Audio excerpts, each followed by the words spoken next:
Good evening. This meeting's special meeting agenda. We are dealing with the annual budget meeting tonight. We are going to call this meeting to order once we get a roll call from the town clerk. Adams. Here. Bailey. Here. Burrell. Here. Casper. Here. Crockett Hubbard. Dean Shinbrough. Here. Dutton. Here. Fetters. Fitzgerald. Here. Fritchie. Here. Fox. Here. Gardner. Here. Gibbs. Here. Hanscom. Here. Herbert. Caden. Here. Keep. Luck. Massett. Here.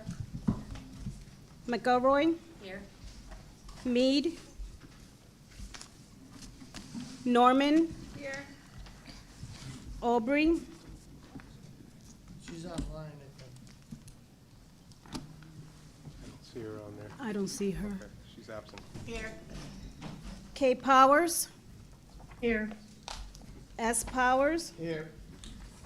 Pulaski. Here. Robertson. Here. Omries. Here. B.C. Williams. Here. Watson. Here. Wells. Here. Whitney. Here. I'm one. I'm here. Okay, 28. All right, we have 28 members present, so I can declare a quorum. Move on to agenda item B, moment of silence and salute to the flag, please. And all please stand. Flags are over here and behind us over here.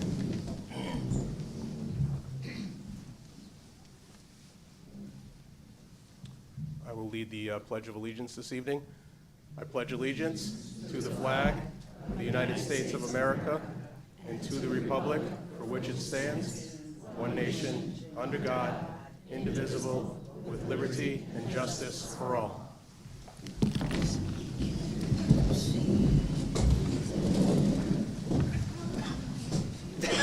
Okay, our next item on the agenda is Town Manager's fiscal year ending 2025 budget update. I will turn it over to the Town Manager.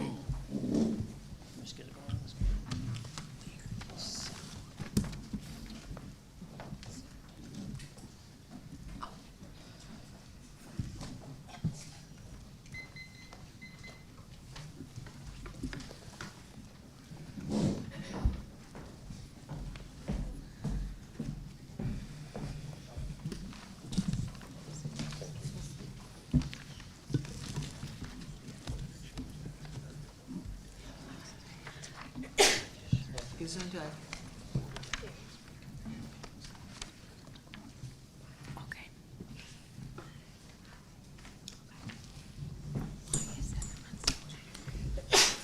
Gesundheit.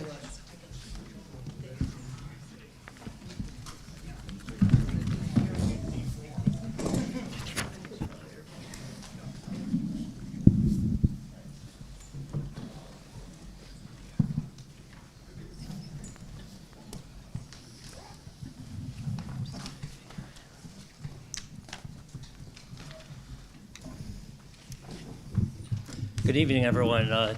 Thank you for all being here. It's quite the turnout. I'm going to just update the RTM and everyone else on where we've been, what led up to tonight, and the current status of the budget. A little bit about the process overall. You can see, starting up in the gray areas, departments I have control over. They submit their budgets to me. I can make changes to those. You've got the Board of Ed submits to me, but I cannot change that. They have to get that to me by February 28th every year. Subdivisions, same thing. I cannot change those. And then outside agencies, some I can change, some I can't. I basically take my changes, the ones I can make, compile everything, send it to the town council. From there, the council makes whatever changes they're going to make and proposes the budget to the RTM. RTM committees go through each department, each piece of the budget, leading to tonight, the full RTM. Tonight's the kickoff of the full RTM meetings. Once they're done with their process, by May 25th at the latest, it will go back to town council. However, the town council cannot change anything in the budget. At that point, it is just setting the mill rate and fund balance use. A little bit on responsibilities, powers. What can the RTM do at this stage? They can cut appropriations with a simple majority vote. They can restore departments or CIP cuts made by the council with a 2/3 of those present vote. That cap, though, is a higher of either my number or the council number, so you are capped on that. They cannot change the city or GL or Groton Long Point highways budgets, but they do have to include it in the budget. And again, they have to have all this done by May 25th. This is originally my original budget, compiling everything. As you can see, because originally, now the current 24 budget is about 148 million. My budget went up a little over 9 million to 158 million. That would have been a 6.2% increase from the current 24 budget. Some of the bigger numbers in there were town operations increased 3.5%, about $1.5 million. Capital debt services, a couple $100,000. Education, about 6.5 million. Outside agencies, not much change. Subdivisions, the city, fire departments, and Groton Long Point, about $1 million. If that stayed as it was, it would have been about 24.07 mils. The current mill rate is 22.13. That's a difference of 1.94 mils. That would have been an 8.8% increase. And I did advise to use $4 million of fund balance. And just a note on that $4 million, that's not designated to any certain place. That's for all to reduce property taxes. It's everything: schools, subdivisions, town, et cetera. Again, if my budget would have stayed the same without any changes, the would have been a 1.94 mill increase. And just a note on a mill, when you see the town budget, it does change how much a mill's worth every year.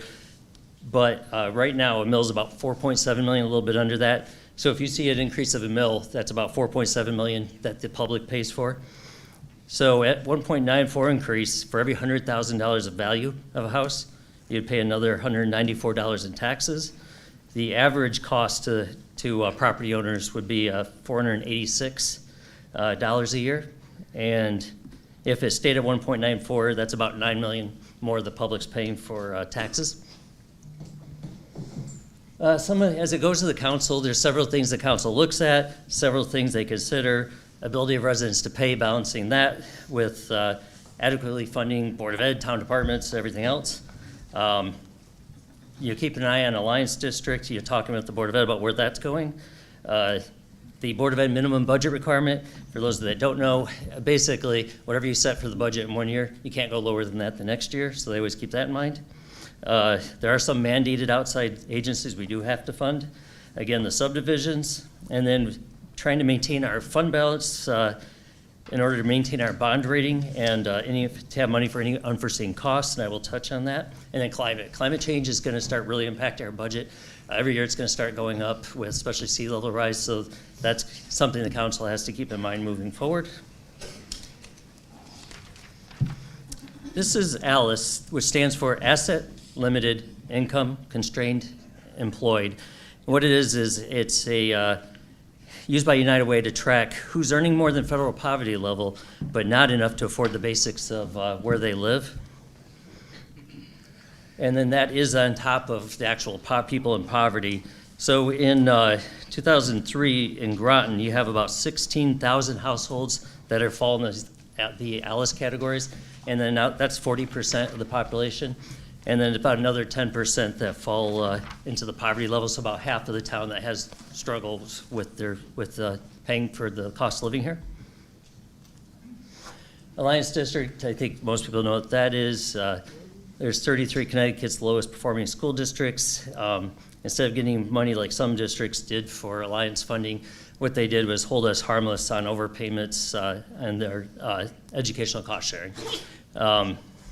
And we are now in the graduated class. We're no longer just an Alliance District. We're sort of after the initial 5 years. Again, back in the governor's budget, February 22, one of the things he had proposed was taking Groton through a 3-year process to eliminate the excess funding. Luckily, our legislators have fight for this every year to try to keep the funding for us. They've done a fantastic job. Talking with them, it's probably worth about $10 million if that money did go away. And they do think it will go away eventually, though, in the next few years potentially. In terms of the council's bond rating, I think everybody knows about the Groton 2020 plan. Hopefully you like the new schools. Don't tell me if you don't, I like them. One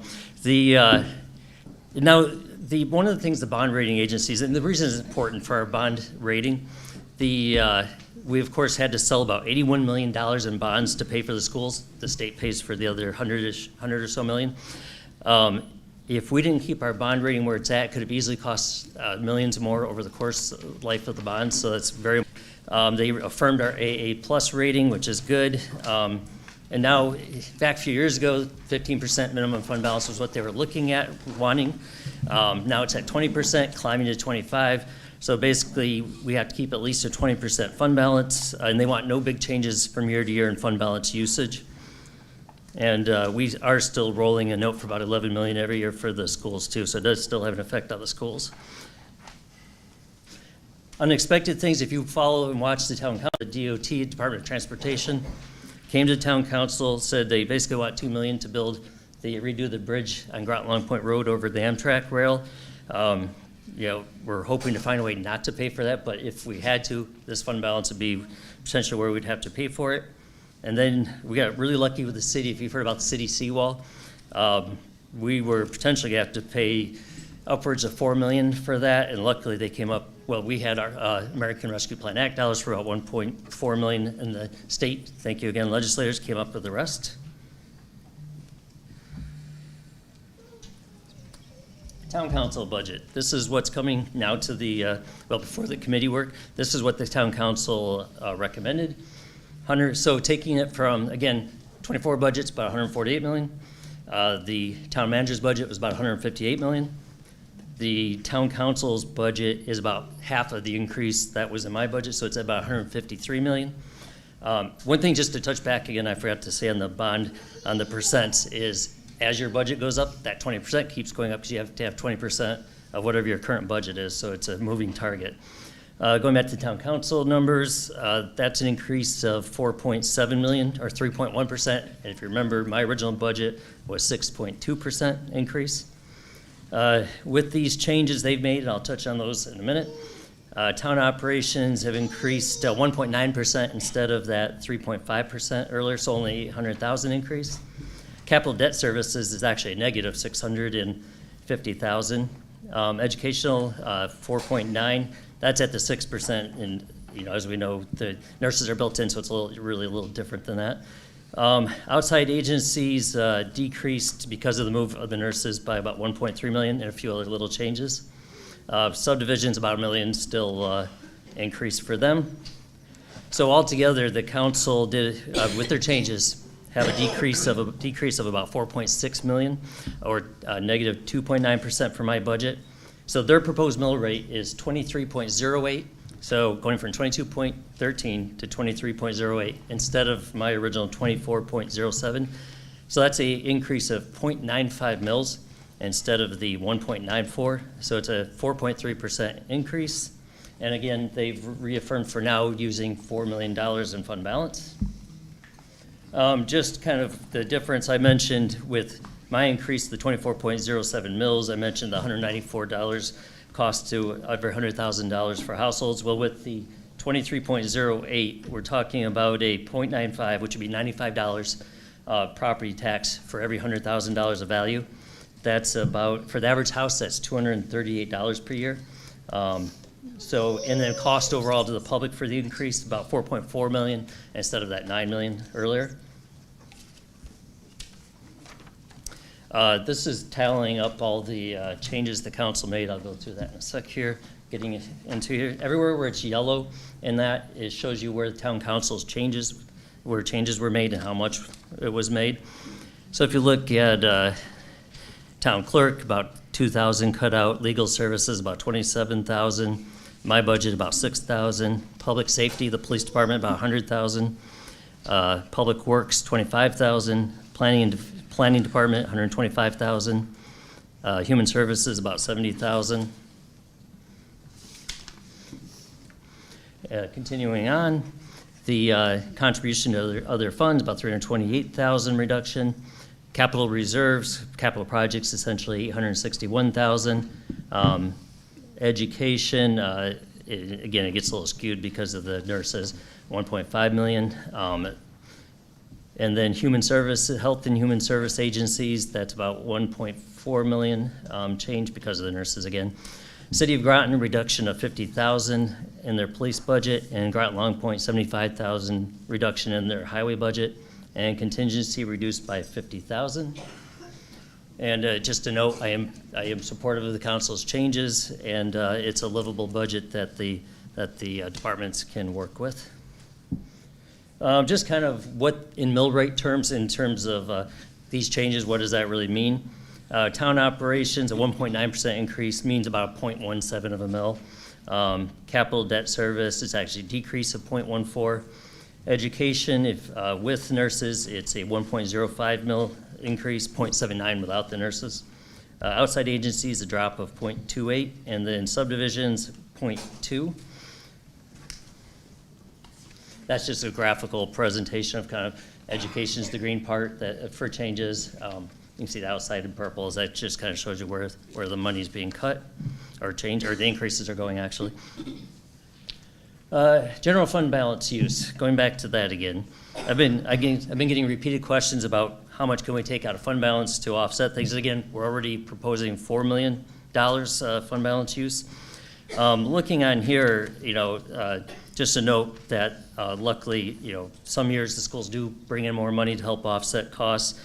Since they had a good year this year, about 1.4 million. Last year was only 200,000. But if you look at our budget, we basically, when we get this extra money, we use it to offset taxes. So it goes to lower people's taxes pretty much as soon as we get anything over what we absolutely need.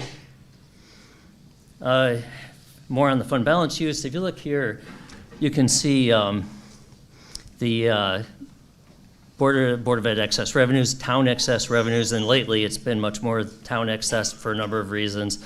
We've had a great couple of years. It's not something that's going to last forever.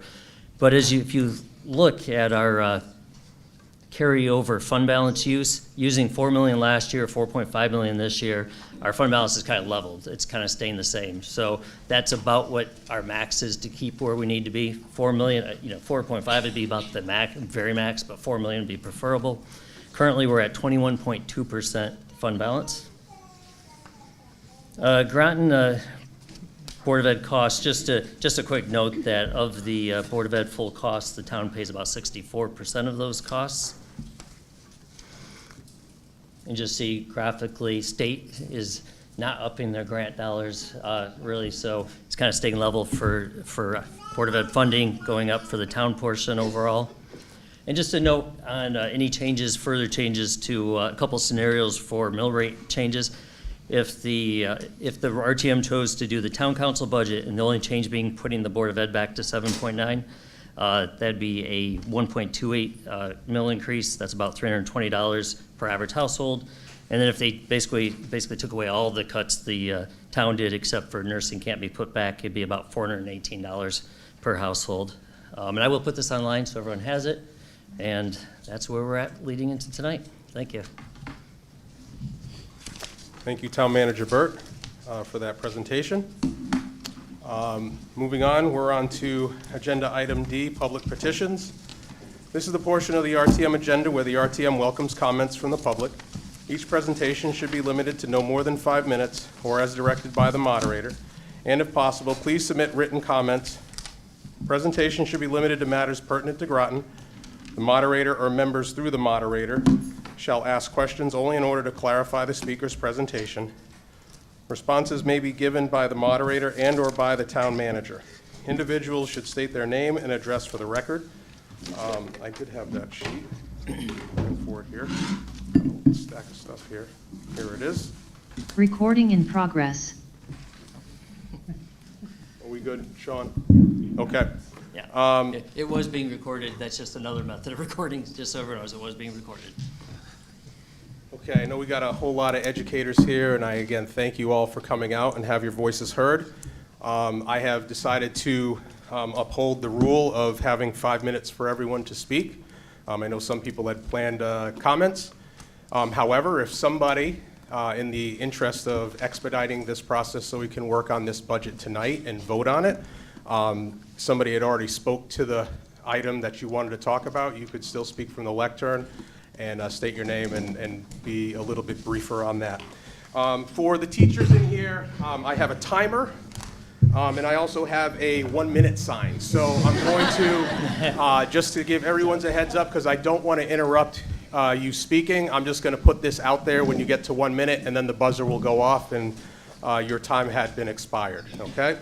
I'm going to start with the first individual who wanted to speak, Mitch Shinbrot, followed by Laura Quasheen.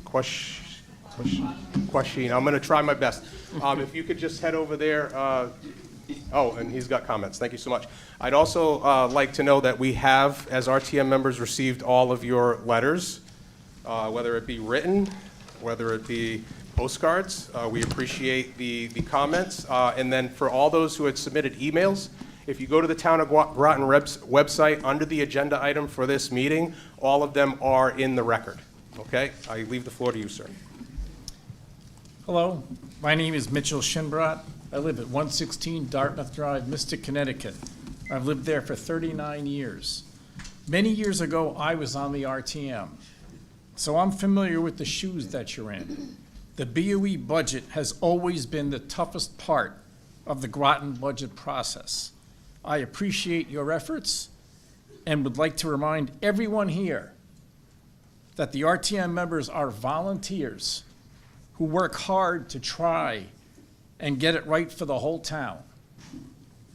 It's important that everyone understands that the funding the BOE wants is to replace COVID money. The COVID money was always known to be of temporary duration. This is not a surprise. This should have been in the BOE's long-term plans from the get-go. There is no accountability for education expenses. There is no requirement to account for how money is spent. An 8% increase plus $1.3 million for nurses is being requested. However, that doesn't mean it'll be spent on things listed in the budget book. Please keep that in mind. Before throwing money at a problem, we need to know what the problem is. I'd be happy to volunteer to help the BOE conduct an investigation to find out what these problems really are. Key things to find out are the root cause of the problem or problems, what actually occurred, what should have occurred, what lessons are learned from this, how do you prevent this from reoccurring? In my business, we conduct an impartial investigation into problems before just throwing money at them. That's a good practice, and it's what the customer wants before they hand out more money. We're pretty good at that. I've been designing nuclear submarines for the last 41 years. Please don't forget that the RTM's customers are the taxpayers of Groton. An 8% increase in the BOE budget is tremendous and very likely unaffordable for many of your customers. Please be good stewards of the taxpayers' money and go with the town council's figure on the BOE. Thank you. Thank you, Mr. Shinbrot. Next up is Laura Quashnie. Yes. Did I say that right? Quashnie. All right. Followed by Leslie Schaefer. My name is Laura Quashnie. I live at 15 Crown Knoll Court in Groton. I'm also a teacher at Groton Middle School. During the recent town council meeting, I heard one of the counselors justify their vote for a lower education budget by saying that if they had to choose between the approximately 5,000 children in our schools and the taxpayers of Groton, they'd choose the taxpayers. I believe that's a false choice, and I wanted to speak this evening because I fear that others may look at the education budget in the same way. First of all, even if one did agree that this is a choice between the children of Groton and the taxpayers, it's the responsibility of a society to look out for those who cannot yet vote in their own best interests. As a teacher, my first and most sacred duty is to keep the children in my care safe. We should fully fund Groton Public Schools because it will help keep those 5,000 children safe. cuts to security and increased class sizes, which will happen if the full Board of Ed budget is not adopted, create unsafe environments where children and staff are more likely to be hurt. Don't set students and staff up by putting us into unsafe, overcrowded situations. Groton is better than that. Second, those children come from families. It's not as though 5,000 children are without adults who care about them. Those adults, Groton voters and taxpayers, also have a stake in the education budget. They deserve to have properly staffed schools with high-quality instruction available for their children.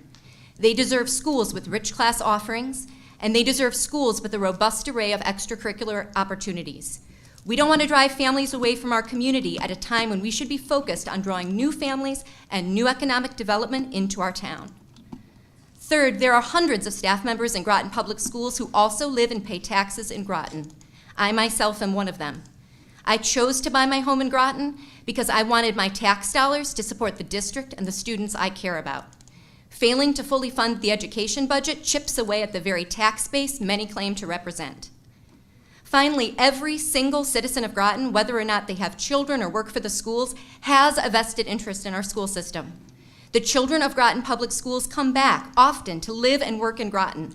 Our current students are your future mechanics, doctors, police officers, small business owners, the list goes on. We must ensure that every student leaving Fitch High School has the educational foundation they need to go on and pursue their ambitions. That keeps our community strong. That keeps our community safe.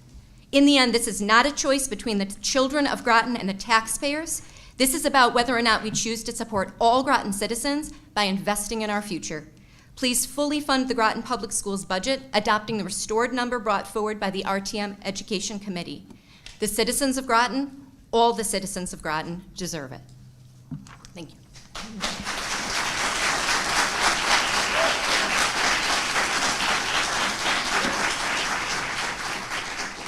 Thank you, Ms. Quashni. Next up is Leslie Schaefer, followed by Samira Clow. Thank you. Good evening. Thank you for this opportunity to speak to you, the RTM committee. My name is Leslie Schaefer. I live at 66 Cindy Lane, Mystic, Connecticut. I'm a retired 29-year special education teacher from Pennsylvania. My husband and I moved to Groton 3.5 years ago and recently purchased a house several blocks away from Northeast Academy. So I am a Groton School District taxpayer. I am also a part-time math tutor at Charles Barnum Discovery Magnet School. In all my years of teaching, at both the elementary and high school levels, including inner city and rural settings, I have never experienced a more vibrant and exciting educational environment than I have at Charles Barnum. The children at Charles Barnum are loving, caring, inquisitive, kind-hearted children who show compassion for one another. I personally feel this is due to the incredibly dedicated staff who work at Charles Barnum. These wonderful people include the custodians, food service workers, the paras, the tutors, the social workers, psychologists, nurses, military liaison, building subs, dedicated classroom teachers, music, art, PE, and library teachers, the secretary, the assistant principal, the principal, and of course, the supportive parents and caregivers of these wonderful children. The students I interact with daily are excited and motivated to learn and discover due to the opportunities provided and the well-staffed school. This would not be possible without the budget providing the necessary funds by the Groton School District and Town of Groton allocating the necessary resources. Charles Barnum is a well-oiled and well-maintained machine. It is evident the minute that you walk through the welcoming doors and feel the energy and see the smiling faces of those students. This is the reason I am speaking to you this evening. These students are learning and they're thriving because of all the support and resources in place right now that are so adamantly needed to continue this momentum. The teachers and staff work tirelessly each day to inspire the future of our community and society. Without the total funding initially proposed for the 2025 school year, cracks in this well-oiled machine will begin to form, and eventually these cracks will lead to much-needed repairs, major repairs, which will cost a lot more than this proposed budget, and most importantly will impact the success of these wonderful, deserving students. As a taxpayer in this wonderful community, and a teacher who has dedicated many tireless hours to supporting the future citizens of our country. I implore you to support the original tax increase and budget proposed by the school district. As you sit here this evening and listen as I speak, the most important thing to remember is how crucial this money is for the children's academic success and their future endeavors. Thank you for your time and consideration.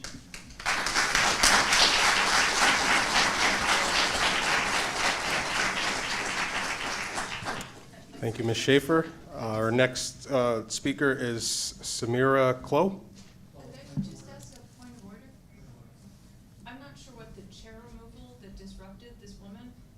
We have two other chairs, which my representative colleague. Okay, so do you have an issue on decorum? No, I don't know why decorum was just dismantled for the speaker. I don't believe it was dismantled. I made a move I to don't think get that some of was our members to respectful, seat. And I have no idea why that just happened. He was being a gentleman and giving a woman a Well, there seat. are two other chairs.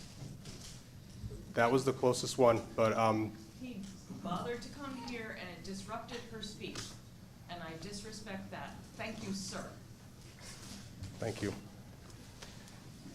Miss, you have the No floor. one seems to be sitting in those chairs. Ma'am, can we have decorum, please? Representative Dutton, Absolutely thank knock you. yourself out. Good evening. I don't know if this is, Oh, probably not, I'm too short. Thank you. thank you, Representative Powers. Yeah, thank you so much. I have not written anything to prepare for this, but I was invited by my very good friend Leslie to come and support the budget because I feel very strongly about it. I have an interesting experience with the Groton. I apologize, but can you please state your name and Oh, address for yeah, the I'm record, so please? sorry, yeah. Thank My you. name is Samira Clough, and I live at 35 Stony Hill Drive in Mystic, Connecticut. And I have been a teacher in Groton since 1972. I would like to share something very interesting about how I came to the United States to Groton Public Schools. In 1972, there was a great shortage of teachers in this country. And I was interviewed by an American educator when I was a student at the American University of Beirut, and I was granted a job in Groton, Connecticut. I was considered a teacher ambassador, meaning that I would share my experiences about my country, about that part of the world with all of the students in the Groton Public School. It was an assignment for 2 years. After that, I went back to school, continued my education, and I got married. And my husband was an American, so I became a naturalized citizen, meaning I was not born in this country, but I was a citizen, and I was granted a job in the Groton Public Schools. And I worked in the Groton Public Schools for 36 years, and I retired in 2011. And I retired and enjoyed retirement, but then last year, I was at the beach with a couple of my teacher friends, and they told me there was a great shortage of teachers in Groton, and we need tutors. And I said, well, I would like to come back. And actually, I went back to the Board of Education office and I put in an application, and I was given a job. And I am now a tutor, a full-time tutor at Fitch High School. I work with MML students, which is multilingual language students. I have 25 students that speak 5 different languages.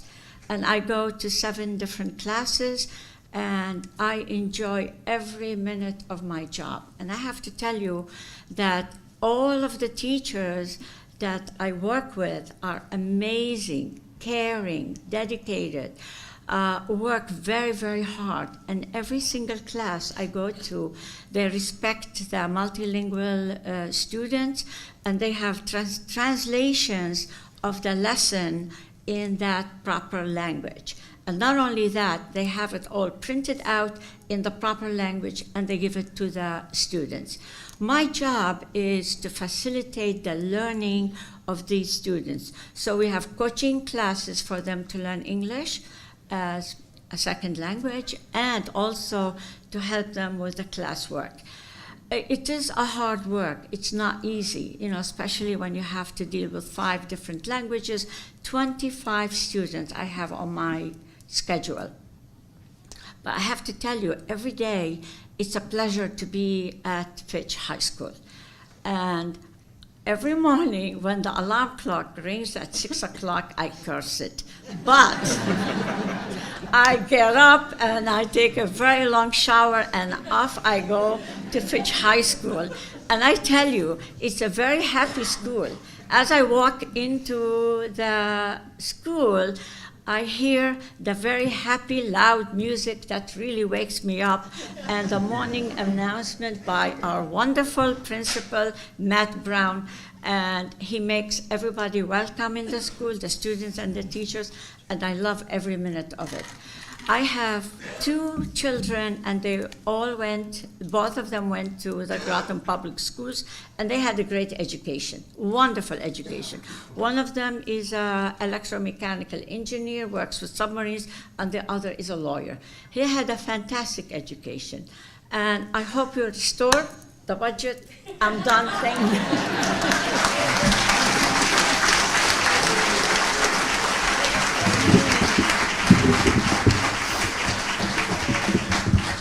Thank you, Ms. Klopp. I didn't get to say who was on deck. It is Carly Reesing, followed by Deanna Shipman, who is on Zoom. Hi, I'm Carly Rising, and I live at 68 West Street. I stand here as not only a resident of Groton, but I also am an employee of Groton Public Schools. I am standing here also in support of as much money as you could possibly give to our schools as possible. When I started my job here 9 years ago, I could not believe my luck that I got to work at Groton Public Schools. Groton had a reputation of caring for their students and the academic excellence that comes from having a community that cares for their students. A few years after I started working here, I bought my first home, and I was so excited to buy a home in Groton and actually have my future children attend this school system that I love so dearly. In the 9 years that I've taught here in Groton, there have been many changes. Obviously, 2020, a big change for everyone in the world, and our students were not exempt from those changes. One thing that never changed is our students stay amazing and funny and smart and kind. However, over these past few years, their behavioral and academic needs have changed. And for years, our school system rose to meet those needs. We have tried to rebuild our children's love of education, their connections with each other, their connections with staff members, and all of this takes smaller class sizes, resources, time, things that take a full budget. I absolutely understand that people do not want their taxes raised. Those are my taxes. I live in the town with you. I can also understand that inflation has been tough on all of us. However, our children did not cause inflation. And by cutting this budget, we are forcing our children to pay for a situation that they did not create. Our children deserve to grow at every opportunity, and a full education budget is what gives our children the opportunity to do that. If we make a school with only the bare necessities involved, our children will not thrive, they will simply survive. I now have a child. This was my goal, to have a kid in the district where I teach. He's too young to go to school yet, but boy, does he love things like music and drumming. This kid drums 24 hours a day. And when I think about these education cuts and how they could mean no music for my child when he comes to this school, or less opportunities for my child when he comes through this school, it makes me, someone who loves my job, think that maybe I need to move out of Groton to give my child a better future. I want my child's brightest future to be here in Groton with the Groton Public School System, and I implore you to please fully fund our schools. Thank you.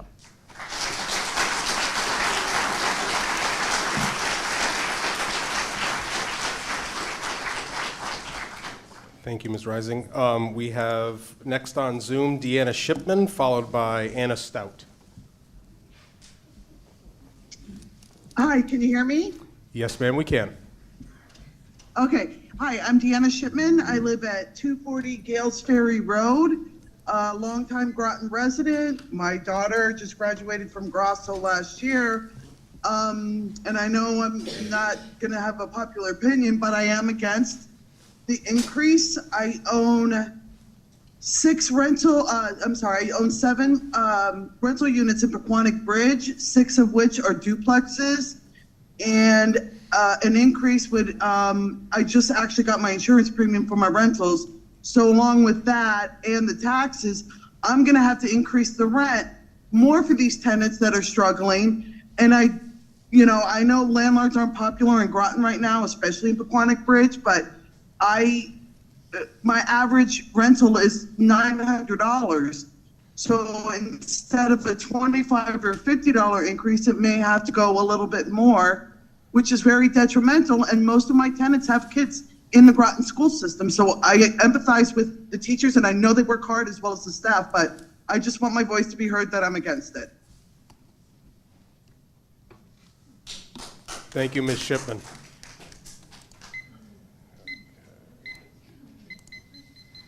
Next up is Anna Stout, followed by David Hume.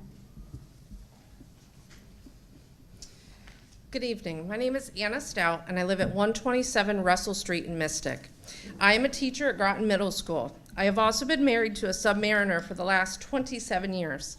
I would like to speak to you about the impact this budget decision will have on our schools and the mixed messaging it sends.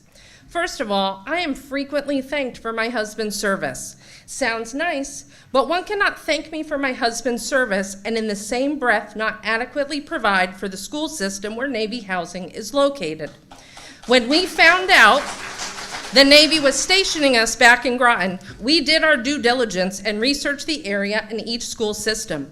While we were confused about the city of Groton and the town of Groton divide, we were confident that accepting a home offered to us in Dolphin Gardens would set our children up for success with Groton Public Schools. Last year, however, our town only spent $17,917 per student versus the Connecticut state average of $19,716. This is lower than all of our neighboring districts too. And for the last few years, the Board of Education has had to make do with little to no increase in the budget while the town has gained money from the school system, returning none of the excess. While it is true our active duty military families living in base housing do not pay as much in taxes as the rest, the selfless service those submariners and their families provide to our nation should count for more than the bottom line. While April was the month of the military child, let's purple up for our military families and show that we value all of the children and families of Groton by fully funding our schools as requested. The submarine capital of the world deserves better.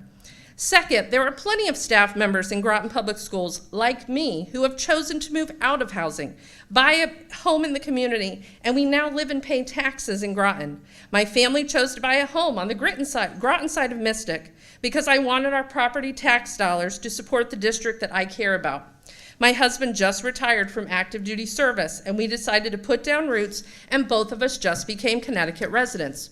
We also just registered 4 of our vehicles with the town.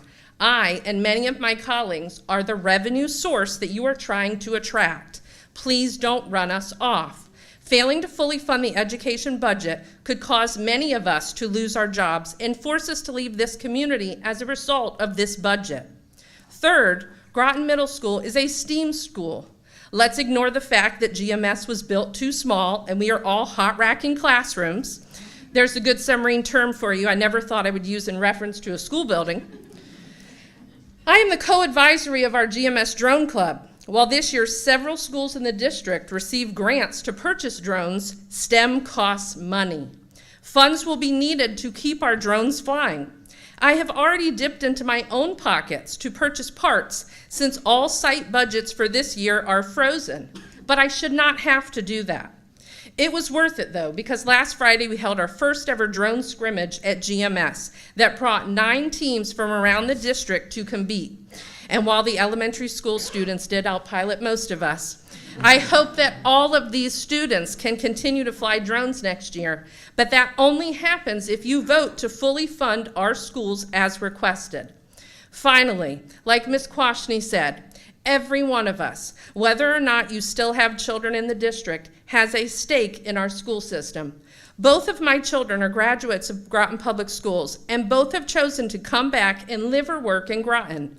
My current students could be your future police dispatcher, a math teacher, or an electric boat employee, all of which are still sought after in our community. Don't you want our graduates to go on and pursue their goals? And wouldn't it be even better if all of our kids came back and contributed to our community? In conclusion, please, fully fund the Groton Public Schools budget as requested. The cuts to staff, security, and programs that we all care about required to make your cuts possible are untenable.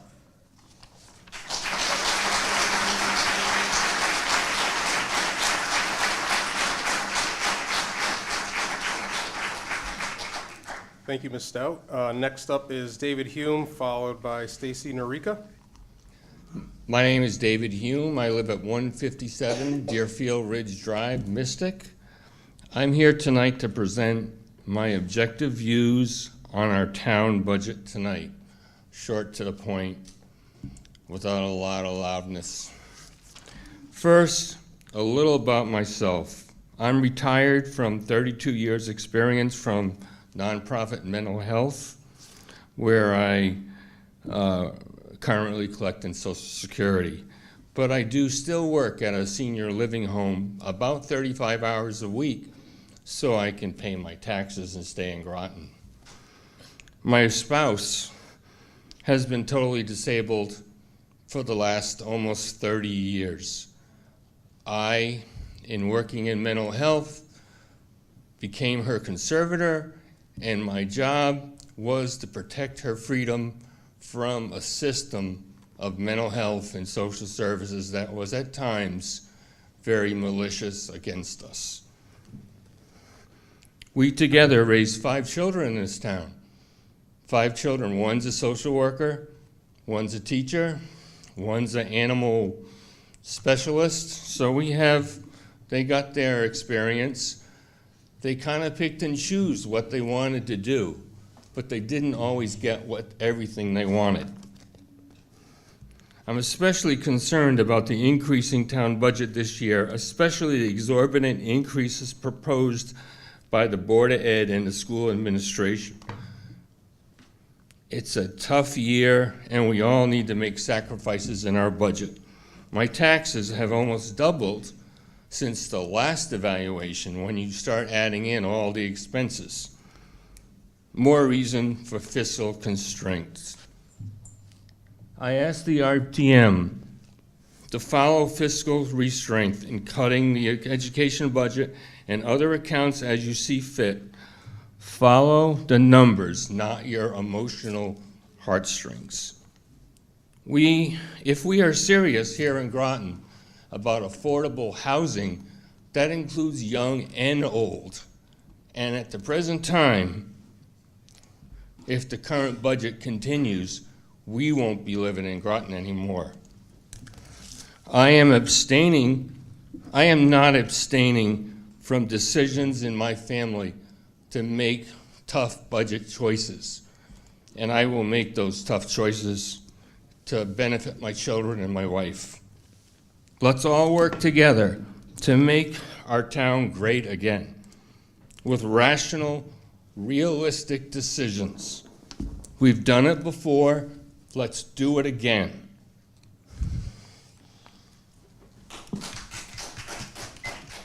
Thank you, Mr. Hume.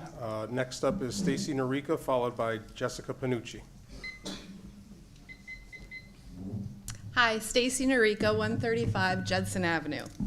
I also have been a Connecticut resident and taxpayer for 21 years. I have been a special education teacher for 30 years in Groton and also maintain a part-time job to supplement my income. I'm here to advocate for the kids and to vote for restoring the budget. 3 of my own children have graduated from Fitch High School. I support this budget for the current and the future students. I hope that you too will do the right thing for all taxpayers and restore this budget.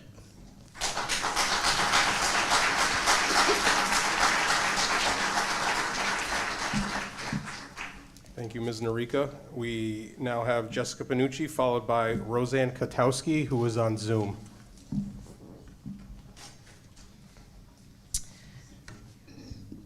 Good evening. My name is Jess Babineau Panucci, and I live at 13 Phoenix Drive. I am speaking tonight on behalf of my fellow teachers, staff members, and administrators. I want to note that most importantly, my students are at the forefront of my mind. To start, I have been a part of Groton Public Schools for the past 13 years. I began at Catherine Kolnaski, making my way to Westside, Cutler, and now at Groton Middle School. I have been in pretty much every position you can imagine, from paraprofessional when I first entered the district, building substitute teacher, ISS supervisor, literacy tutor, long-term substitute, to landing my forever job, grade 6 ELA, for the past 9 years, now at Groton Middle School. I also want to know I was awarded first ever Teacher of the Year at Groton Middle School, and that was a true honor. Why am I telling you this? I'm telling you this because it was a conscious decision to start and continue my career for Groton Public Schools. I fell in love with the district as a whole, the family mentality. I have met fellow teachers that have become not only my best friends, but aunties and uncles to my own children, and they sit with me here tonight. Choosing to remain in GPS, I sat in this very same room fighting for my job in 2016. The decision not only affected myself and my career, it affected and still affects my whole family. My husband, Jordan, has been a teacher for Groton Public Schools for 14 years now. My sister is a SEL tutor at Groton Middle School. My sister-in-law is a math tutor at NEA. My oldest son over there, Jackson, attends NEA, and our youngest, Jay, was recently accepted into NEA for kindergarten in the fall. So many of you may be thinking, so what? When we are speaking about cutting the budget, you are not only hurting my family directly, you are hurting our students, our teachers, staff members that have become my chosen family. I cannot stress to you all enough how hard my fellow educators, staff members, and administrators work day in and out. When I was watching the town council meeting a few weeks ago, there was a comment that was made. Well, we had 30 kids in our classrooms growing up. What's the difference if that happens now? There's a huge difference from even 10 years ago to today. I would invite you to make comments like that only if you have experienced what we do on a daily basis. We are not only teachers, we wear a plethora of hats. We are students' listening ears, we are their guiding light, we are their trusted adult. We are here from them when they need a snack, a Band-Aid, clothes. We are some of their biggest cheerleaders showing up to their sporting or after-school events.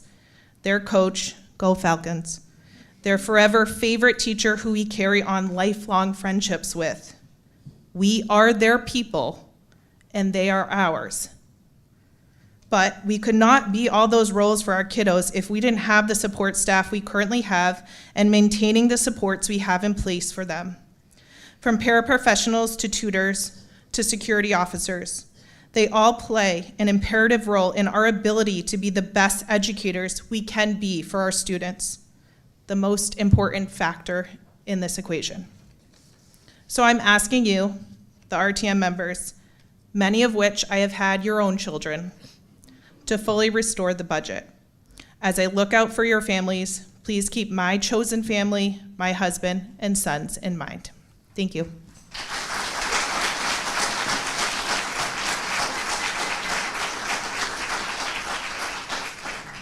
Our next speaker is Roseanne Katowski via Zoom, followed by Christine Johnson. Thank you. Can you hear me? Yes, ma'am, we can. Okay, thank you. Roseanne Katowski, 24 Ann Avenue. My comments tonight are in support of the Town Council number for the Board of Ed budget.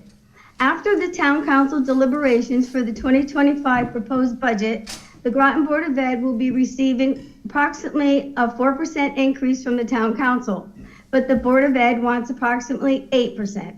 The taxpayers cannot afford this increase. It is important that we have a town government that the people who are paying for it can afford, and the taxpayers cannot afford an 8% tax increase. This is what an 8% tax increase looks like for the residents and taxpayers of Groton. Home assessed at $446,000 will increase by $571 to $10,443 per year. Home assessed at $300,000 will increase by $384 to $7,023 per year. Home assessed at $200,000 will increase by $256 to $4,682 per year. This will also mean significant car tax increases for all Groton taxpayers. This proposed 8% increase is outrageous considering the devastating economy we are all experiencing. These are some recent increases in important goods and services that will not be going down ever. Electric bill up 42%, insurance up 25%, food up at least 25%, gasoline up 50%. The financial situation for the majority of the people in Groton is not good. The Board of Ed should always respect the residents and taxpayers and reduce spending. Due to the economic circumstances, the Board of Ed budget should be at the MBR, minimum budget requirement. Unfortunately, in Groton, that does not seem to be a possibility, even though I suggest that some courageous RTM members put the MBR number on the RTM floor immediately after the RTM committee chair number is proposed, and then immediately after that, put the town council number on the floor. The town council compromise number is the best hope we have to protect the taxpayers from outrageous tax increases, as well as provide the Board of Education additional revenue. Also, the RTM should ask questions regarding the Board of Ed budget narrative. The Board of Ed claims that their budget was funded at zero for 3 years in a row. Please ask for the documentation that supports this claim. Did the Board of Ed use money from the insurance account for 3 years to raise their budget, which also raised the MBR each year? And now the Board of Ed is using the depletion of the same insurance account as the basis to request a whopping 8% increase. Finally, no one is suggesting or proposing cutting the Board of Ed budget. The fact is, reducing the proposed 8% Board of Education increase is not cutting the budget. It is reducing the proposed increase. Hopefully, the RTM will support the taxpayers and residents of Groton and approve the town council number for the Board of Education budget. Thank you, and thank all of you on the RTM for all your service, and some of you I know have been there for decades. Thank you. Thank you, Ms. Katowski. Next up is Christine Johnson, followed by Vanessa Gantus. My name is Christine Johnson. I live at 4 Haley Farm Lane. Today I want to speak out from two perspectives, one as an educator and another as a parent of our 3 children. I've been an educator for 22 years at the elementary level. I know the dedication, effort that is put forth each day in order for my students to succeed in a classroom. Over the years, I've experienced staff cuts and lack of resources, and let me tell you, it is a challenge to show up to the classroom each day and not be able to meet my goals for my students who are there to learn. Speaking as a parent, I currently have 2 children who are in the Groton Public School system and one who recently graduated last year. All 3 of my children are actively involved and participate in music, drama programs, and sports such as soccer, golf, and fencing that are offered. These programs motivate students to get to school, and not to mention define who they are as individuals. With that being said, When we're looking at a school budget, these programs are first to be cut since education comes first. Since COVID, we've had an increase of student absences. Currently, the State of Connecticut initiative is to get kids to attend school. Last year, 22% of our students in Groton were absent, 17 days or more. That is a total of 836 students. Research shows that students come to school to participate in these programs. Are we prepared as a district for an increase of chronic absenteeism if after-school activities are cut? A couple years ago, when my son and I were on a college tour at University of Connecticut, a tour guide asked the group of 50 students who had AP classes, IB classes, ECC. My son was the only one who raised his hand who had all three. At that moment, I realized how proud I was that my children attend Groton Public Schools, and how grateful I was that my son was given the opportunity to take these courses. It would be devastating if these programs were not offered due to the staffing for our students at Groton Public Schools. Not only do we have experience with the high-level programs offered at high school, but I also have 2 children with IEPs and receive special education services. Without the support of these specific programs for dyslexic students, my kids wouldn't be where they are today. Currently, my son at the high school has a reader, which is provided by a tutor. What is going to happen next year when there's no personnel to fill my son's accommodations on his IEP? Also, what is going to happen if students no longer have one-on-ones? These educational plans are legal documents stating that students need their accommodation. And who's going to be responsible to tell the families that these kids no longer have the support to succeed due to budget issues? It is heartbreaking to me, both as an educator and a parent, that students in Groton will no longer have their educational needs met next year due to the lack of funding.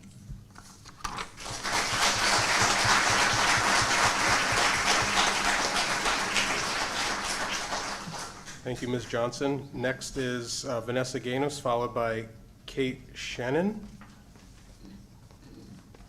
Hi, good evening. My name is Vanessa Gontus. I live at 16 DeBall Road. I have 3 children who are in the Groton Public School systems. 2 have just graduated. Another is in 4th grade, and I am class of 1993 from Fetch. I did a little bit of research before tonight. I hope I got all these numbers right. I started with the 2020 budget, and I looked down at all of the increases. In 2020, education increased 1.2%, 4.2% increased for town operations. In 2021 and 2022, there was a 0% increase to education, 2.1% operations in 2021, 4.4% increase in 2022. In addition, in 2022, there was an 8.3% increase for outside agencies and a 14.5% increase for subdivisions. In 2023, there was a 2.2% increase to education, 4.1% to operations, 19.9% to outside agencies, and in 2024, it was a 7.7% increase to town services, 3% to education, 6.4% to outside agencies, and 5.6% to subdivisions. So it seems that the Board of Education has had very minimal requests in terms of increases over the past few years. There was no sort of cost of living increase. There was no reference to the the increase in cost of all of the fuel and the supplies that were needed. The price of everything has gone up. According to the inflation tracker provided by the Legislative Analyst's Office, prices have increased 20% overall since 2020. I know this isn't news to anyone in this room. My 300-year-old house suddenly was worth more. My car was worth more, and I paid higher taxes when it was 2 years old than it was when it was brand new. I don't understand how a car with 45,000 miles is worth more than one with 0 miles. That's going to be a mystery to me forever. A lot of things related to budgets are a mystery to me, but I know that everything costs more than it did 5 years ago. And with the cost and value of everything rising, tax revenues have also increased significantly. The 2022, 23, and 24 budget summary says the town has been collecting higher than expected revenues in recent years. That's a quote. In 2022, $2,851,000 of the fund balance was used to fund budgeted expenditures to maintain the the town's unassigned fund balance at 19%. Keeping 19% in reserve for emergencies is a little high, but I can understand wanting to be conservative with public funds. So I'm not going to debate that figure right now. In 2023, the fund had $4 million in excess of the 19% reserve balance, which was, and I quote, used to fund adopted fiscal expenditures, which will maintain the town's unassigned fund balance level at 20%. And it specified these expenditures included $2.6 million to fund capital improvement and $1.4 to offset tax increases. In 2024, it was $4.5 million. In 2023, there was no mention of a 19 or 20% unassigned fund balance. And I really wish I had Mr. Parent or Mr. Gilchrist here right now to check my work, but I have run my numbers. And the balance in the general fund after expenditures on the council's proposed budget that we are discussing right now, that's extra money, sits at $35,995,087, which is 22.76%. That's $5,946,287.87 over the 19% mentioned in previous year's budgets. It says in the Town of Groton Debt Policy and Management Fiscal Practices document that there must be maintained an unassigned general fund reserve of 15% of annual fund expenditures, and any surplus exceeding 20% must be reviewed annually. I reviewed a lot of budgets over the last few weeks, and using slightly different names for things and moving numbers around to make things look good is not acceptable. Thank you. The last minute announcement that the VNA expense, budgeted at $1.3 million and historically not part of the BOE budget, was suddenly being added to the ledger was unsettling. To say that we have to raise taxes significantly to pay our bills is a scare tactic that should not be used in our community. We all pay taxes. We pay a lot of taxes. We have paid apparently an excess of taxes. We have over $5 million in excess in our reserve. As I said at the council meeting last month, I see a lot of faces in this room that were educated in the Groton public school system. We are literally educating the future leaders of this town, and this should not even be up for a debate.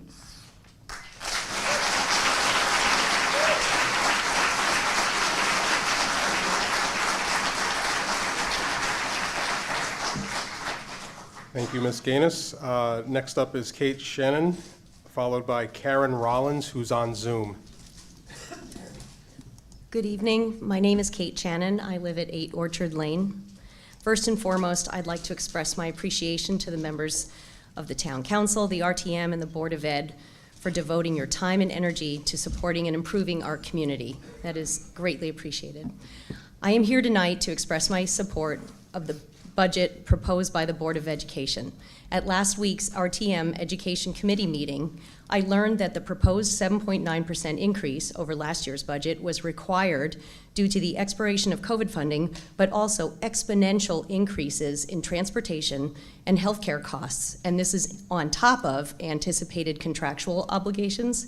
So while this is a much larger increase than in prior years, this proposal still entails deep cuts to current school staffing and programming. I also understand that the board's proposal does not include an additional $1.3 million required to fund school nurses, which has historically been paid by the town, but was pushed to the Board of Ed after the deadline for submitting their budget had passed. With over $35 million in Groton's General Reserve Fund, I think it would be unconscionable to force the children of our town to bear the burden of these unavoidable expenses. The RTM Education Committee voted to reinstate the board's proposed budget in full. Please invest in the future of our town by approving their recommendation. Thank you.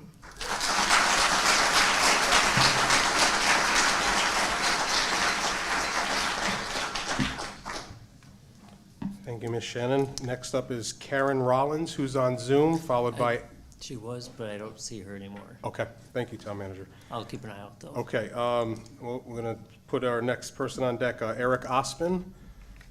Eric Osman, followed by Connor Post. Is there an Eric Osman out here? He's not here. He's not here. Okay, very well, moving on. Connor Post, you're up, followed by Judy Monroe.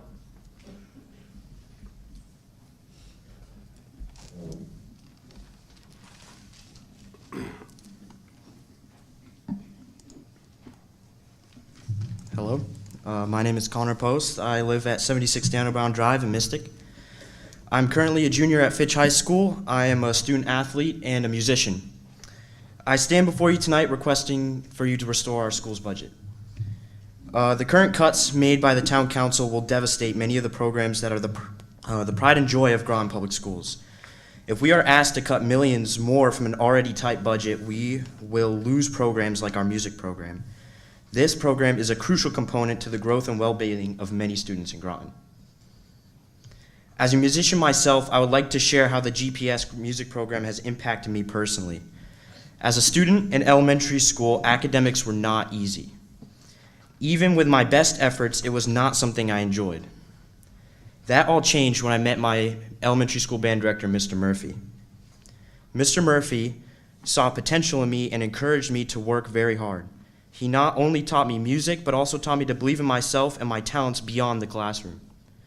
I never gave my parents a hard time to go to school on a band day. This encouragement continues through middle school with my director, Mr. Maz, who pushed me harder than I thought possible and helped me grow leaps and bounds as a musician. This program is what helped me get through COVID, as it was my outlet as I sat in my room isolated from my classmates. Even though we were separated by location, we were together by music.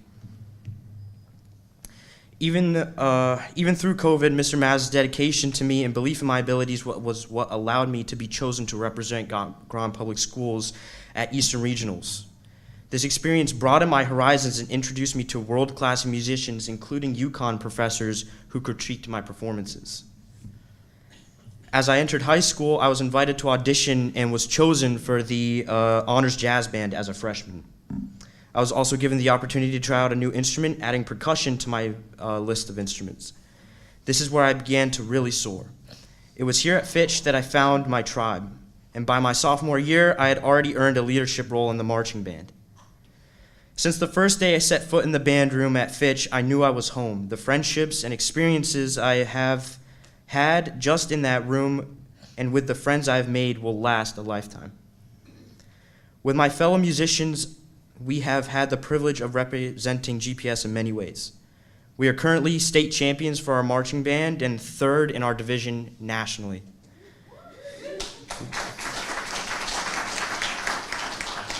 We've had the privilege of traveling to UMass to perform at their halftime show twice, and hopefully coming this year. We have attended clinics with professional musicians. We have received critiques at many workshops. We've been invited to perform at many conferences and military events. And some of us, myself included, have also spent the last few summers of a semi-professional drum corps where we compete and travel the country every summer. None of these experiences would have ever been possible without each and every one of our music teachers and experiences provided by funding from GPS. The last few weeks, I've also had the privilege of assisting jazz bands with both Sames River and Mystic River elementary schools. I have seen firsthand our upcoming student musicians and seen them in the excitement, seen the same excitement that I had at that age. It would be a shame if they were not able to have the same opportunities that I had. Last night at the district-wide jazz festival, I saw my GPS music journey come full circle. It was here that I was able to perform with our future musicians, our current high school musicians, and many formal band directors. It was an experience that I will hold close to for me forever. In conclusion, the students in Groton need programs like this and deserve to be able to express their talents in ways beyond classroom academics. There are many students just like me sitting in our elementary classrooms around the district that come to school for programs just like these. Cutting our budget, we will lose our opportunity and outlet for the kids at GPS. Please reinstate the budget so that we can continue to help the kids who struggle to come to school, as I know all too well, band day for some is the best day of the week. Thank you so much.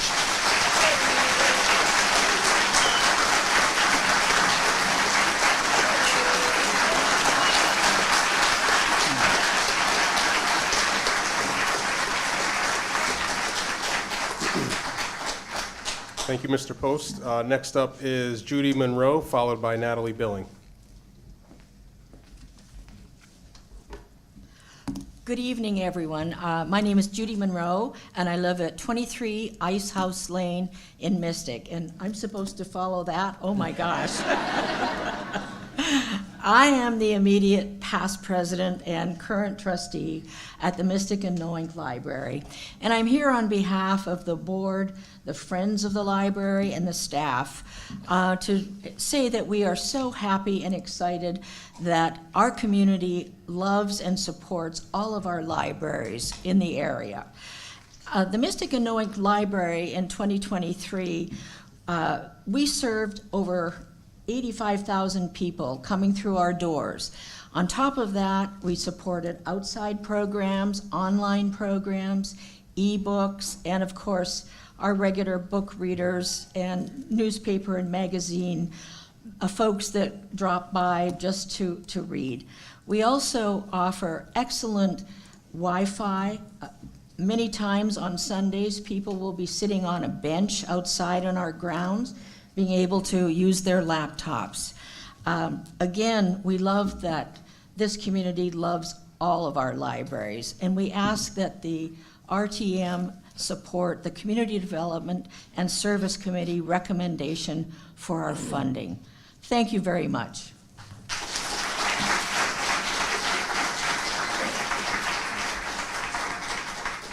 Thank you, Ms. Monroe. Next up, we have Natalie Billing, followed by Tom Fagan. He's on Zoom. Natalie Billing, 15 Ashby Street. Mr. Moderator, members of the RTM, you're in a pickle tonight. You're being asked by many to fully restore funding for education, but you can't. By charter, you can only restore up to what the board requested. The board didn't request money for nurses for 30 years or more. That's always been in the town budget. Back in February, when the board had to adopt their budget, it wasn't known that funding nurses would be moved to the school budget. You have two choices tonight.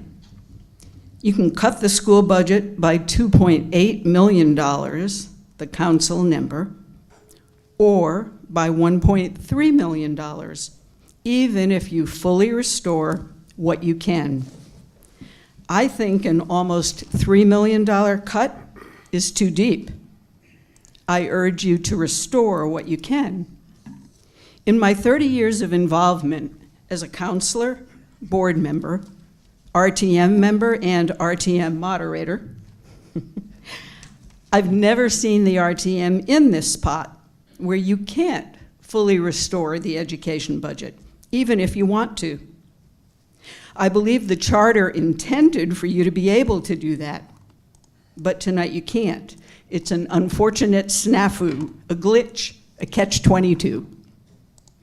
What you can do, fully restore as much as you can, please, and later in the process, if you don't want taxes to go up 8% or more, ask the council to consider using more fund balance. They're already planning to use $4 million, understand that, but the town just recently received an extra $2 million in impact aid funding. Impact aid is money the federal government provides to towns like Groton, who educate a lot of students whose parents are in the military. It's money for schools. It's $2 million above what was expected, above what's in your budget books. It's an unexpected, pleasant surprise. At the end of the budget process, you can ask the town council to do this when they set the final mill rate.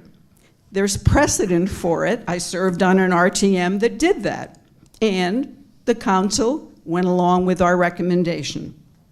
I would hope this council would do the same. At the same time, I urge you to sustain the many other cuts made to the budget. The council worked hard to keep taxes from going up too much, something I do agree with. I don't want to see an 8 or 9% increase in taxes. That's too much. The other cuts were arrived at in collaboration with the town manager and the staff. They should be sustained. Maybe you can even trim a little more. But I fully hope you'll restore funding for education to the extent that you can tonight, as much as you're allowed to by charter. I hope the council will use more fund balance, and the board will make wise decisions about what's a regrettable, but I hope a more manageable reduction than what they would otherwise have. Thank you to every member of the RTM for your volunteer service to the town.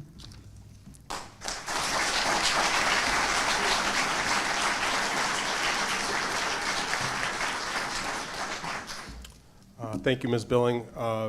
Apparently Tom is not on Zoom? Nope. All right, so he's out. No, let's be clear. It doesn't matter if you're a resident or not. This is public petitions, so you do have the ability to speak if you wish to.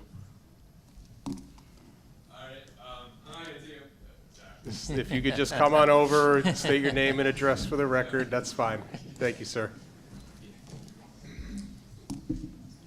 Sure, Tom Fagan. I live at 120 Gallup Hill Road in Ledyard, Connecticut. Thank you. And I would just like to voice my support for including as much money as possible for funding in Groton Public Schools. I think that there are a lot of really difficult choices that people are having to make. I laid out a speech today. I think there are some people here who have even more important voices to contribute to the conversation. So I'm going to let it there. Thank you for your time.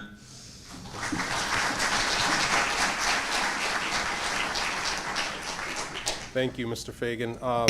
I didn't call the on-deck person. It was Jim Gustafson. Is Jim Gustafson here? Okay. Followed by Aiden Bordelon.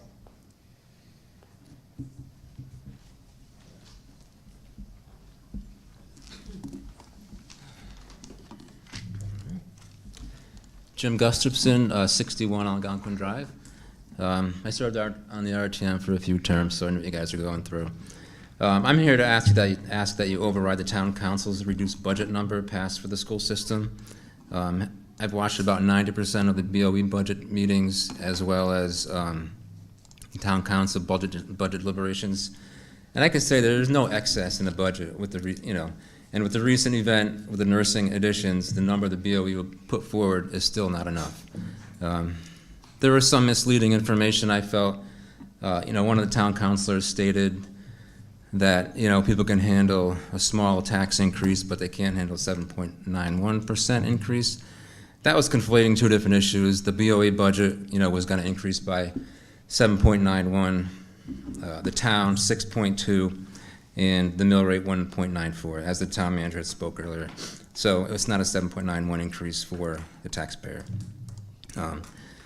They also mentioned homelessness and evictions. I don't see how underfunding education is going to fix those two issues. I think they'll be with us as long as we have society in general. So I'm not sure what deal that is. Something else to consider. Close to 50% of the increase is due to health insurance claims that are basically beyond anybody's control. Underfunding the BOE because of health insurance is not the right answer. Allowing the town council number to pass would be devastating to our schools. Class sizes 30 plus, reduced opportunities, sports, the arts, and other extracurricular activity. Those would suffer. And these are opportunities that a large majority of our students rely on and need. Fish just made the top 100 according to the U.S. News and World Report, coming at 75 out of 204 public high schools in Connecticut. I think that will be sure to drop if the budget passes as is. Also keep in mind that somehow the board still needs to come with about 1.2 or 1.3 million to cover school nurses. So even if you restore the funding tonight, they still have to cut 1.2. Again, not restoring their original number will be detrimental to our school system. Funding education is not some abstract notion. Not restoring the board's requested amount will severely degrade the Groton public school system with real-world consequences for the students. I urge you to do the right thing and vote to restore the funding. level the board requested. If you have doubts, please consider the entire education committee voted unanimously, which doesn't always happen because there's a large, viewpoint is, pretty large from different people there. I believe you should show confidence in your education committee and vote as they did to restore the budget. And I'll just say to the educators and parents that support education,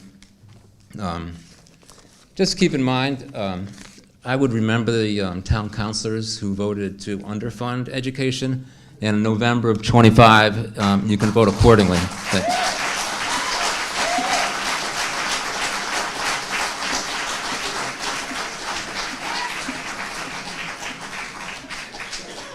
Thank you, Mr. Gustafson.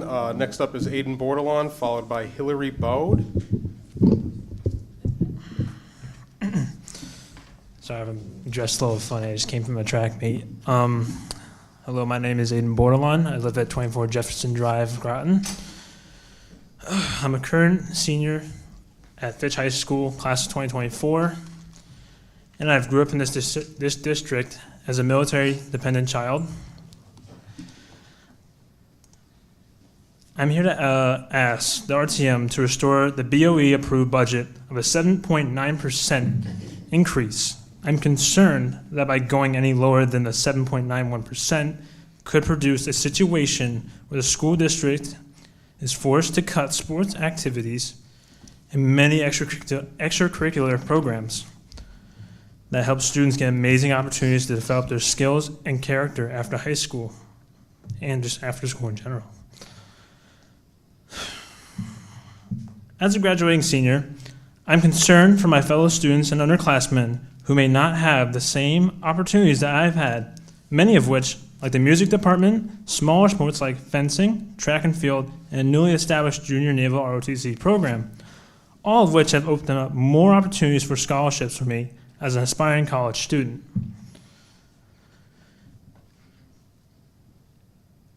Once again, I encourage the RTM to restore a 7.91% increase. The future students of Groton Public Schools deserve the same opportunities as those who have come before them.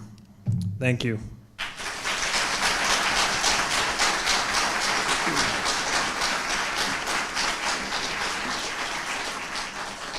Thank you, Mr. Bordelon. Next up is Hillary Bode, followed by Kate Richards. Hi, Hillary Bowdy. I live at 680 Vauxhall Street Extension in Waterford, Connecticut. I am a Groton educator. And ironically, the young man that was just up here speaking was in my kindergarten class 18 years ago.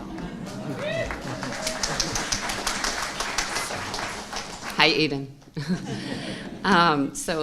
Good evening, everyone. My name is Hillary Bowdy.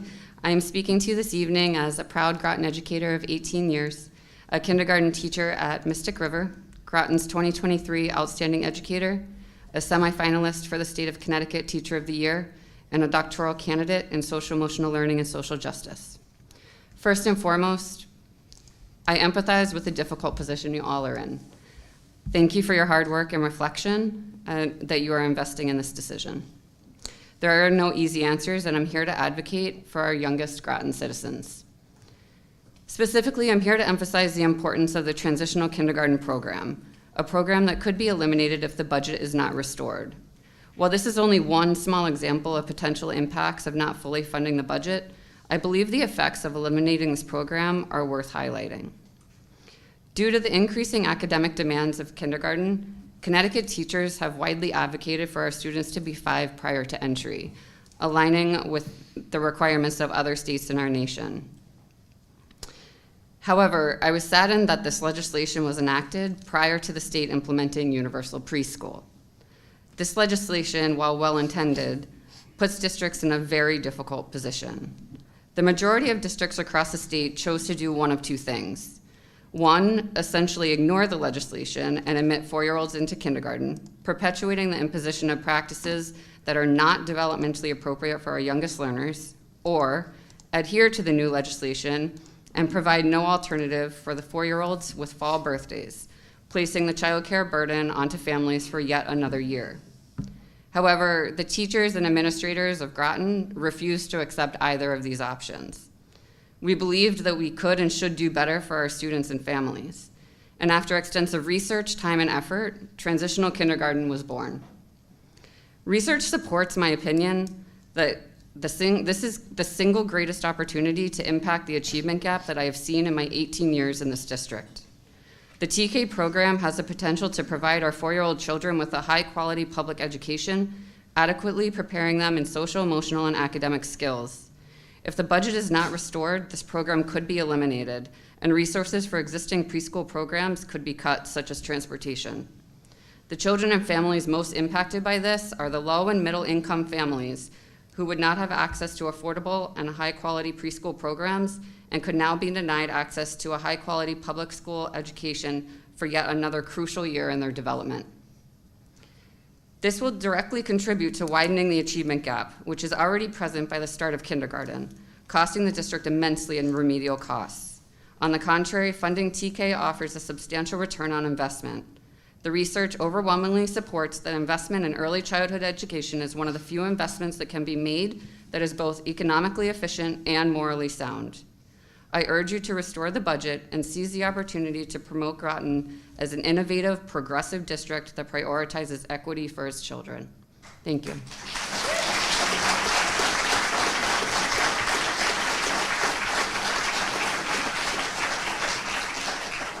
Thank you, Ms. Bowd. Next up is Karen Richards, followed by Nancy Gilly. Oh, Kate, I'm sorry. Oh, yeah, Kate was also an RTM member in the past as well. Dear members of the Groton RTM, as a resident, parent of school-aged children, teacher, and former RTM member, I ask you to restore the school budget as proposed by the Board of Education as a 7.91 increase. Our youth, teachers, and school staff need and deserve our support. From preschool through high school, we as citizens of this town have the obligation to provide nurturing, research-based education to develop knowledgeable, capable, and critically thinking future generations. Teachers and staff here and across the country are understandably overwhelmed with growing responsibilities and stresses that shrinking resources only make more challenging. Groton schools have some wonderful programs and successes, but more is needed to adequately and consistently address the needs of all students. The proposed budget cut will have a negative impact and make it more difficult to keep and attract caring, hardworking, and skilled teachers. The same may be said for keeping and attracting new residents to our town. There are so many areas of concern with these cuts. Most people learn best through the project-based creative work of STEM and arts programs that may be discontinued. Paraprofessionals are already overworked, underpaid, and in need of training. Thoughtful and inclusive instruction requires investment. Teachers need a decent wage and health care. Social emotional learning takes more than a plan. It requires highly skilled educators, time, dedication to deep listening, and a long-term commitment. If bus transportation is limited to hubs, parents will need a car to drive to the hubs, and the drop-offs and the pickups will conflict with work schedules, which will negatively affect absenteeism and learning.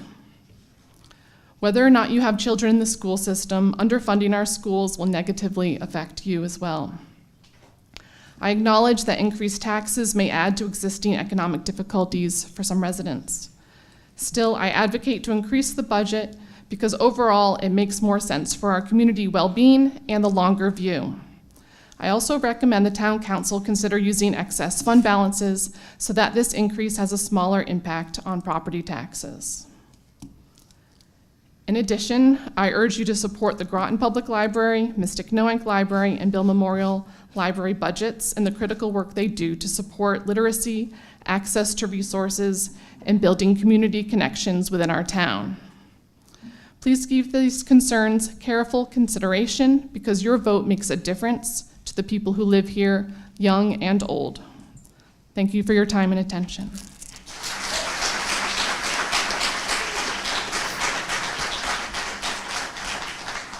Thank you, Ms. Richards. Next up is Nancy Gilly, followed by Mike DeFranco. Nancy Gilly, 34 North Road, here in Groton. I have served on the RTM. I know what a tough job you have. I remember, I think I was on for 3 budget seasons. One thing to please remember, whether you support a particular thing or not, every single budget item is somebody's sacred ox. So when we try to keep things down, we can't do it without upsetting somebody. So the trick is, and it's very hard, I don't know whether we've ever really managed it, is to keep it so that we spread the pain fairly. I think that's probably a good way to describe it. We can't give everything to one department and take all the cuts out of another. And I have to admit, I've sat through some extremely contentious school board budget issues. I was on the year the state was threatening to cut us $12 million. That was a very, very rough year. But one thing I do remember, I don't remember the exact figures, and I'm sorry I don't have this written because this was a very last minute decision to come tonight. When I was on the board, when I was on the RTM a decade ago, the school board budget tended to run about 60% of the general fund budget. That is roughly the figures that are being proposed by the town council now. So I'm not sure we can really say, oh my God, it's unfair. Yes, I don't hate students. I had 2 students who came through the Groton school system. I saw what funds did. They both had IEPs, which they were never able to fully support them. But at the same time, if the budget goes up too much, if our taxes go up too much, my family may have to move from Groton. My husband is retired. I lost a good paying job 10 years ago because of changes in federal law, which changed how hospitals worked. My library job vanished. I spent 2 years looking nationally and could not get another one after 15 years of experience. I am now working basically minimum wage. We are making less money now than we did 10 years ago. But our property taxes aren't going down. And every other expense is going up. And I know that my family is certainly not the only one in this position. So please keep in mind that we have students, or we had students. We understand. I have worked in the schools as a temp and as an assistant in the past. I want our students to be well educated. I want them to want to come to school. But I also want the town to be able to provide the other services, such as police and public works and libraries, that are also necessary for a good town. So please, I know it's going to be a very hard decision, and I support the RTM members however they opt to vote. But please keep in mind, it's tough for everybody, including the taxpayers. Thank you.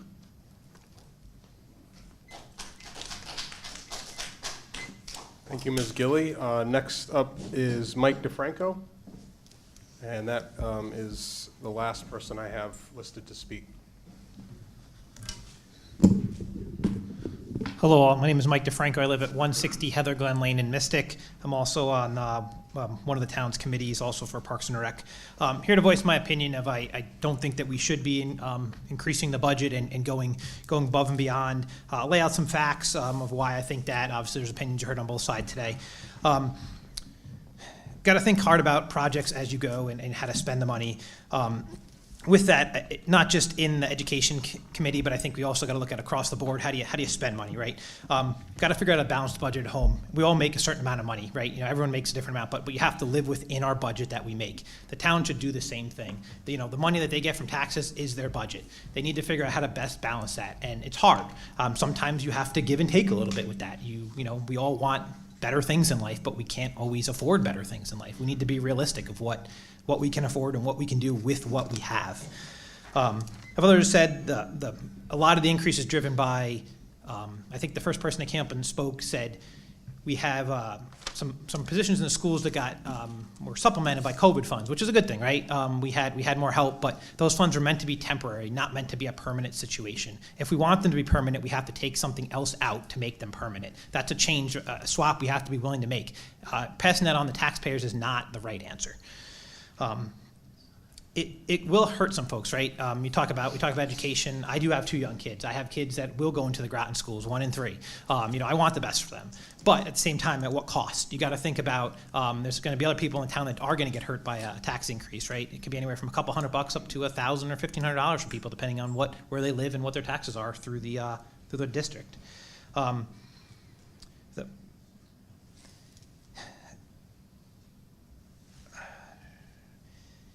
So one example I think about is a little bit, you really got to think about how you spend the money. So watching one of the Shark Tank episodes, they'd asked someone that came up to say that, pitch their product, well, how do you live today? And one of the things thought about is someone who's living, has a roof, has something, doesn't need to work as hard as someone who is on the brinks of living in nowhere, and they have to work harder to make the budget work. So I'd ask the same thing. We gotta think hard about how do we spend the money we have and not exceed it. Think a little bit about going back to like my parents' age, right? They grew up in a much different generation. We heard people talk about class sizes. When I graduated high school, we had 28 to 30 people. I graduated a high school class that was in New York, probably about 200. I went to a college that was 14,000, so it was a big difference in that. But our parents grew up okay. Some of the people in the room, I'm sure grew up in generations which it was very different, right? You sprayed DDT around your house. Nothing we do today, we learned. But at the same time, we had things that worked back in the day, right? We got to reflect upon what worked. How did we do it? How do we learn from those things? Where my industry where I work, right, we had a catastrophic incident. I built submarines. We always think about that thresher and what happened and how do we improve upon that, but still stay within our bounds. So I'd ask you to do the same thing. Let's look in the past. Let's figure out what worked, and we learned some stuff that doesn't, and we should apply those things that we've learned since then, right? We gain more knowledge as a community as we grow. Maybe there's other best ways to mentor kids. Maybe there's other things. We also have to hold some people accountable, right? Need to make sure that people are going to school. We can't use excuses of, well, let's drive absenteeism up to want to fund people to go more to school. We gotta, as a parent, I have to hold my kids accountable. I have to raise them correctly. I have to make sure that they're actually getting educated, not just, it's our fault too if we don't raise them and educate them just as much. So that's really my opinion. I'm asking you not to raise it, figure out how you work within those bounds. If there's certain hard decisions we have to make, let's look at them. Let's look at if we think that some of the education costs are better and we need to wind up paying for sports ourselves as parents. Maybe that's an elective that I have to fund my kid to go do, and maybe that's a give and take, right? And you're not here to vote on every give and take within the school district, but I ask you to consider, we gotta work within our budget, and I'd ask you to stay in there, so thank you.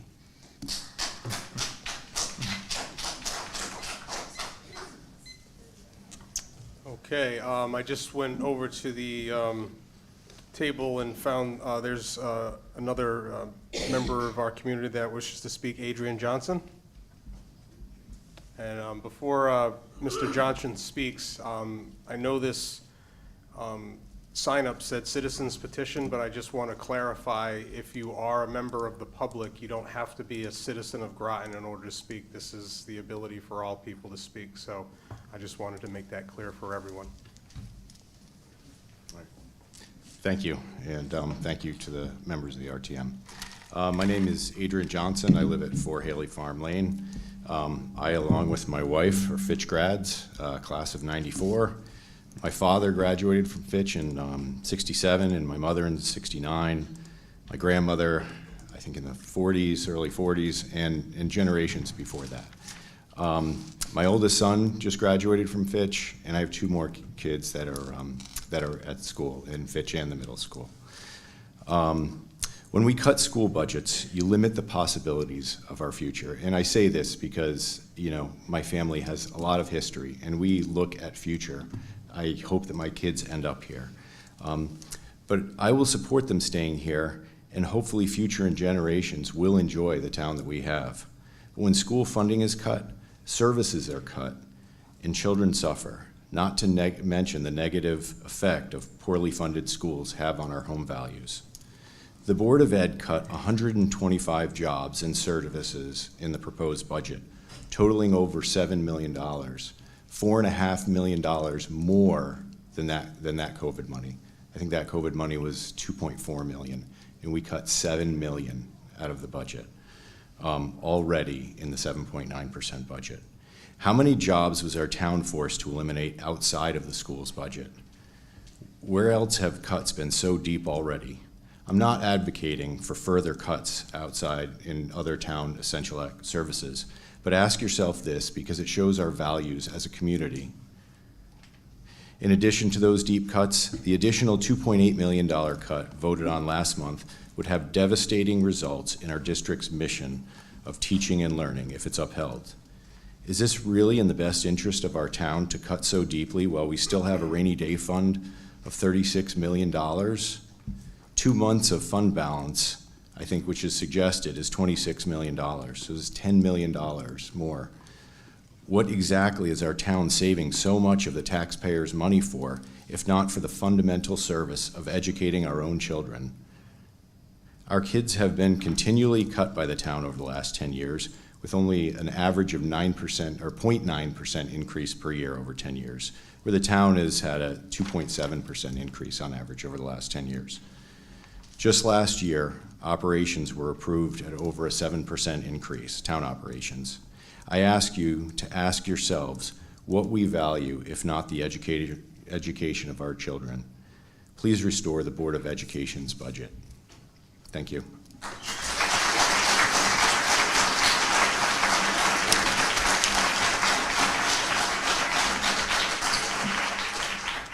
Thank you, Mr. Johnson. That wraps up who I have listed to speak. Are there any other people that would like to speak? Yes, if you could just come on up, please.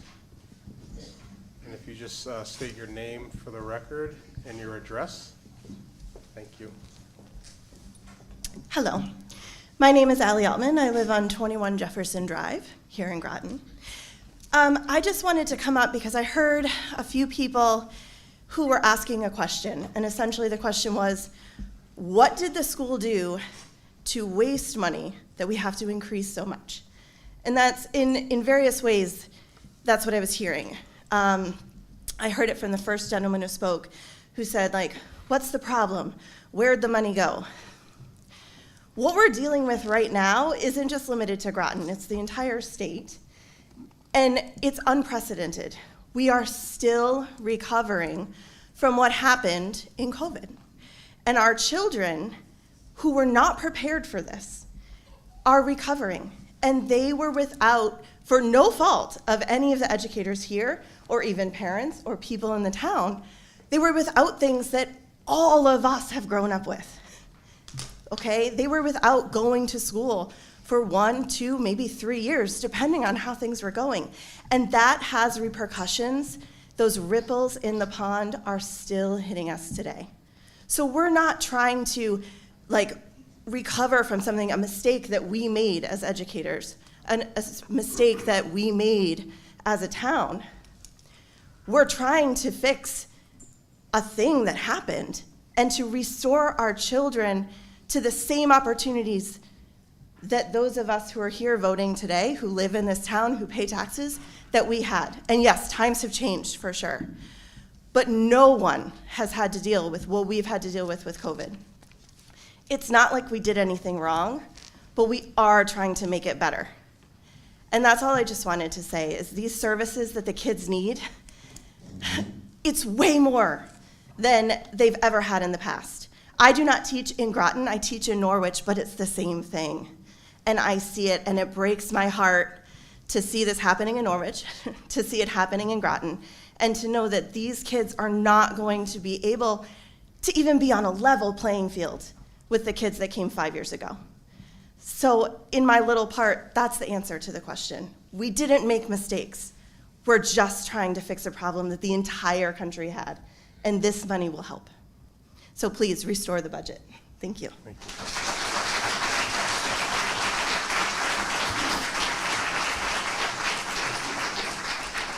I'm sorry, miss, could you tell us your name again for the record? We only got your address.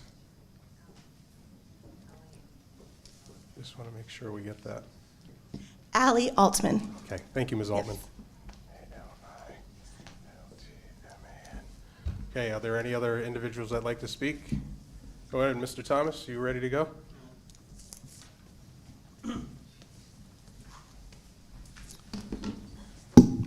Good evening. Ian Thomas, 24 Jefferson Drive, and I'm also a Board of Ed member, but I'm going to be speaking here tonight as probably a little bit of both. A parent in the school system, and I'm also a certified teacher, special ed, recently certified as well. Working on the budget, there's a couple of misconceptions out there perhaps. The 7.91% figure is not trying to restore what the ARP ESSER funding was covering. Those positions have sunset. Those are over with.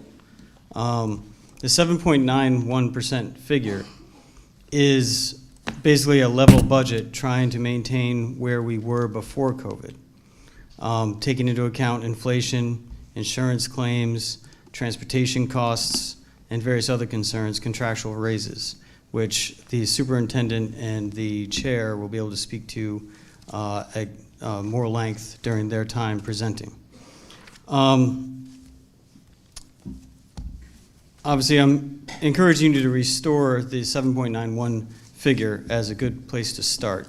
I did send an email to everyone last night looking at advocating for 3 basic actions. And number 1 would be to work to find a way to use the fund balance to ease the transition of the nurses into the Board of Ed budget. As it stands, as Ms. Billings identified, the 7.91% figure actually still represents a $1.3 million cut to what we proposed due to the nurses. And when we were informed that the nurses were not going to be covered by the town. So I think there's probably a more smooth and responsible way to handle that situation using the fund balance and some creative thinking. Also, looking at using the fund balance again a little bit to ease the sting of the insurance claims. We have had unprecedented claims over the past year or so, and we are partnered with the town in the health insurance plan.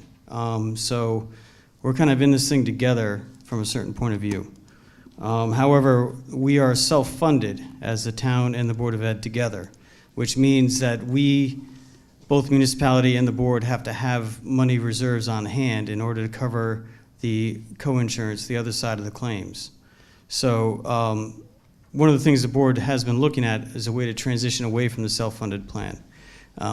For that, we need 1 good year where we're not getting hit hard, where we can kind of plan and do the math and figure out a way to get to a better situation with health insurance. And again, working cooperatively with the town, I think. Again, with this new board, we've only been, this current board right now, we've been on the job since December. So we sort of walked right into this thing. And the third thing would be to make, if we're concerned about increasing the mill rate, one, we're looking at a 0.95 to a 1.25 or 1.3, I think the town manager said. If that is that great of a concern, then I would encourage the RTM to look at other places in the budget or a more creative use of the fund balance that we have. As other people have noted, 15% is the required minimum. Anything over 20% should be looked at critically. I think it's important if we end up having to cut 2.8 million more out of what we've proposed. As been mentioned, sports, music, all that could be impacted, and a pay-to-play situation is not ideal at all because that actually impacts the, the least capable among us, the families that are living very thin, paycheck to paycheck, or what have you. Adding more cost to them out of pocket just to participate in sports at school. School is the one place where there's supposed to be equitable access. It's the great equalizer. And, if we value diversity and inclusion in this town and equity, then we should, put our money where it matters most. Thank you.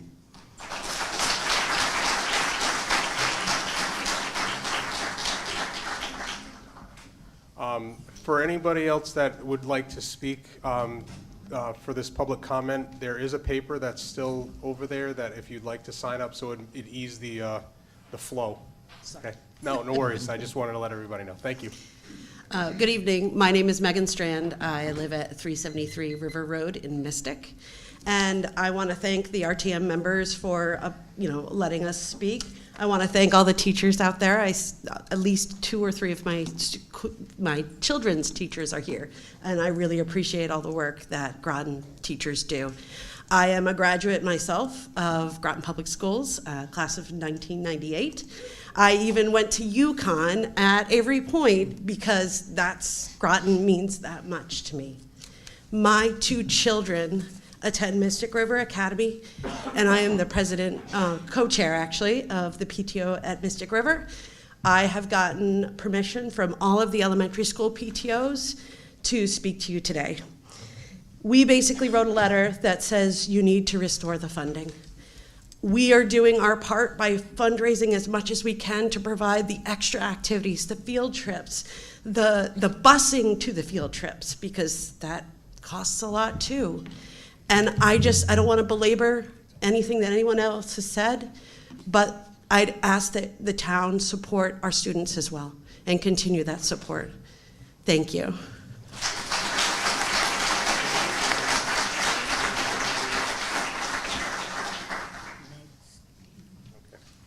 All right. I just saw one other resident or person from the public that wanted to speak. Before I run over there to grab the sheet, you can come on up and speak, all right? Just a little test here.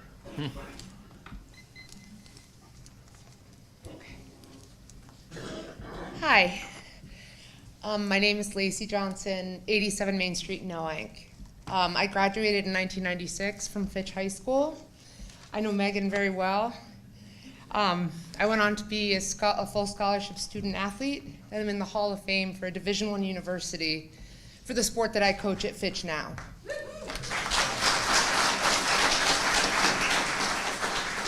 And I just spent all afternoon until right now with our boys track team and our girls track team, and there are folks right here who I've seen. I love these kids. These kids are wonderful. They're incredible, and they deserve everything and more that we all had. And I can't think of any reason that we shouldn't do everything in our power to take care of their needs. I don't have kids in the school system. I just love these kids. I love our schools. I want everything to go the way it needs to go for this generation, and that's all I want to say. Thank you.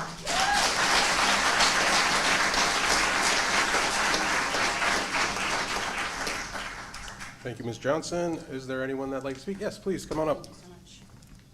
Just name and address for the record, please. Hi, Ash Curtis, 335 Colonel Ledyard Highway in Ledyard, Connecticut. It's like 2 houses over from Groton, though. So first I want to say I feel for you guys because I feel like we have a lot in common as, the RTM. Thankless jobs, or we do a lot of stuff for free. I'm the computer science teacher at Groton Middle School. I'm in the STEM department, and I understand that if this budget does not pass, there's a chance that my department's on the line. And it's hard to believe because I don't understand how computer science and STEM could be considered a luxury, because I teach my students digital, technological, and internet literacy. And if you want to know what a technologically illiterate digital citizen looks like, just open your Facebook feed from 2020, and there you go. So that's why it's dangerous, right? We know how dangerous it is. So I'm trying to create little citizens that go out into the world and understand how technology works and how to properly use the internet and understand how to do their own research. Critical thinkers is what I'm trying to teach. And I just want to speak to the people who can't be here tonight. One of my things as a teacher is I'm very big on relationships and building relationships with my students. I get to know them as little humans, and a lot of them can't be here tonight because they're home taking care of their siblings. Their parents are probably working their 3rd job. They are hungry, trying to scrounge around in the fridge for food. And I'm really scared about what this could mean for them. I think it's just a farce, if you can, that our budget is somehow overstretched or we're wasting money. If you understood how much teachers pay for things out of pocket, if you saw how thinly stretched the resources and the staff we have are now, our classroom sizes are already pretty large at our middle school because our building's too small. And I don't think it's fully stated how catastrophic this budget cut would be for our day-to-day. And I think unless you spend a day in the shoes of a staff member at any public school, you could never truly understand. So I hope you take the words of the educators and the staff that have spoken here tonight and understand that this is not a luxury, this is imperative that we fund schools. And the consequences will be far-reaching into the future, because these will be your doctors, these will be your CNAs, these will be your teachers, these will be your submariners, your welders, your electricians. And it's very, very important that these kids come to school, they have nutritious food, they have adults who they feel are trustworthy, that they can speak to, and they get a good education. And any of these cuts would be absolutely catastrophic for their future. So I implore you, please, as a teacher, as a human being, please vote to restore the proposed Board of Education budget. Thank you very much.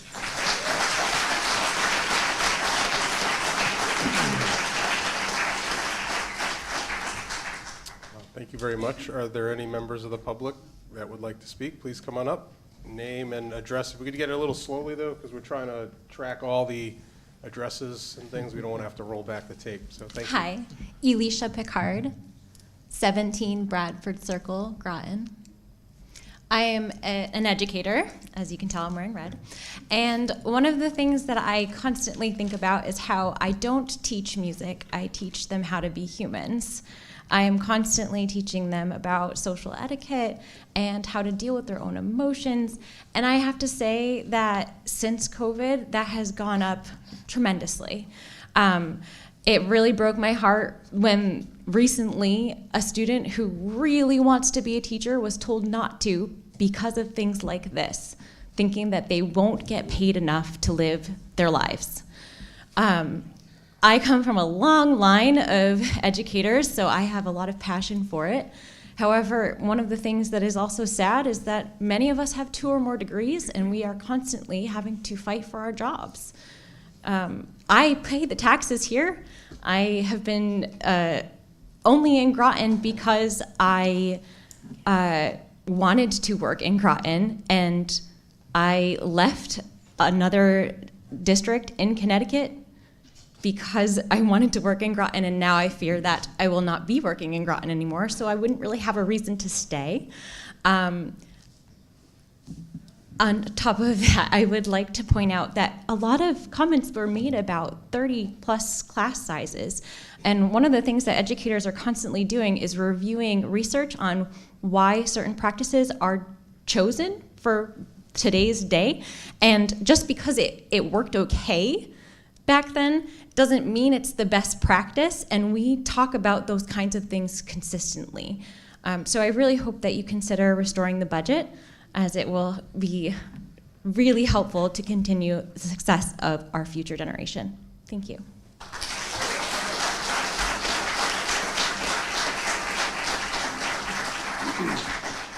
Thank you, Ms. Picard. Come on up. Hi, everybody. My name is Brittany Curtis. My sister, Ash Curtis, just spoke, STEM teacher. I live at 335 Colonel Ledyard Highway in Ledyard, Connecticut, and I didn't know I could speak, so obviously I have nothing planned out, and I almost feel like I shouldn't speak because I totally understand your point of view. I understand taxpayers. People looking at me right now, you guys probably already have your mind made up, regardless of everything we say or do tonight, and I'm hoping that maybe a couple people can be influenced. The reason I am choosing to speak is I am the first job on the cutting block. I am a social emotional learning tutor, and I am the first to go. I'll tell you that. I've worked here for a year, and I am okay with it if it was what was truly for the best. It has nothing to do with me. It has to do with every single other tutor, every single other support staff. If I truly believed in my gut this was for the best, I wouldn't come up here. I hate public speaking. I'm just sitting in the back crying the whole time. This is the true part of education that nobody wants to talk about, is these cuts. And when this time comes, it's sickening, because at the end of the day, the only people that are going to suffer are the most at-risk youth. And you have to understand that. Paying for sports, if I didn't have sports growing up, I wouldn't be here. I might not be alive. Like, sports are what keeps people going. You want to tell these at-risk kids who don't have the money to even eat food that now they're gonna have to pay for their sports? Like, it's truly so disheartening, and it's so disgusting, because I see it every day. I see these kids that want to be better, but they're lost. They're lost. And it's our jobs to try to help them find their way. And I see all these faces I work with every day. We are exhausted, but we keep doing it. We keep showing up because somebody needs to. Someone needs to. And it's your job to show up, to approve as much as you can. If I have to leave, I am okay with it. I am fine with it. I am just grateful that you guys can make any budget possible so that these kids can have any form of support.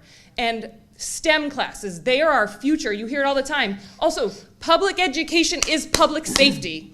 These kids, they need to be protected. They need to stay safe. They are not capable of doing it themselves. They missed a quarter of their life, our middle school students, a quarter of their life to COVID.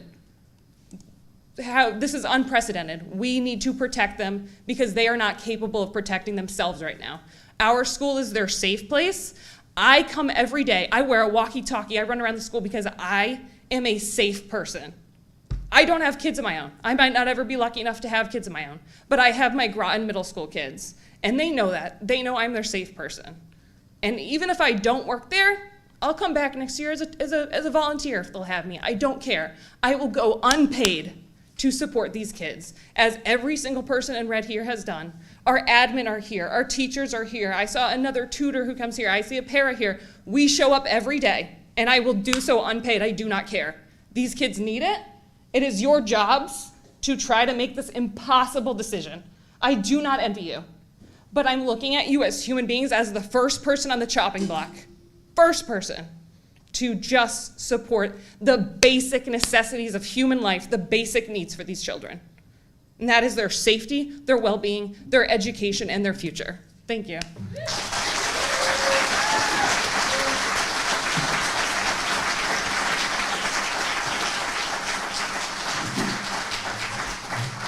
Thank you, Ms. Curtis. Is there anyone else who would like to speak?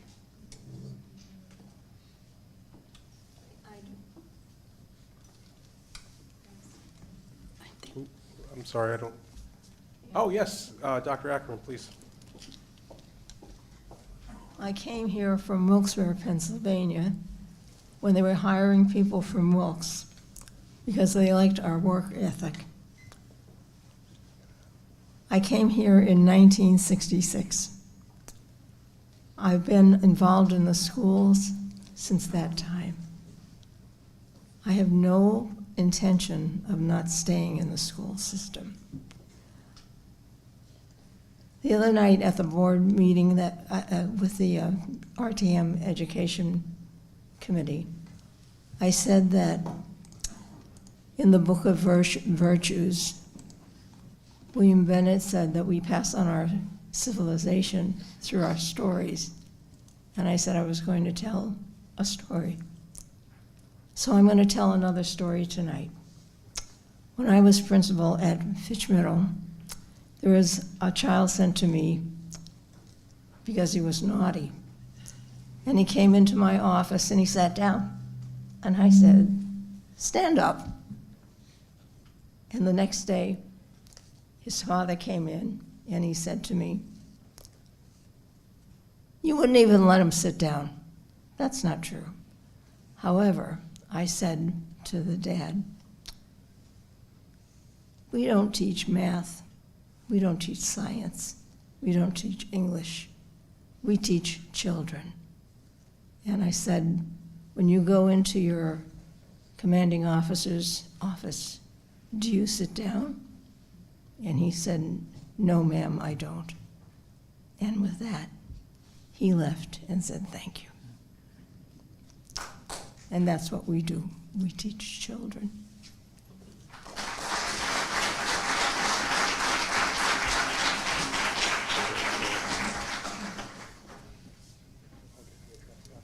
Okay.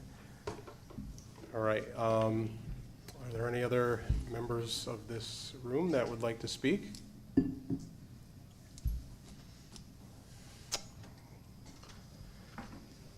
Okay, I am going to close public petitions for the RTM. I would like to thank everybody who had spoke and came out to have their voice heard. We're going to move on to agenda item E, reception of communications. I believe that all of us, as I had stated earlier, have received a slew of communications, whether it be snail mail, postcards, as well as electronic messages. All of those are going to be on the agenda item for the RTM budget, so if you'd like to review those, you can do that. There were 3 that had requested specifically that I read these for the record, so I will fulfill those requests.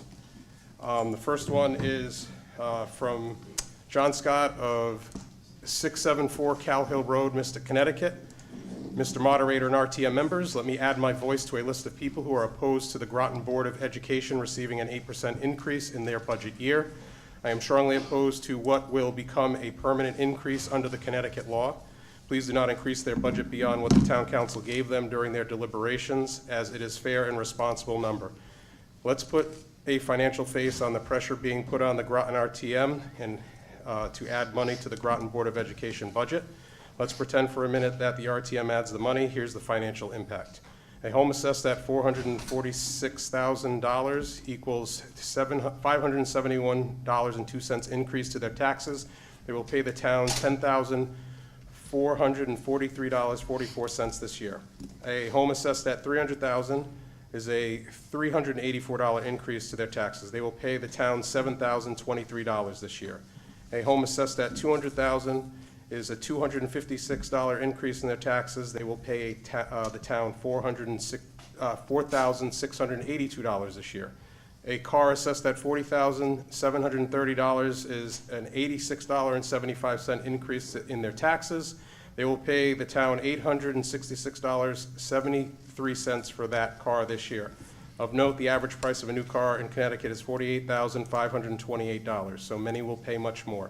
If you are worried about affordable housing, it should also be noted that this will impact our renters as landlords and will be forced to pass along their property increases proportionately to each tenant. The Board of Education, its teachers, and supporters will all pronounce that this money is for the students, but they are not considering the bigger impact an increase like this will have on our poorest residents, our seniors, and everyone who is on a fixed income. An 8% increase will add to the torturous inflationary financial pressures being felt by everyone in town. Every aspect of our lives has seen a remarkable increase in costs over the past few years, increases that are far outpacing people's ability to pay. This must stop. Again, please vote no on the 8% Board of Education increase. Use the council's number. Lastly, many of the RTM committees appear to have voted to restore monies cut by the town council. The council's budget is already a $1 million increase over last year. Please do not make it worse by restoring all their cuts. Sincerely, John F. Scott. I have another one. This is from Megan Strand, co-chair of the Mystic River Magnet School PTO. It reads as follows. Dear elected members of the town of Groton RTM, we are writing to express our deep concerns regarding recent cuts to the education budget. As members of the Mystic River Magnet School PTO, Thames Magnet School PTO, Northeast Academy PTO, Catherine Kolaski Ski Magnet School PTO, Charles Barnum Magnet School PTO, and residents of Groton, and as passionate advocates for quality education, we are troubled by the impact these reductions will have on our students and their futures.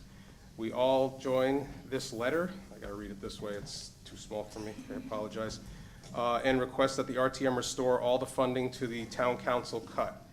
Investing in education is crucial for the prosperity and well-being of our community. It enriches the lives of individual learners and strengthens our workforce, economy, and society as a whole. Providing adequate resources to our schools and educational programs empowers students to reach their full potential and contribute meaningfully to society.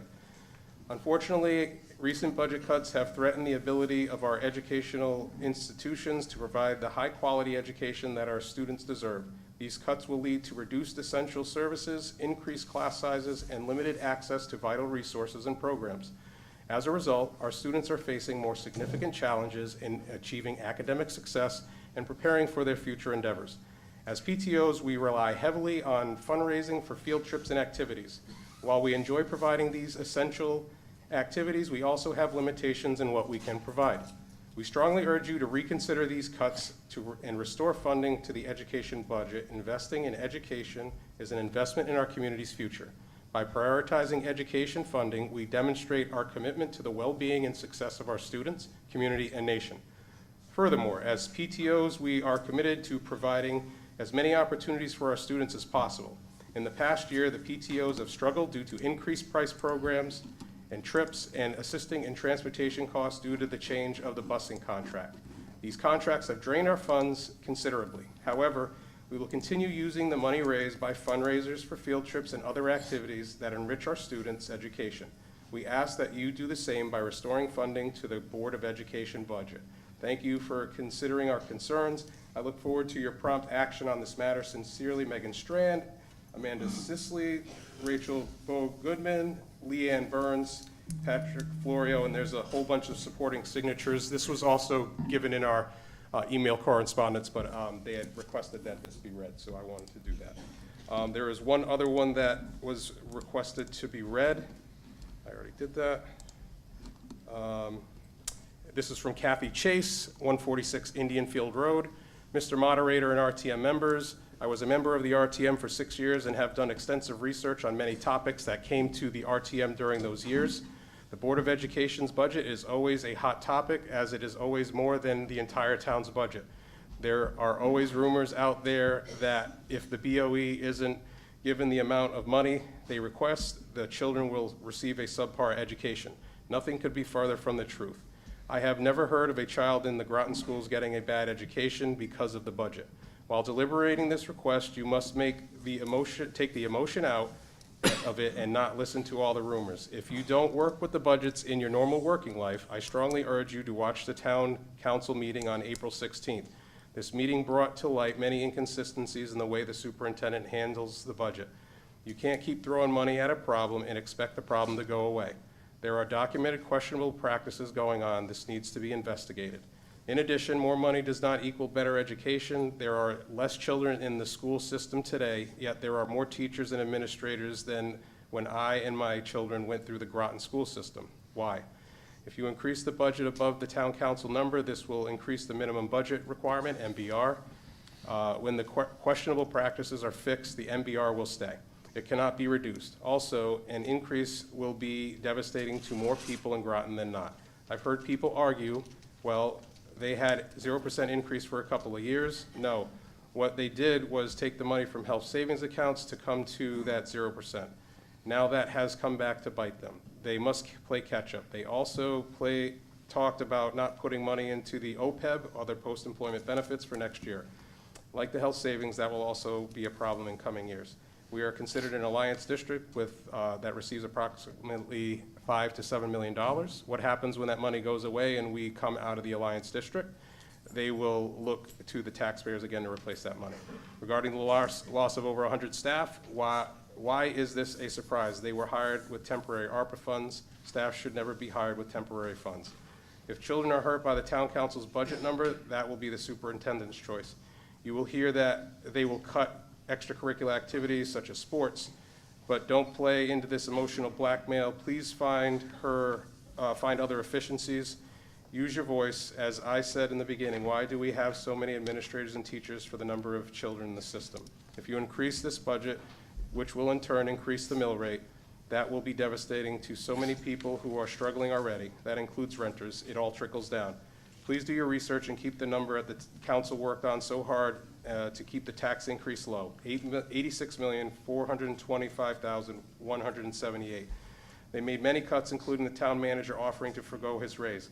Again, I hope you have watched or will watch the town council meeting of April 16th prior to the RTM budget meeting for the education budget. Listen to the facts and take the emotion out of any agenda you may have on it. A friendly reminder that we are still paying for the 2020 plan for the new schools that were supposed to provide savings to the taxpayers. We have yet to see any savings. We will be paying for them at least 20 more years. Thank you. And that concludes what I had received that was requested to be read into the record. Are there any of the members of our RTM that have any communications? Yes, Representative Adams. Thank you. Am I on? Yes, you are. Okay, thank you. Thank you, Mr. Moderator. I received 2 communications from residents of my district, which is District 1. One is an email, and it was not sent to everybody, just sent to me, and I'd like to have that read into the record, please. You have the floor. I am a resident of Mystic Groton, residing on Burn Court. I am reaching out to you to please vote no on the 8% budget increase. As a small local business owner working for myself, it is becoming more and more challenging to afford living in this wonderful community. Increasing the budget would increase property tax and would add much more added financial stress to an already overwhelmed monthly cost of living. I would hate to have to consider moving because my taxes would push me out of an affordable mortgage payment. Sincerely, Sherry I believe it's Muscarella. And if you have an opportunity, Representative Adams, could you give that to the town clerk for the record, Yes, I please? have that. Thank you so much. The other one was a phone call this morning from a gentleman named Michael Nahorny, who is very much against the increase in the budget, and he wants me and probably everybody else to vote no on that increase. Thank you. All right. I have Representative Bailey online on Zoom. Mr. Bailey, you have the floor. Thank you, Mr. Moderator. In the opening of the budget session this evening, I did not hear B of the agenda for moment of silence, salute to the flag. Yes, Mr. Bailey, you might have been cut out at that point, but we did do it. Everybody here got up, stood up, and I led the Pledge of Allegiance. Okay, thank you very much. Yes, sir. Representative Dutton, followed by Cadden. I'm happy to give these in. I don't think I should read them. I received at least 25 postcards and a letter in support of an increase to the budget. If you would like, just like I have, if you would like to submit those, we could get those scanned and put into the record, correct? Correct. Thank you. You can take mine too. Thank you. Are there any other communications? Yes, Representative Cadden. Am I saying that right? You are. Wonderful. Received, Just if you could use the microphone, please. Can I do that? I received multiple communications, 3 in fact advocating for the libraries, 2 for Mystic No Inc., and 1 for the Groton Public Library. I received 1 email from Dana Parfit advocating to keep the school budget at the town council's proposed number, and 1 from Fahim Manzer requesting that we restore the budget, in addition to 1 from Sarah Bruno requesting we restore the budget, and Laura Cotto requesting we restore the budget, Francis Whitney, and Gretchen Romilly, all requesting we restore the budget. Thank you. I believe most of those we all most of received us got as well. most of them. Yes, okay, and just to be clear, they're all in a PDF format under the agenda items, so anyone can read them. We've gotten them in the email as well. Representative S. Powers. Thank you, Mr. Moderator. I have 15 as well. I'll come and get those. Thank you.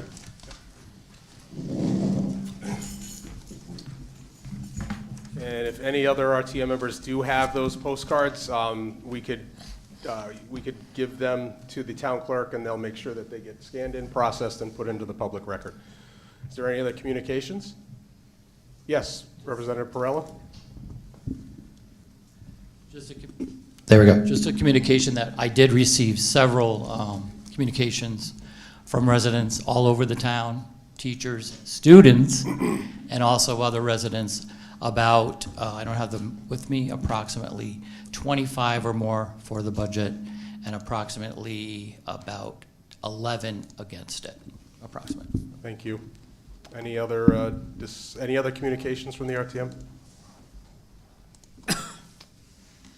Okay, I'm going to close communications, and I am going to take a brief recess so we can stretch our legs, get our things going. It is 8:55. I'd like to have everybody back in their seats by 9:10. 9:10, please. Thank you. All right. Recording stopped.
is voting on it.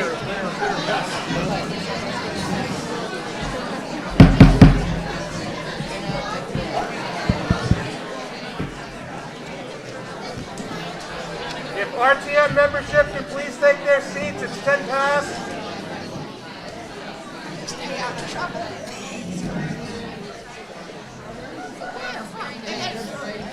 Recording in progress.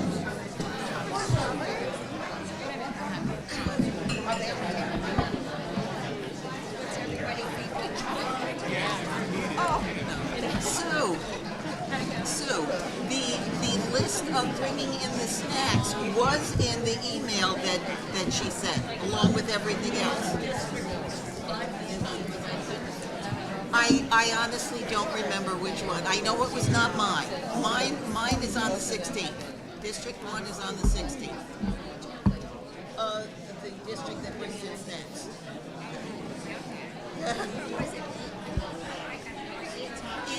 In the original email that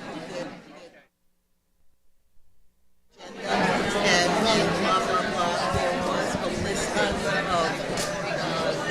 snacks. Okay, folks, we're going to be going back in the We only session. put it at budget time. Quiet Each budget hands. meeting, a different district is bringing. Yeah, that. Okay, yeah. We've had sandwiches, we've had just hors d'oeuvres.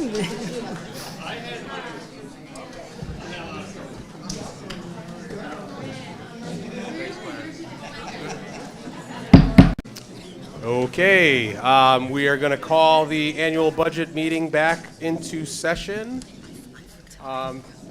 It is sometime, it looks like 12 past, 9:14, so I was a little late, but I think everybody needed to stretch legs, grab a strawberry with chocolate. Thank you, Representative Powers K. Everybody appreciates it.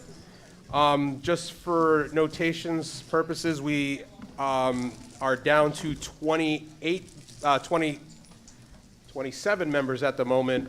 Representative Fitzgerald has stepped away, but she is intending to get on Zoom. We are on agenda item F, budget discussions, 2024-29.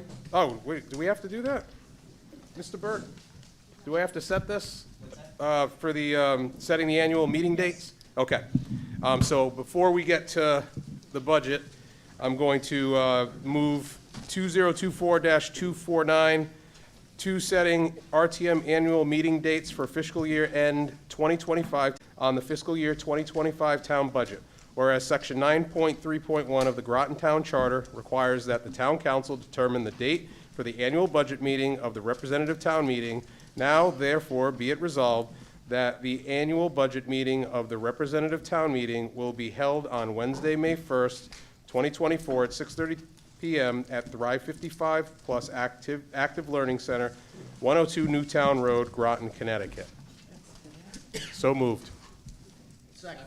All right, it's moved by me, seconded by Powers. Okay, is there any discussion on this setting of the budget? And just for the new people that are here, this is an ongoing meeting, so we've all gotten the amended schedules, okay? So just make sure you get the most recent one that was sent by the town clerk. When we conclude this item tonight, we are going to recess. We are not going to be adjourning. We will not be adjourning this meeting until the last session of this. So I just wanted to make that clear for everybody. Okay, is there any discussion on the motion on the floor? Okay, I'll call for a vote. All those in favor? Aye. Opposed? Abstentions? All right. All right, and we have one account for this evening. It's going to be 10080 along with the CIP for that. I am going to turn the floor over to Chair Whitney, who is the chair of the RTM Education Committee. Thank you, moderator. I'm Chair Whitney for the Education Committee, as just stated, and at my first order of business of the Education Committee's special meeting, which took place last week, Wednesday, April 24th. Our first order of business was roll call, and Representatives Dutton, Fitzgerald, Robertson, McElroy, Perella, and Whitney were present. That we had a quorum, 6 of 6 members present. Also in attendance were Superintendent Austin, Board of Education Chair Waitleff, other Groton Public Schools administrators and staff, and Board of Education members. Town Manager Burt attended online for at least part of the meeting. We had items. The first one is 3.1, and that's 2024-390 RTM Education View. Account 1080 Education. This is page 171 in the budget book, and there's also an entire Board of Education supplement as well. $1,958,484 for account 1080 Education. That was seconded by Representative Perella. The rationale: this is the Board of Ed approved budget number.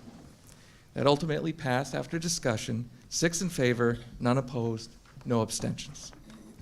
There was also a first amended motion by Representative Fitzgerald to recommend $87,671,751. That was seconded by Representative McElroy. The rationale: this adds $1,246,573 for funding school nurses to the town council approved number, and is an attempt to find a compromise number. That motion was ultimately withdrawn.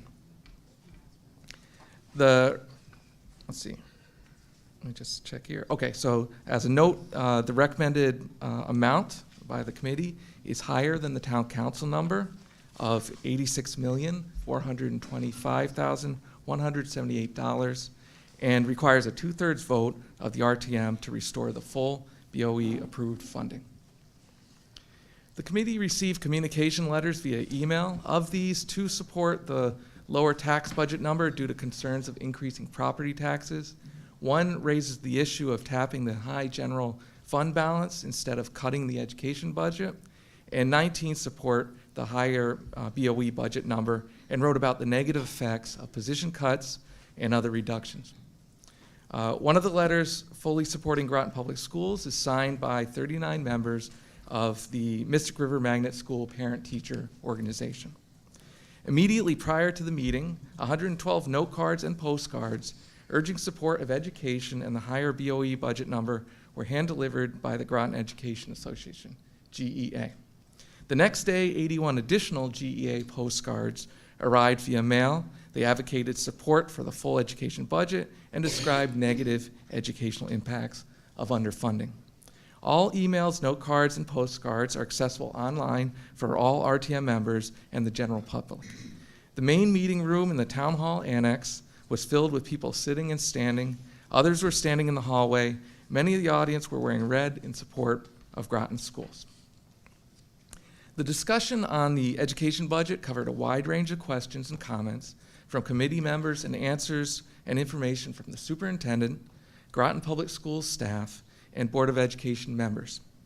The superintendent delivered a budget presentation including the mission statement, program highlights, drivers requiring a higher budget than last year, sunsetting of the ARP-ESSER funds and positions already eliminated, revenue sources, amount requested in the main budget categories, and spending per pupil.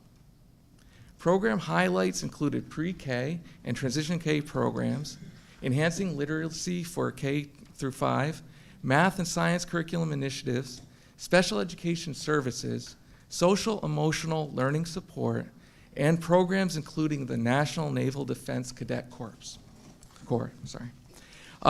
Budget drivers are increases of $3.2 million to healthcare property insurance, $1.3 million to wages, $0.8 million to transportation contracts, $0.2 million for utilities, and $0.6 million shifted to the budget due to the anticipated loss of Department of Defense supplemental grant funds.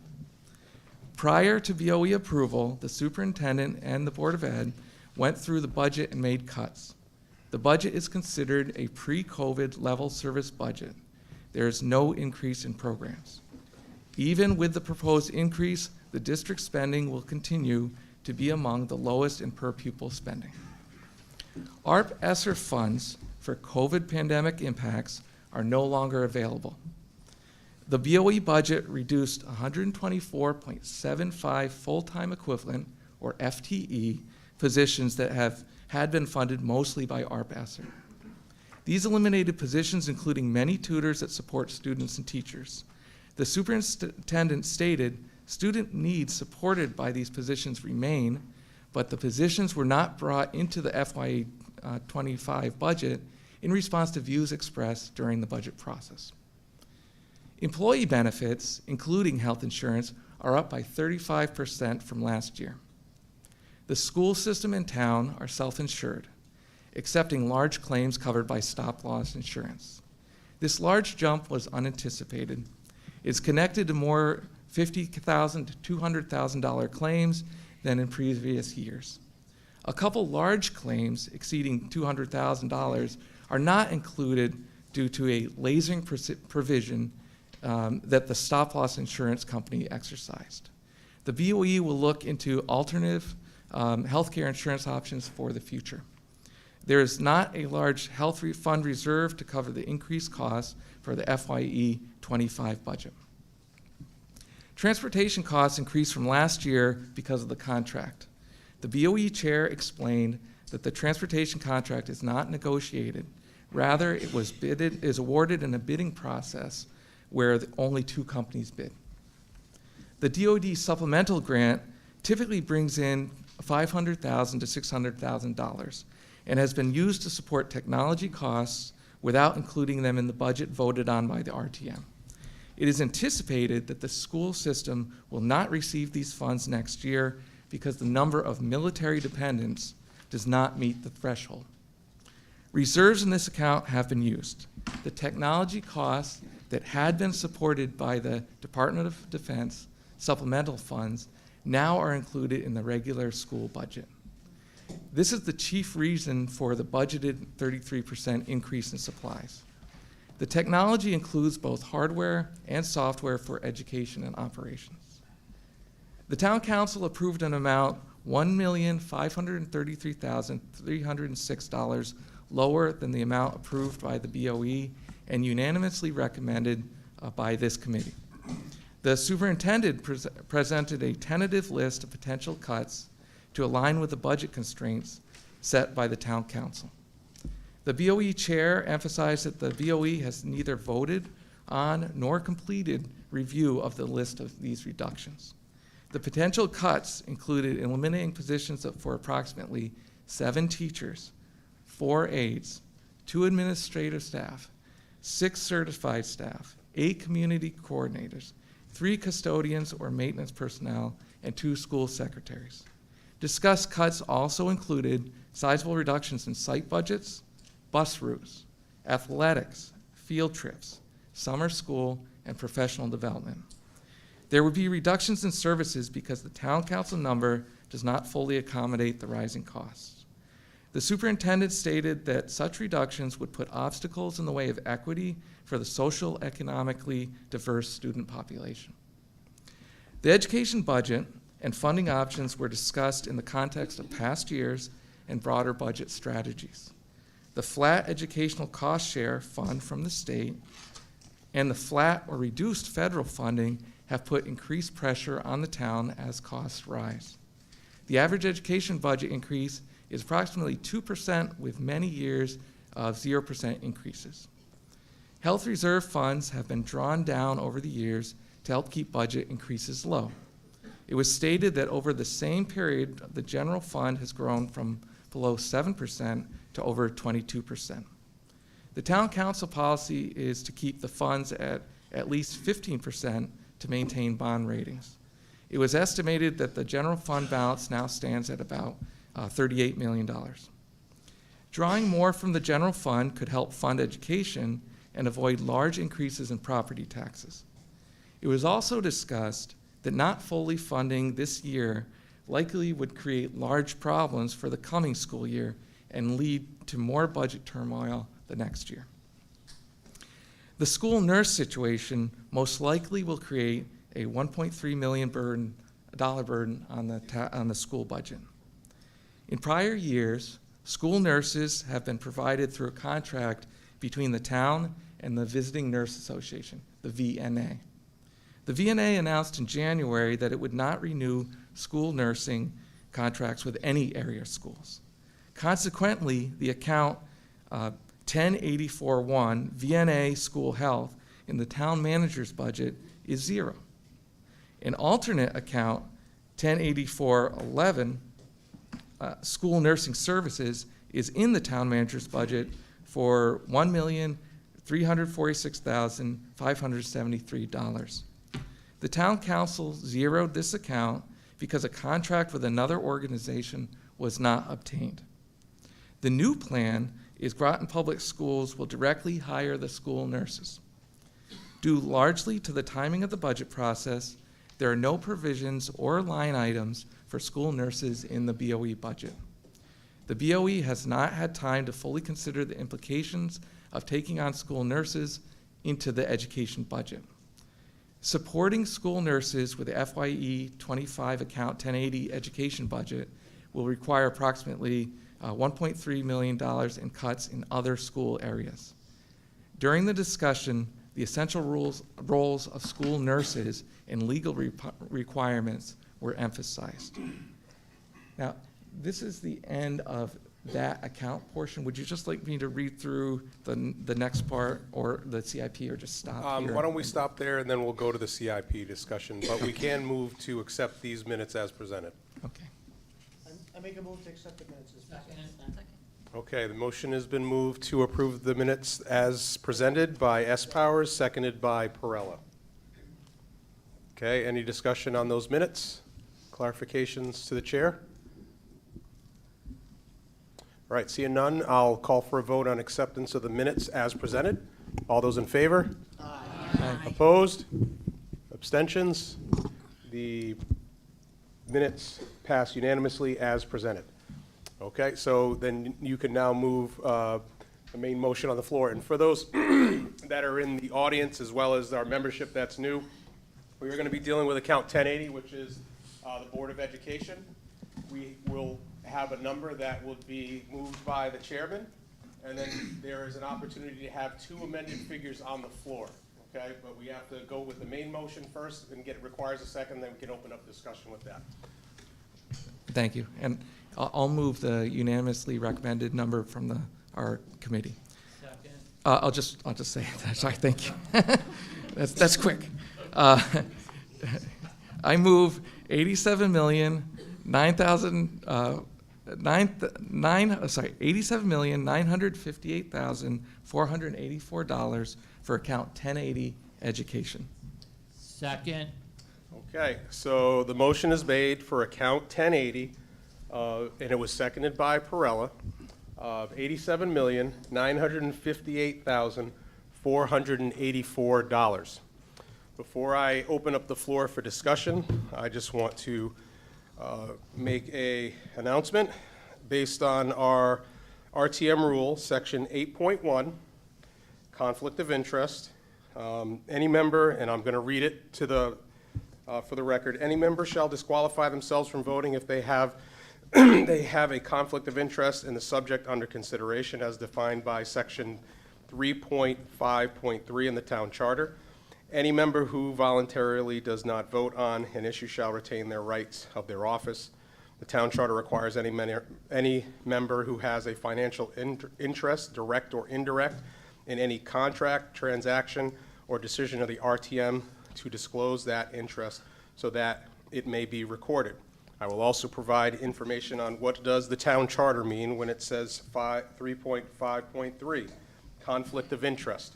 No elected or appointed official, member, or any town ABC or town employee shall use his or her official position or office, or take or fail to take action, or influence others to take or fail to take action in a manner which he or she knows or has reason to believe may result in a personal or financial gain, or will suffer a direct monetary loss, as the case may be, by reason of his or her official activity as stated in the Connecticut general statutes. Any conflicts of interest in matters of the town shall be disclosed orally at the times such interest may be considered a conflict. Such persons shall recuse himself or herself from the decision-making process. With that being said, I need to disclose that I have a family member who is a Groton Public School employee, and with a lot of thought and deliberation, we've had these discussions in the past. Due to the nature and the sensitivity of this item, I am going to be abstaining from voting on this budget item. due to the language that I heard. However, I've spoken with and researched that I do have the ability to proceed as moderator. You all voted in me unanimously, and I feel confident that I can maintain order and direct this budget item as presented. Thank you. I now open up the floor for debate on the main motion on the floor of $87,958,484. Representative Perella? Thank you, Mr. Moderator. Anybody can hear me? Is that okay? There we go. Okay. Yes. Thank you. So thank you very much for everyone's work tonight and everybody that was involved in this budget. This is a very, very difficult year. I've been involved in the past, and I have never, ever, in my 39 years in government, seen a budget presented this low for education. The superintendent did her job. She came in very low. I'm not going to read all of them, but if you look at this piece of paper that you have, you're talking $1.6 million for reduction of tutors, just that alone. 110,000 security guards. Business education, 100,000, and the list just goes on and on. So when the town council did their figure, I'm not saying they did anything that they shouldn't have done. However, I don't think they had all the data that they needed. When the education committee met, we deliberated back and forth about what would we do if this school system suffered these losses. And I have to tell you something. I'm a really strict financial person. I don't want to see our taxes raised. That doesn't mean they will be raised if we pass this budget. As some of the speakers said, we can't go above the figure. We're just meeting a point where we're going to be able to fund things that are necessary at this point. COVID money, that's gone.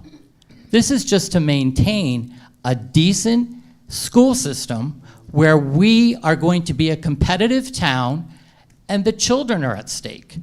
And if we don't do it, we're going to be in more trouble next year. And that was what we talked about when we met in the committee. You're going to have more problems. What are you going to do? That speaker that talked about, he goes to school because he's a musician. And that's the thing that motivates him. And I was so proud when he got up and spoke. I was a musician. What about people that have emotional problems? People that have hunger issues? People that don't have parents at home? People that when we decided, I have to adjust the chair, when we decided years ago to do the referendum, which we voted it down, and I agreed with that at the time, look what we have now. We have correction to a magnet school. We have one of the best systems in Connecticut, but we have to maintain it. We're not quite up to the level that we even should be. I do not want to pay more taxes. I think there was a figure on the floor, for example, that if we did a house at 200,000, somebody quoted, assessment, it would be approximately $486. That's probably around my house assessment, although that fluctuates. So per month, $45. Well, guess what? Look at this. I need to lose some weight, so I'm going to cut back on my food, which I need to do, my addiction to food. So I'm willing to do it. And I brought something here tonight. I want you to think about this. If I can just approach the bench, so to speak. I'm going to approach this, okay? I'm going to go this way. I brought a little bag for something in it. Would you do the honors of just opening the bag? I'm concerned. It's nothing bad. Okay, so then I'm going to bring this back. This is something today I was thinking about this budget. And I said, how are we going to resolve this issue? And I'm a gardener, and I looked at my beautiful flowers. Guess what this flower is? It's a little wilted right now. I should have watered it. It's called a forget-me-not. Forget-me-not. I want to hand this tonight to our superintendent as a token of my appreciation for her hard work and the Board of Ed and even the town council. I'm not against you. I just don't agree with it. Forget-me-not. So let's go back over the budget. A child that has a problem learning a language. Forget-me-not, please. A person that's a musician, they don't do good in math. Forget-me-not, please. A person that is emotionally disturbed, has no one to turn to. They need staff. Forget-me-not. Now they're not on the street. This budget is a bare bones budget. It's very serious, and that's why I'm speaking up about it. We'll see what happens in the future. Maybe we can get more money from the state. We did hear tonight, Ms. Billing gave an excellent speech about that we have to reach up to just to cover what we want. Also, the impact aid. Groton is notorious for this. We have to work on that every single year, and I believe the superintendent also had Representative Courtney touring the school systems. So that's a positive note. Guess what's gonna happen though? Go ahead, cut the budget. Guess what's gonna happen? You're gonna have more people on unemployment. Not good, not good for the state, not good for the town, less people being able to pay. I feel for the people that don't want their taxes. We can take this from another budget. That's what we're here for. And you gave that a great point, Mike. You said, oh, look at this budget was up 7%.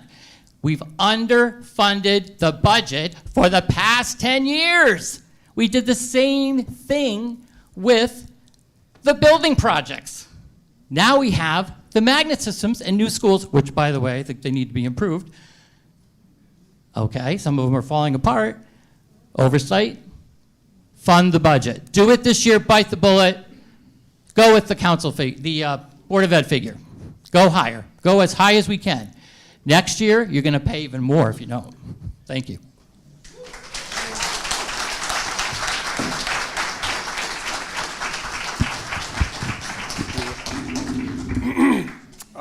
And thank you, Representative Perella. And to be clear, because I know Chair Whitney had mentioned it, in order to get to this number, we need to have a 2/3 vote of the members present in order to do it. We currently have 27 members, so 2/3 is 18. We have to have 18 members in the affirmative in order to, we have 27. Oh, well, again, but I'm still here, so I'm abstaining, but yes, you would have to have 18 members vote in the affirmative, okay? So I just wanted to let that be known. Any other discussion on the main motion on the floor? Representative Powers, S. Mr. Moderator, I'd like to move the town council's number for discussion, and Superintendent Austin's here, and I think we need to ask her a few questions. Okay, can you put that number on the floor, please? Oh, yes. I'd like to move 86,425. 86 million, sorry. $425,178. Second.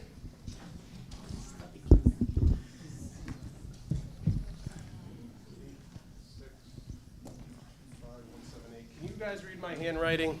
Yeah. And again, you guys have these CIP sheets. Did everybody get those? So before we go any further, the first amended motion on the floor is for $86,425,178. It was moved by Powers, seconded by Massa. Okay, you can speak to your motion, and then Representative Adams, you have the floor. Can you come and speak with us about the number, Superintendent Austin? Because I have a few questions, and, okay, great, that would be great. And, you know, normally we sit up front, and yep, and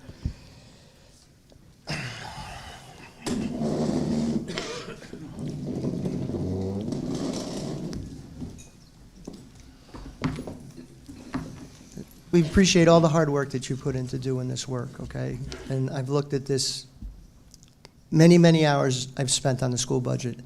I've done this for a number of different years with my wife, and we've always supported the school budget. I think education is a very big community development, just to let you know.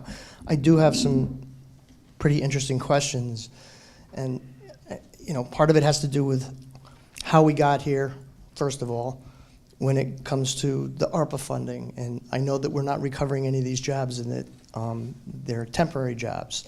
And I think that number was like 6.5 million. How do we go about replacing those jobs? That's the first thing. I mean, are we going to replace them? How do we do it? And is it part of the number that you guys came up with for the students and their health and all of the things that we see here? So I did receive 23 questions that I very carefully crafted answers for you.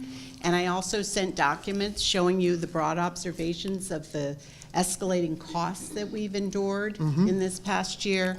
with a lot of background knowledge so that you would better understand the graphic that we Correct. had. But for tonight, I Right. think there's a whole room full of us that, Right. like, I didn't get to read my email today. I went to work all day and I ate and came here. So And your question was about ARP ESSER. Yes. ARP ESSER is not ARPA. It is for education, and it's for closing the gap, achievement, taking care of children's social, emotional needs. It was actually used also for health and, during COVID, for masks and all kinds of things that we needed. It even included some HVAC work because we were allowed to use that. It had We see that, very yeah. specific education qualifications, specific. And we even had from Connecticut Association of School Superintendents, Dr. Betty Fieser working with us. I had a whole committee when we designed the plan. If you've seen the plan, and I think I did send it out, it is quite comprehensive. We did know that it was going to be over at the end of this year. Okay. In working with the board, when we first looked at it, we knew that things were not still okay. And at first, we looked at very strategically, some of the positions of some of the tutors, the social worker, several of the positions, and we really, in the original superintendent's budget, we moved some of those over. But we heard this community loud and clear saying they expected it to sunset. And so then we went back at it and we took everything out. That's where you get the 125 positions that are out. We cut $7 million from what would have been a level service budget from this past year. So, this was a new board, several new board members. They did due diligence. I think they had 150 questions that we answered together. But it was such amazing teamwork. I mean, they really, the whole team, the whole board really worked hard to really scrutinize this budget. And that's, the ARP ESSER sunsetted. So there's some misunderstanding, I think, in our community about what really was done in this process. There were many, many meetings, hours and hours of work, and it really came down to the 7.91% increase. But if you look at it, and I think it was Councilman McBride who said, insurance alone is up 3.2 million. So we're looking at, utilities are up just like at home. Transportation, there was a contract. The contract, I had clearly stated that it was the lowest bid. We followed all the town procedures. There were only 2 that came out for the transportation, and it happened to be the STA, which we've worked with before, but they were the lowest bid. So we did try to negotiate a little bit to spread out the cost so that we didn't take the big hit all at once. So transportation is up. Wages are up 1.3 million. That's mostly due to negotiated existing contracts, the minimum wage increase, but that even includes the FTEs that were reduced from ARP ESSER. So even with all those reductions, it still was up $1.3 million. And we also just negotiated with our paras. We really needed to be more competitive with other towns around for those contracts. So the other thing that you've heard is DOD supplemental. We're down about 80 students. I've heard that we had one submarine leave right before the October 1 numbers. We used that number.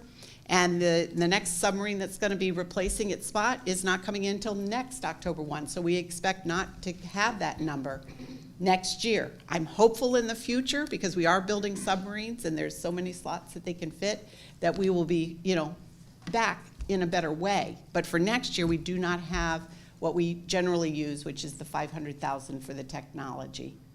And some of that goes to the one-to-one that we have for our middle school and high school students for Chromebooks. And some of it is in software. We're even looking at software for budgeting that more aligns with the town. I have to tell you that the town Department of Finance and the school Department of Finance, our staffs are regularly in communication, daily. And, they have worked together all 10 years that I've been here. And, are in that communication and tackle problems all the time so that their numbers align. But we do have different softwares, so it is a little cumbersome. And it was one of our, well, a couple of our new, Board of Ed members who said, can we put in some funding for having a better system for budgeting that would be more aligned with the town? And we haven't decided on what that would be. We have to get a budget first, but that's in there too. Okay. Just for the DODIA money, the DODIA money, I was told that we actually are receiving our stipend, our normal stipend, because Courtney was down in Washington, and you are receiving funds from that, are you not? Not for next year. We don't expect that we have the numbers for next year. He did, Congressman Courtney did come visit us and said that there was some, back and forth Because there in was Washington. a big cut for all of this, not just our base, all bases across America. They wanted an 80% cut in that. Right. Do we have a contingency for that money? Do we have any way of making that up other than through tax revenues? It's not impact aid, so they're two different things. The impact aid is a different source of funding. I know if I've got parents out there, you know how many times I've bothered you to fill in those impact aid forms, and you did a great job. Right. We got about 80 to 90% back, and it matters. Every form matters because we account for every child that is military dependent, and I would know that because I'm one of those. Yeah. I'm back home base. And we account for those who are living and working on federal property. And then those who are civilian who are military connected and might happen to be on a submarine on that October 1st. So it's very strict guidelines for impact aid. But I have to tell you that we usually use the number of about $4 million a year that go directly to the town. But the numbers have come in more like 5 million or more. That's where we got the last 2.2 million that just came to the town not too long ago. So we are really seeing an overage from impact aid. But the DOD supplement is specifically for your dependent students. And that is, we're just missing the threshold. But hopefully we'll get back there. And that's for next year though. The other, and I'm not going to take up, there's plenty of representatives that have questions for you. I'm not going to take up any more of your time other than, the self-insured fund. I'd like you to explain how that became so low. And I'd like to try to understand better, since the town employees and the teachers and everybody in the Board of Ed were all self-insured. So explain to me how the balance became so low where we're at this crisis point. I think the chair can explain it because he's been here with me many years. And it's, we have emails going back probably to 2017 that have communication between the town and the finance department and our finance department, talking about not having that excess revenue go too high, and that we really had to keep that lower. So, you want to talk about that? And first, I just want to reemphasize your first question, that this budget does not support any taking on of any of the ARP-ESSER positions. Those have been completely eliminated. And I know that that has been stated during some public comment that we were still attempting to bring some of those over. Those employees, those professionals are supporting our students right now. They will not be here next year. They will be missed. It's going to be a major, just from the loss of that. However, when it comes to the insurance reserve, so we are self-insured. My understanding is this has been maybe since the 90s. Now, the thing about self-insurance is, as you know, that the amount that you're on the hook for, you don't have the insurance company paying the claims. We're paying the claims. Right. Now, we do have a stop-loss insurance policy. So every time a claim goes above $200,000, stop-loss kicks in, except the market has changed, and now there are what Chairman Whitney referred to as these lasered claims. So up to 2 employees per year, we're now exposed to going over the $200,000 and deeper into the insurance account. In the beginning, they were all stop-lossed at $200,000, but now with these lasered claims, so that hangs over us like the sword of Damocles, and has substantially changed the way that the insurance works. Prior to COVID, when claims came in lower than expected. The account actually turned a surplus, and we refer to this as the reserve. Correct. Now, in addition to that, and I hope nobody's eyes start to glaze over, but in addition to the How much operating. was that through COVID, the surplus, how much was it, do you know? Offhand? I don't have all the numbers offhand, but basically, you have to maintain 25% of claims as your corridor. This is like your insurance on the insurance. And then as the surplus builds, we followed the lead of the town, which was that we were not going to allow that surplus to go to too high a level, because it wouldn't be fair to turn around and request a increase from the taxpayers for the budget if we were sitting on a pot of money, which was generated by the insurance policy and the reserve. That has now reached a point where claims are at a record amount. Two things happen. When the claims reach a record amount, that corridor of 25% now goes up. That eats into the reserve. And now the claims have reached a point where we cannot use the reserve to fund the health care. And so this number, the insurance consultants came up with what they told us should be budgeted for next year's insurance based on this.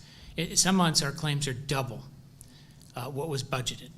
Okay. And so they look at that, they add in this lasering, and they say, well, now you need, and the number they came up with was 3.2 million more next year than last year. So how do we fund that? Well, we made a commitment to our employees that we would provide them with health care. One of the things that the staff did over the years is they changed from a fully insured plan to a high deductible plan to help the insurance, be more affordable. But again, it's catching up with us. Somebody alluded earlier tonight, insurance costs are up 25% a year. So it has caught up. And that's correct. And now, in order to keep our commitment to the employees, we have to budget for the 3.2 million increase Into this budget? Okay. I'll let more to ask. I'm sure there'll be more. Okay. Thank you. Sure. I do want to say that we are looking into, I've talked to John Burt about looking into either a state plan or, a different kind of a plan, but it would have to be beneficial if we both went into it for both the town and the school. But that is something that, I'm working with Lori Lapine, our HR director, to see, is there a more feasible way that can bring down costs? Because we know that right now it's quite expensive.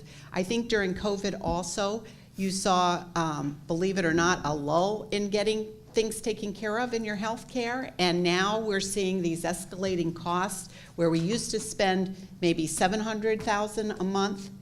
We've seen 3 or 4 months this year of about 1.3 million. So these are the high cost, $50,000 to $200,000 kind of care. So, people have waited to get surgeries and do other things, and, it's... I disagree with that. Excuse me. The hospitals opened after 9 months of COVID. So the staffing was low, but the procedures still went on, and I know this because I know the healthcare piece to this.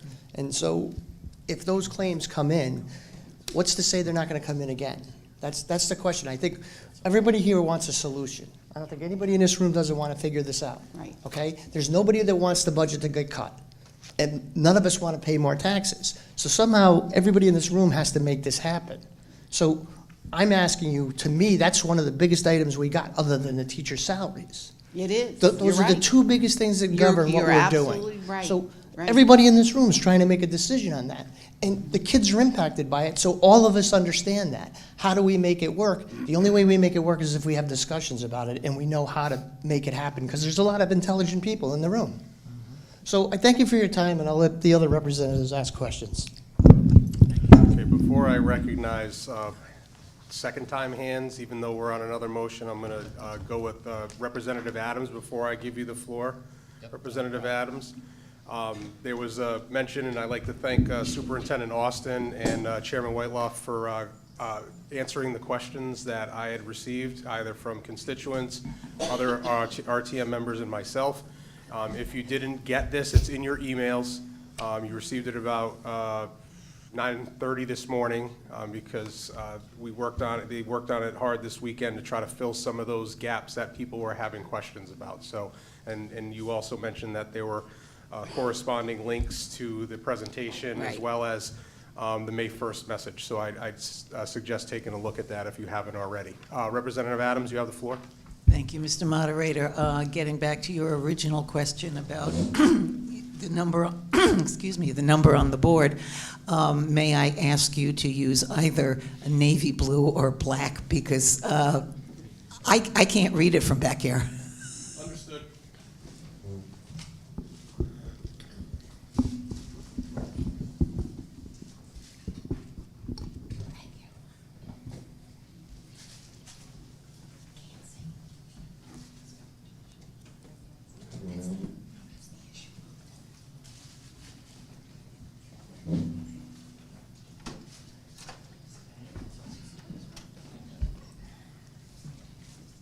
Is that better, Representative Adams? Can you see that? Yeah, well, that's a little bit better. Okay, and again, if this number that is the first amended figure on the floor is on our Town of Groton summary. So if you got that Excel spreadsheet, if you go down under Council FYE, under 1080, you'll find it highlighted or a little faded if you don't have a color printer. Okay. Was that all, Representative Adams? Yes. Okay, thank you. Representative Casper? Thank you, Mr. Moderator. I have one question. I looked in this thing, and it's not in there. What percentage of students are Navy? We have 54% students who are under free and reduced lunch. No. What percentage are government kids in our schools? In our schools, is it 20%, 25%? Military students. Military students. Okay, yeah, got yeah. it. We have about 1,000, so it's about 20%. Okay, 1,000, and it costs us 18,000 each to educate. And that's, I guess that's around $18 million. So we, the town of Groton, are paying $18 million to educate our Navy kids. And the government is kicking in 4.5, maybe 5. I think if they were paying their fair share, we wouldn't even be having this conversation. We would have finished this hours ago. I mean, I just, you know, the Navy base is an asset for the whole area, but we're the ones who are bearing the burden. And neither the government nor the state of Connecticut is taking that into account. So that's all I have to say. Thank you. Representative Dutton? Just super quickly, because I'm sure you can hear me, because like Chairman Whitney, we are both professors at the University of Connecticut, and we also have a lot of exams to grade tonight, and it's late, and this is volunteer work. I advocate strongly for the voice of the teachers.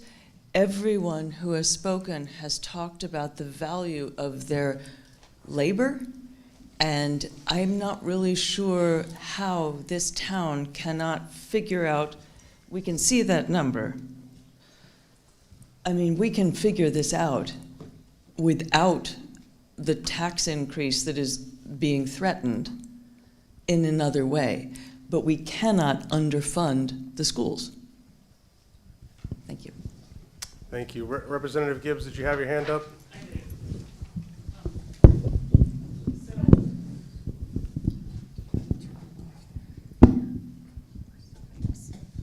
so the Board of Education is requesting a 7.9% increase, correct, over last year.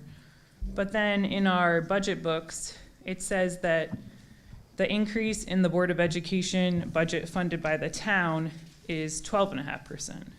So I guess just to make sure I'm understanding this, the burden of the taxpayers would be 12.5%. Is that correct? I don't know. I don't know that.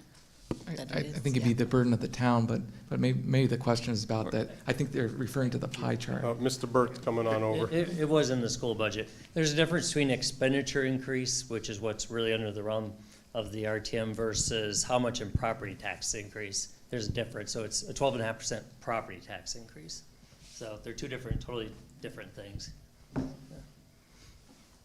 Okay. Because if your grants stay level and your budget's going up, you're actually using more property taxes. So it's not the same as Right. the, Right. Okay. Yeah. So that means we're in fact that the town is being asked to contribute more than a 7.9% increase, right? For property tax. When you remove the outside funding sources. Right.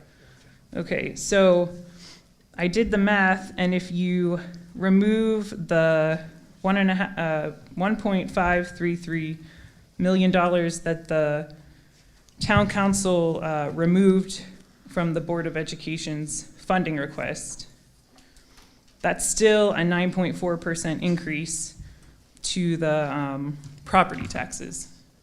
So I just feel like it makes it, to me at least, it just sounds like a larger burden for the town to have to, if we revert the number back to the initial Board of Education request, it's a considerable increase to our property taxes, and as a mother of small children, I feel like it's going to hurt families a lot to raise taxes by 1.94 mils. And I think that's all I wanted to say. Thank you. Thank you. Representative Norman? I just want to start by saying I'm against the lower number that is moved, and I will try not to be too emotional here. These folks, the superintendent, the teachers here, the school board has thought about this problem more than 20 times more than we have, more than 100, more than 1,000 times that we have, and we have to trust them for what they need. For me, I grew up in a town not too far away from here called Griswold. My dad was chairman of the Board of Ed in Griswold. When they did not trust the teachers, they did not trust the superintendent, they did not trust the Board of Ed, and they cut that budget. And when they cut that budget, when I was in that school system, I lost what I needed to cover my IEP and to give me the education I needed. And when my wife and I moved back to this area, I convinced her 4 years ago, with our now 3-year-old child, to move to Groton because we believe in education here.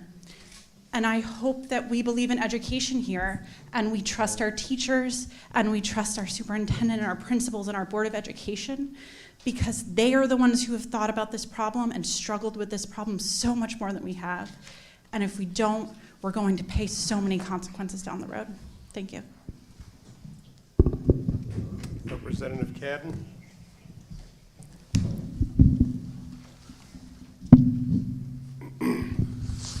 Thank you, Mr. Moderator.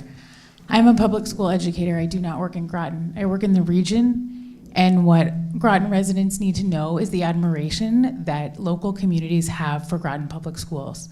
There are educators all over this region who hope to work in Groton. That is not something we want to lose.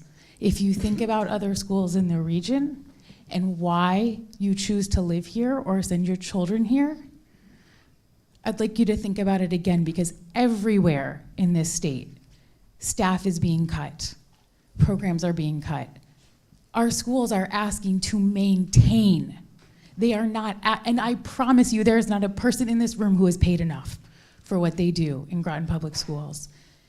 They're asking to maintain what they have, and I'd ask you to consider what you do day to day and what maintaining looks like for you and what massive and catastrophic cuts look like for you in your job, and to think critically long-term about our role in our communities, our partnerships with other educational organizations, and how we fully support, like, all of these people have to be at work tomorrow, very early. I know what y'all are doing, because I gotta go too, right? Showing up to be here, that's courage. What they do every single day, anybody who worked through COVID in a public school, it's not the same. And if we don't take seriously what educators are up against, we will lose them. We will not be able to say how proud we are of our public schools because the people that make us proud won't be able to stay here.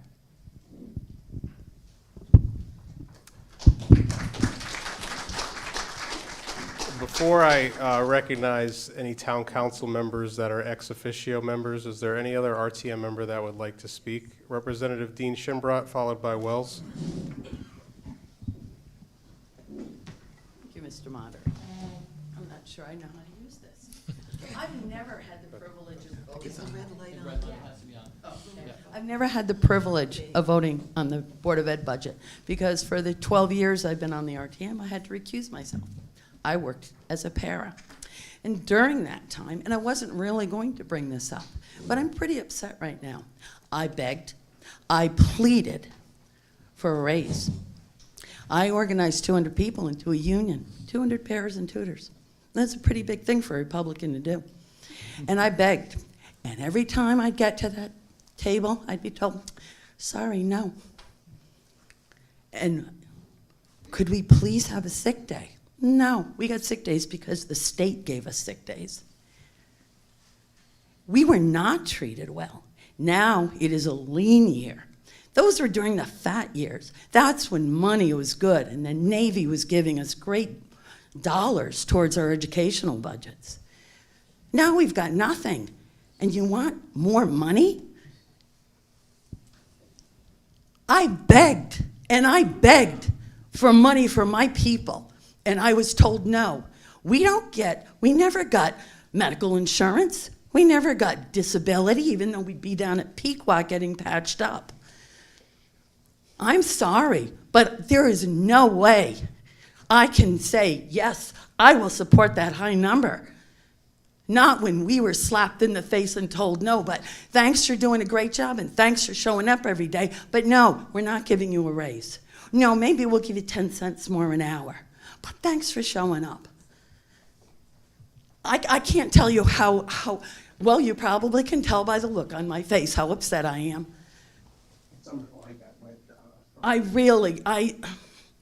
Anybody who's been in my, and I worked with most of these people, and they're lovely people. It's not that they're not.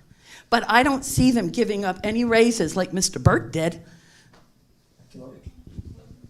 Sorry, people, but I'm not going to support the main number. I'll support the town council number, but that's it. Thank you. Representative Wells.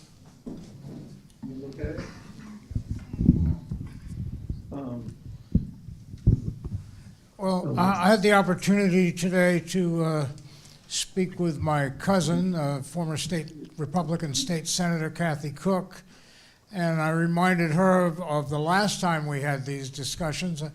I was at I was leaving a family gathering, and she pulled me aside and said, it's important to support the schools because the Navy considers the quality of education when they decide to keep, whether they decide to keep the submarines here or not.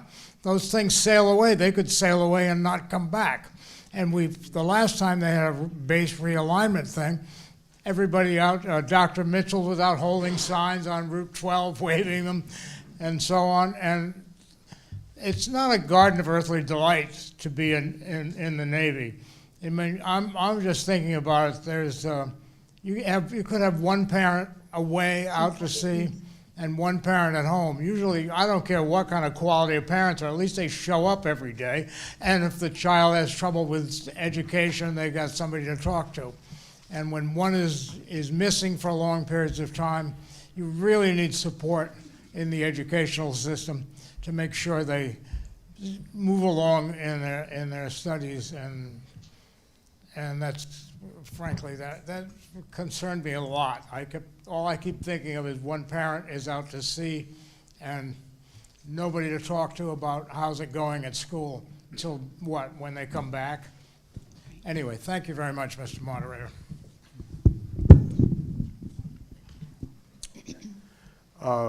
Just to let you know, we are back to 28 members present.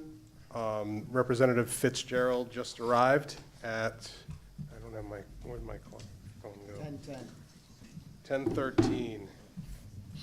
Okay. So in light of that, just to be clear, our First Amendment motion is on the floor right now. That only requires a simple majority to pass. If we got back to the main motion and restoration of funds, it would require a 2/3 vote, which would mean 19 members would have to vote in the affirmative, but we're right on the First Amendment motion right now.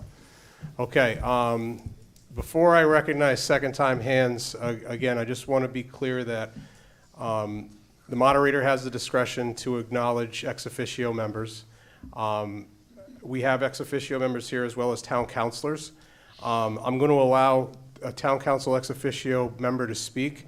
However, I want to put in strict boundaries. We do not want to have to relitigate what the town council did. This is our forum. This is our decision to vote. If they have questions or have answers to questions, I'd be happy to entertain those. Representative Bordelon.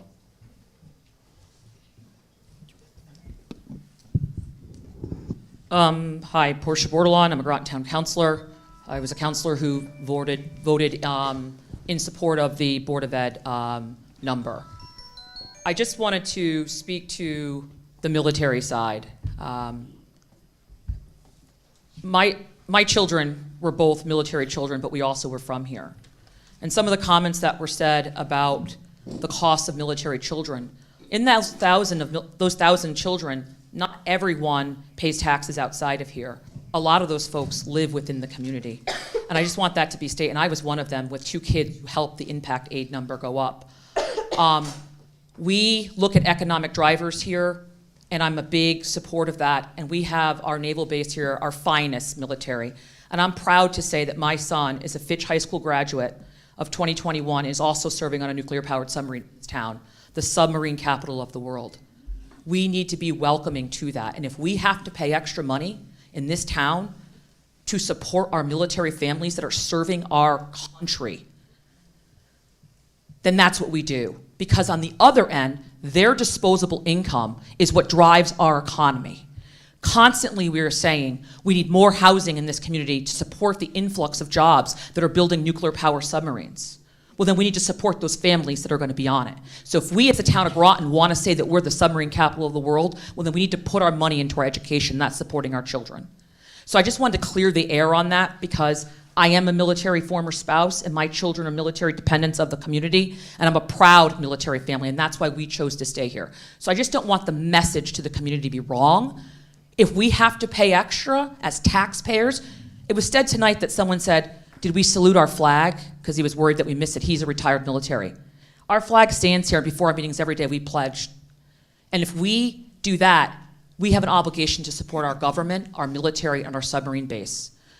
As a Groton Town Councilor and as a minority female here, I also want to speak. We talked about the education being 54% of the students we serve are of a different race, Latino, Black Latino, and many others. And I feel, unfortunately, the folks that spoke tonight have been underrepresented in that population, and that's why I felt like I had to speak, and that's why I got involved. It's because I wanted to make a difference in this community and speak up for the people who don't have a voice, that cannot sit here tonight because they're at a third job. The concern to cut things and make it where only if you have the money you can run track or sports is not fair and equal opportunity. When a child walks into a school building, they are created equal for that day. They spend 6 to 7 hours in the care of the teachers, and while you're at work and the parents are waiting for them to come home. Most parents don't even see their kids until much later in the evening. If we cut this budget, we are sending a message clear to the community, to the economic community. If you're a realtor and you want to cut this budget, if you're looking at our taxes to come down, we have to attract people to want to come here. We are a diverse, unique community, and we need to embrace that uniqueness. And when it takes time, the extra money's on the table to make that uniqueness be what we are, then we step up and we pay the extra fees to make sure our community and our children are supported.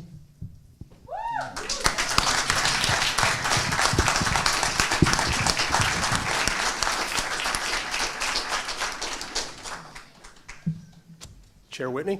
Yes, I'm speaking I am chair of the Education Committee, but I'm just speaking for me as a representative and for my district and I guess the town, but not as the chair.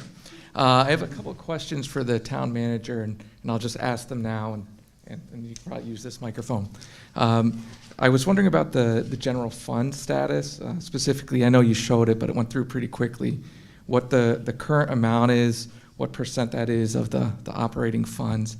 And then I know you talked about the bond rating, but I guess keeping to 20%, but I thought it was 15% was the town council policy. So I was wondering if you could discuss that. And I can remind you of this afterwards, but my other question is about the healthcare costs for the education side. Is there a way that the town side can come over and help out with that? That's my question, a budgetary way. So. The healthcare doesn't really work that way. It's got to be reflected into the correct budget. Sorry, it has to be reflected into the correct budget. In terms of fund balance, the policies, as I mentioned in my presentation, used to be 15. At one point in the past, it was all the way down to 10.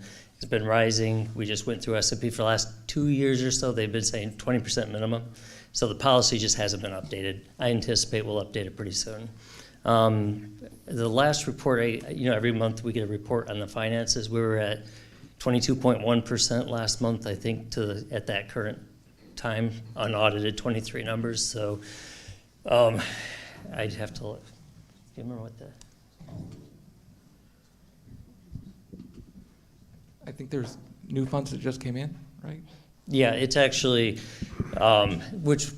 which isn't accounted for yet, but it's about a little under 1.4 million net. They lost some money on some other things, so it's not really 2 million. It's, it's about 1.4. Last year, just to mention, it was about 200,000 total that we received in excess revenue for the schools. So it's been going down until this year. It was 200,000 last year net, 800,000, and so it's been going down. Do you know what the number is, though, for the actual? 31.6. Yeah. 31.6 yes, million? Yes, and that's so 21, what did you say again? 21.2%. And 20% is not. That's right. Yeah, we can't go below 20. So. We can go below 20. We can, but I would not recommend it. And again, that's the council's decision. I don't want to talk for the council, and the RTM doesn't have a say on it, so other than requesting. And down to 20% would be, I guess, how much money would that be roughly? Well, it depends on what the budget is. Yeah. I think I put at 158,000, it would have been about 31.6. At 153,000, which would be the town council number, it'd be 30.6 million. So it's a fluctuating number. So is that difference about 2 million? It's a difference of $1 million. So. Yeah, I don't see any, well, I do see some, you still have the floor. Yeah, thank you. I'd just like to say, I do know how important it is to, make good investments as a town, and it's important to have a good bond rating, because that allows us to have future investments.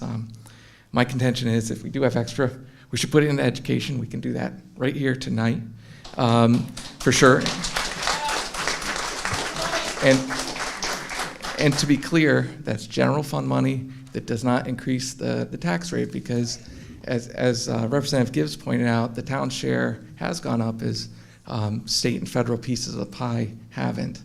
But there's more than one way to do it. You don't just have to raise taxes. You can tap into rainy day funds.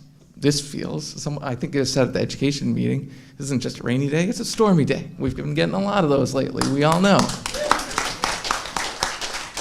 And so for me, I won't be supporting the lower number, and I will certainly support the higher number that was unanimously recommended.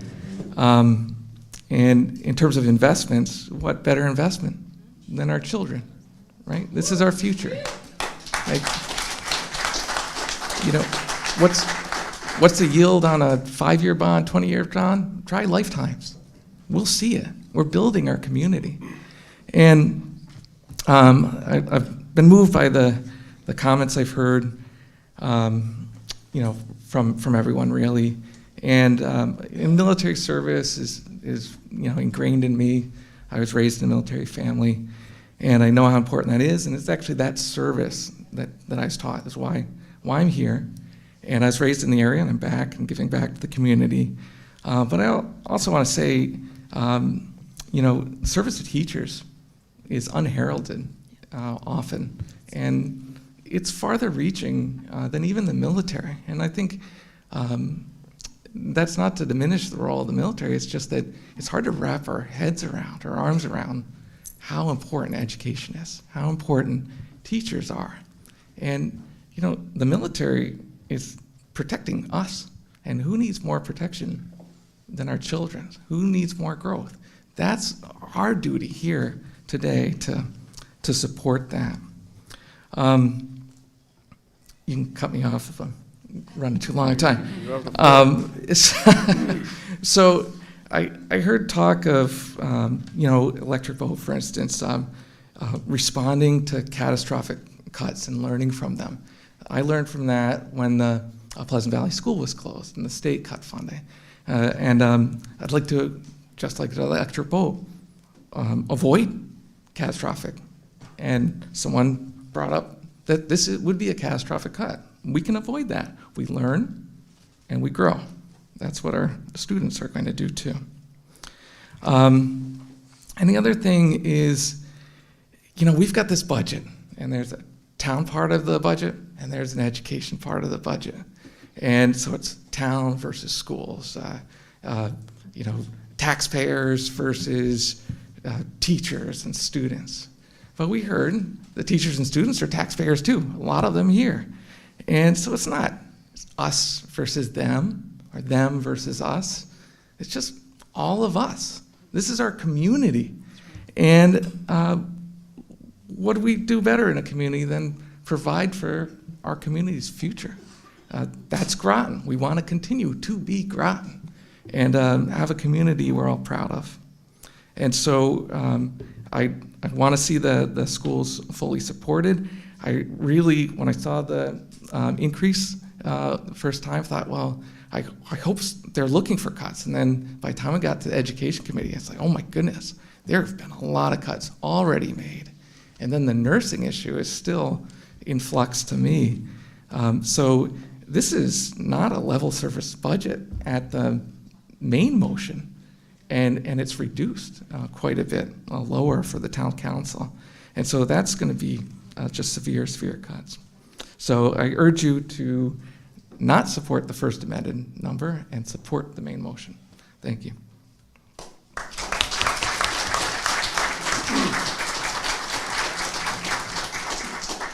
Okay, I saw a couple of second-time hands before I call on those RTM members. Is there anybody who hasn't spoken yet as the RTM that would like to speak? Okay, I'm going to go back to Representative Perella and then Representative Casper. Thank you so much, Mr. Moderator. First, I want to just briefly comment, and this is towards Representative Dean Shinbrock. I totally feel where you're coming from on that, and unfortunately, sometimes during the budget process, for example, in 2020, which a speaker just said, it was a 1.2% increase.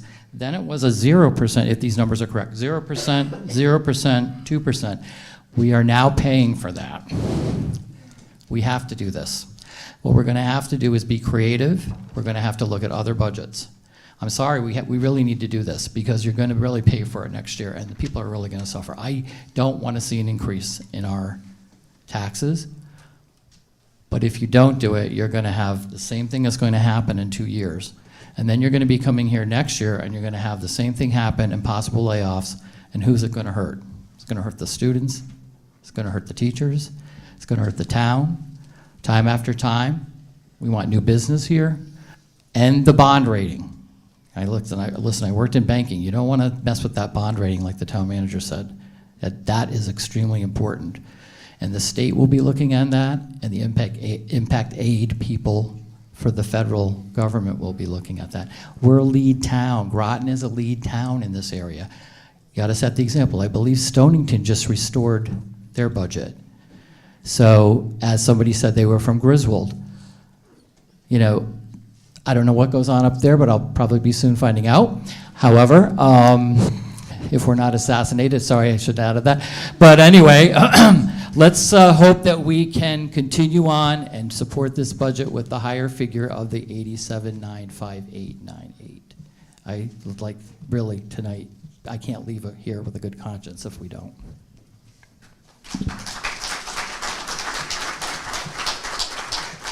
Representative Casper? Thank you, Mr. Moderator. I wanted to state that what I was complaining about was the federal government and the state government not recognizing Groton's extraordinary contribution to the education of the Navy children. And I am not in favor of cutting the budget. I think we should restore it to the original number, and I agree that it's probably been cut enough, as Mr. Whitney would say. Thank you.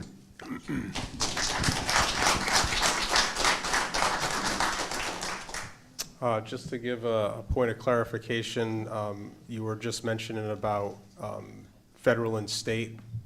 As a group, we had a consensus for me to compose a letter to send it to our elected representation. I have sent that letter to the town clerk's office, and we are going to send that to those representatives to see what kind of assistance they can give us in the future for things such as what you were just mentioning. So hopefully they'll be able to come down and give us some sort of details on how they can assist Groton in that endeavor, specifically what you just mentioned, Representative Casper. Yes, Representative Massett.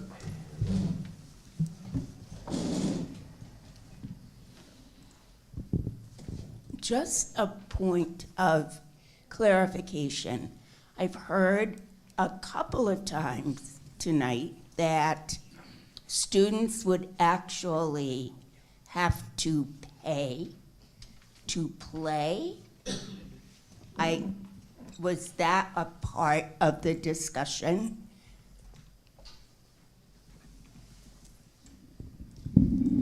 No decisions have been made as to how we would react to such a devastating cut to the budget. However, people have come up with lists of things that other districts have done, and we do know that other districts have done that. I personally, I can't speak for the board, but I personally would not support any kind of pay for play in Groton. I think it goes totally against our principles of equity to do that. And I know that was on a list.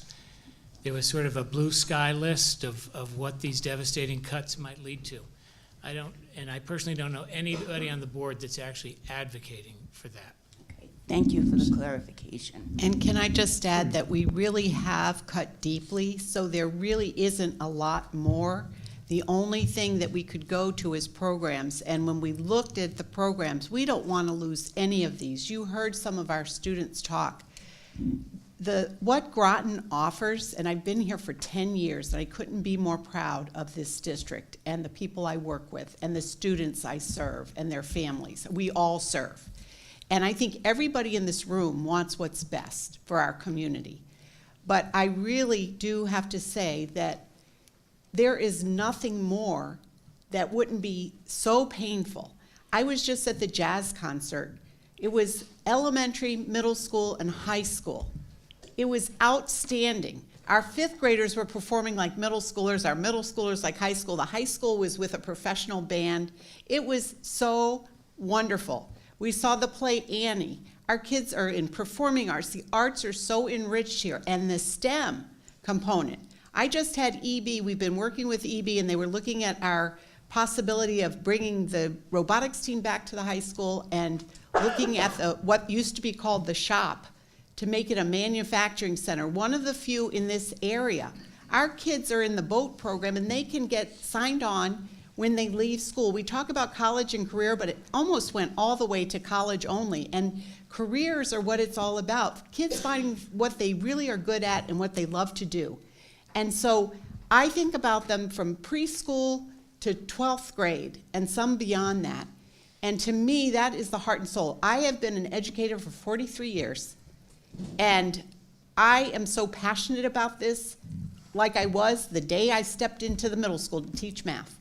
So I have to tell you that this is so important. It's important to everybody in this room, how well our children are educated. And I cut like this, I don't know where we would go, because everything we looked at would just be painful. We don't want our kids to have less opportunity. We want them to have more opportunity so they can seek those wonderful careers that are right here. So.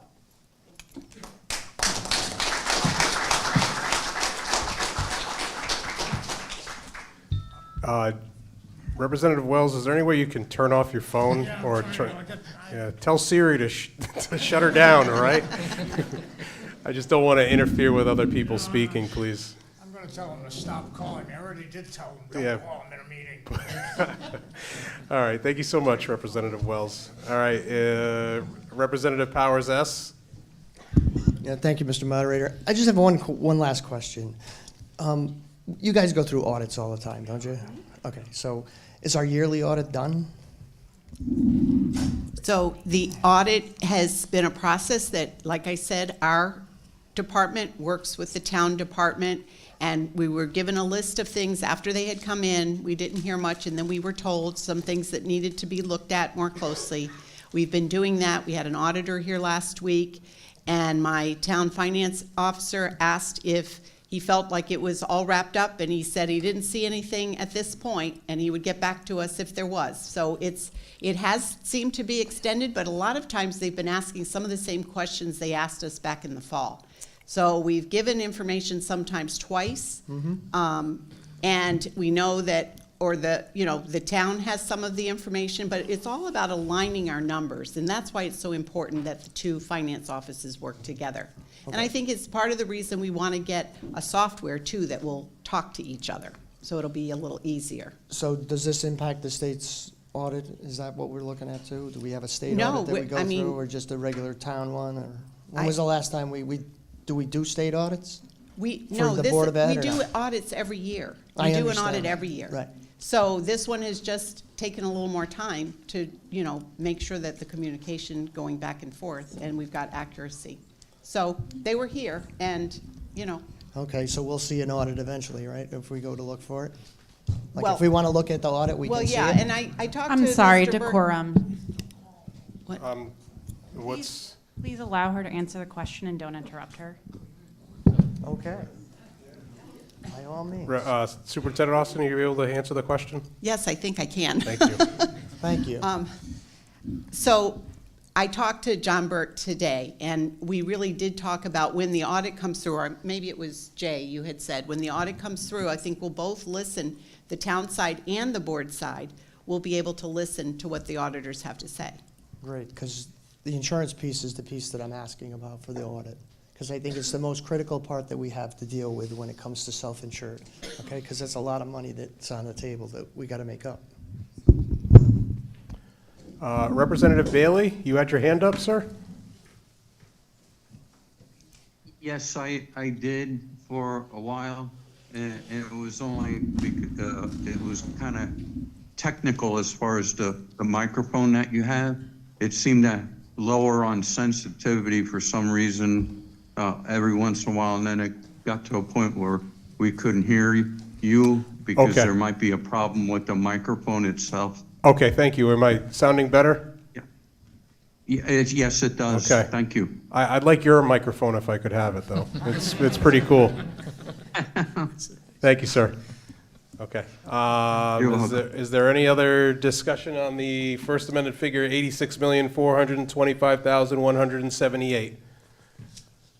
I got Representative Perella. Yeah, you gotta shut that thing off, man. You gotta just hit that mute button or do not disturb. Representative Gibbs, can you help him out with that, please? Thank you. Don't take any of his data. Yes.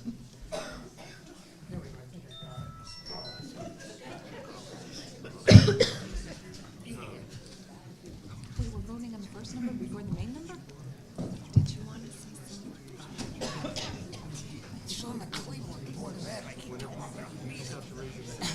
Before we go to the main. So thank you.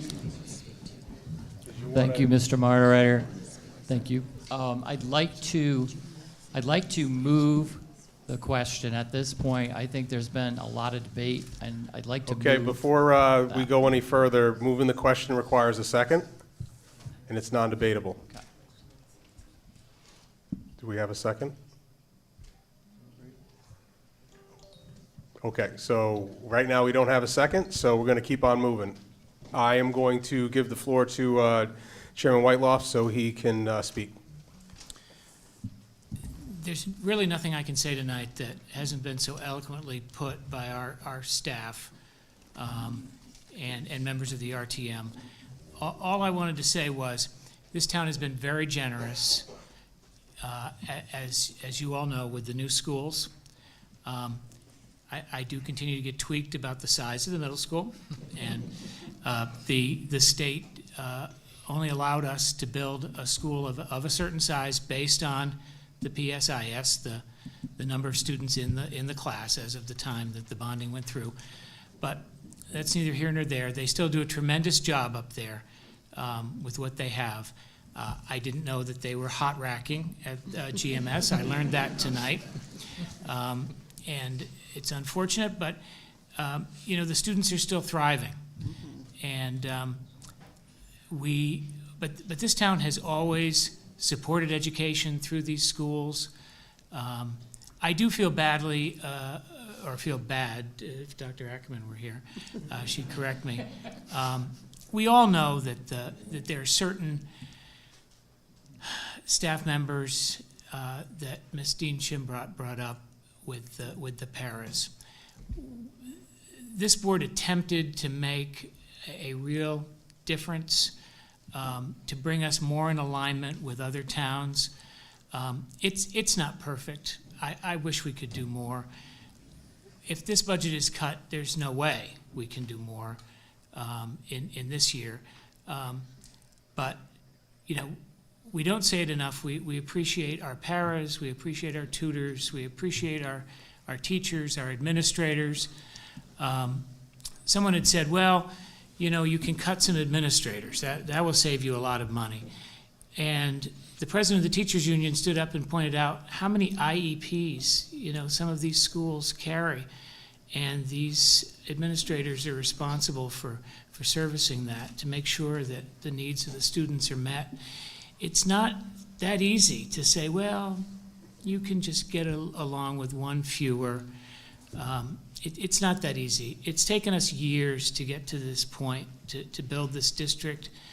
And, you know, I stay awake at night thinking what would happen if we had to make these kinds of devastating cuts that are being proposed, that people's jobs are going to be lost because the healthcare account is out of control, that, you know, utilities are up, that we're losing some military-connected funding. All these things are beyond the control of anyone in this room. But it would be the students that would suffer.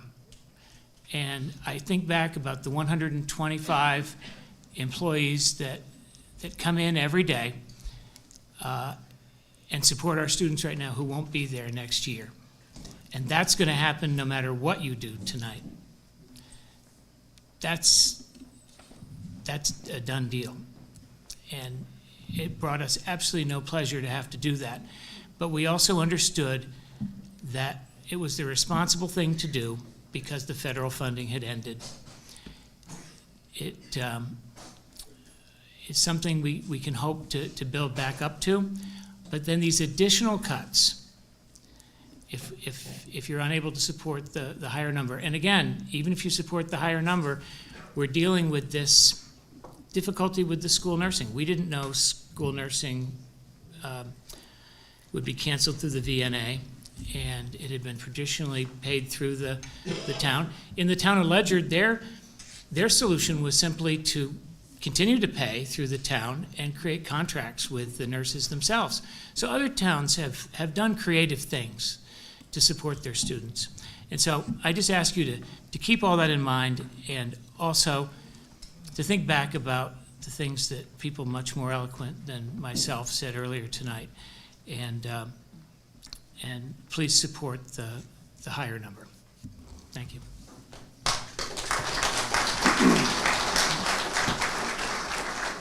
Thank you, Chair Whiteloff. Is there any other discussion on the first amended figure on the floor?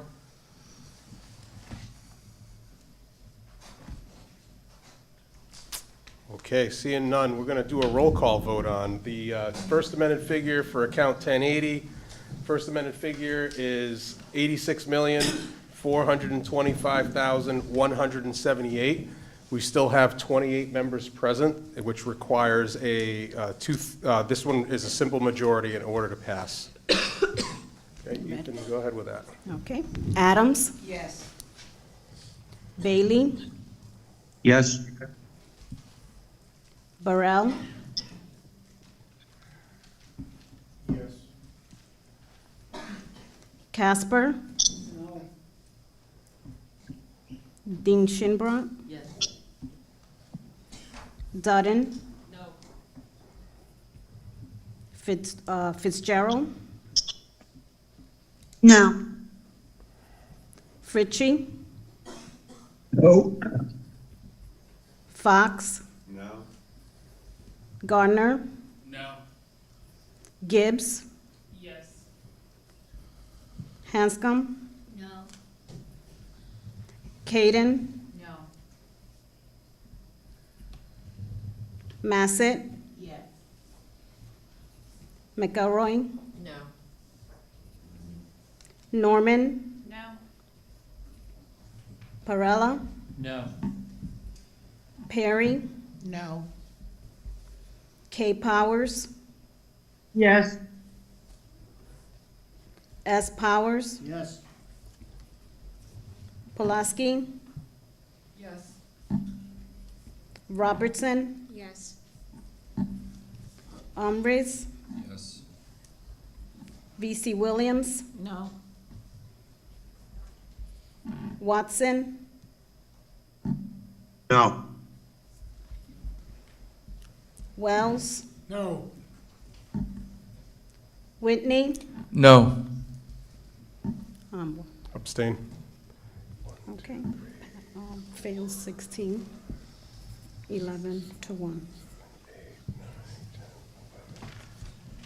11, 16, 1, right? Mhm. Okay. Fails. The motion, First Amendment motion fails, 11 in favor, 16 opposed, 1 abstention.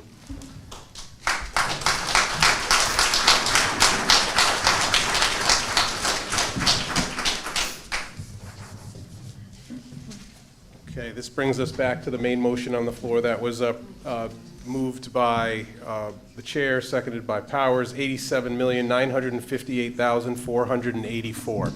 We had very brief discussion on this number before it got moved to the amended figure, so I'm going to allow discussion on this if necessary.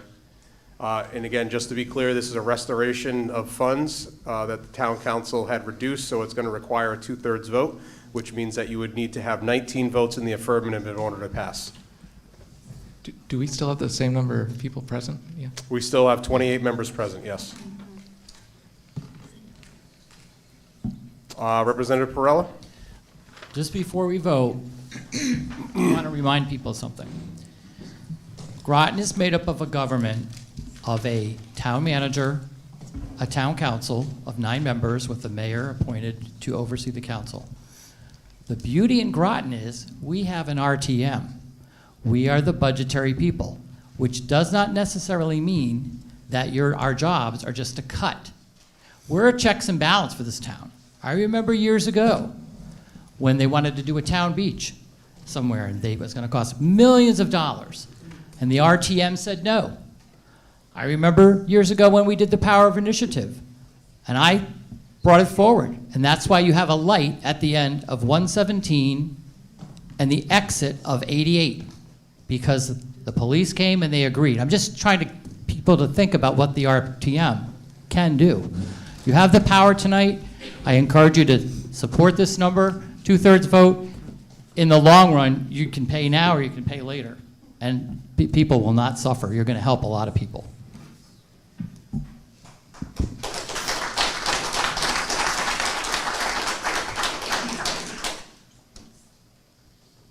Is there any other further discussion on the main motion on the floor? Nobody online? Okay. I'm going to call for a vote on the main motion of on the floor for account 1080, $87,958,484. We're going to do another roll call vote. Adams. No. Bailey. No? Burrell. Yes. Casper. Yes. Dinshinbrook. No. Dudden. Yes. Fitzgerald. Yes. Fritchie. Abstain. Fox. Yes. Gardner. Yes. Gibbs. No. Hanscom. Yes. Caden. Yes. Massett.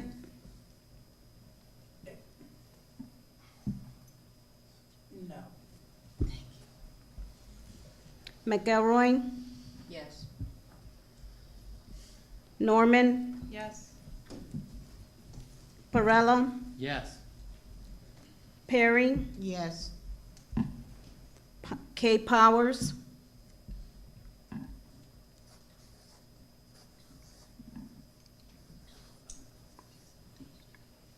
She's still there. Representative Powers?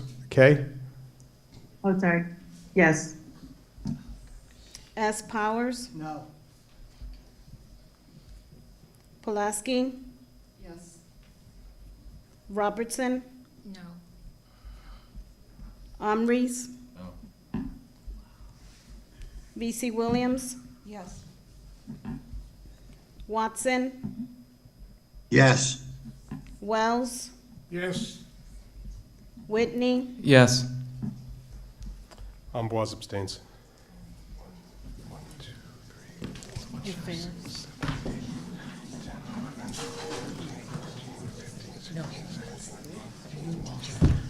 Okay. Okay, that motion fails. 18 in favor, 8 opposed, 2 abstentions. I'm going to request, or if somebody could request a caucus? Yeah.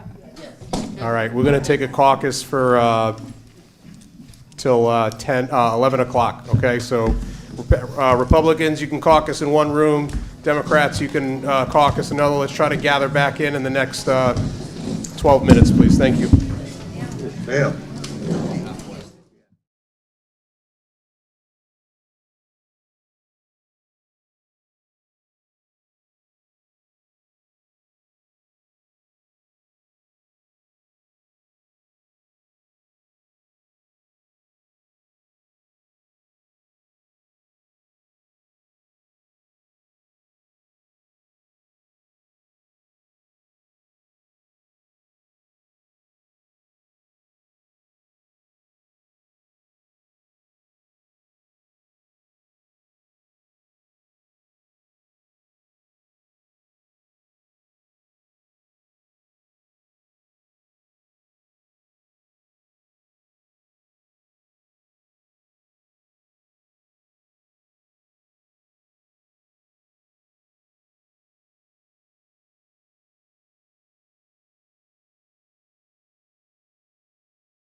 Okay, RTM, we're going to be coming back into session, please. We can take our seats.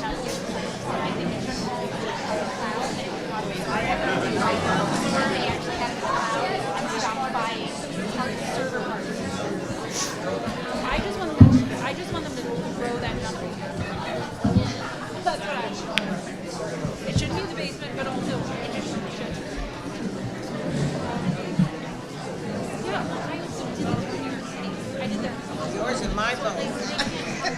I'm like 39 o'clock. Well, I'm just saying that piece I know, and I'm like, there's nothing more than secure than someone. And so like, there's not. So I get really. You don't know. I'm like, I do know. I do in fact know. But I would like to stop. Like they put in 175.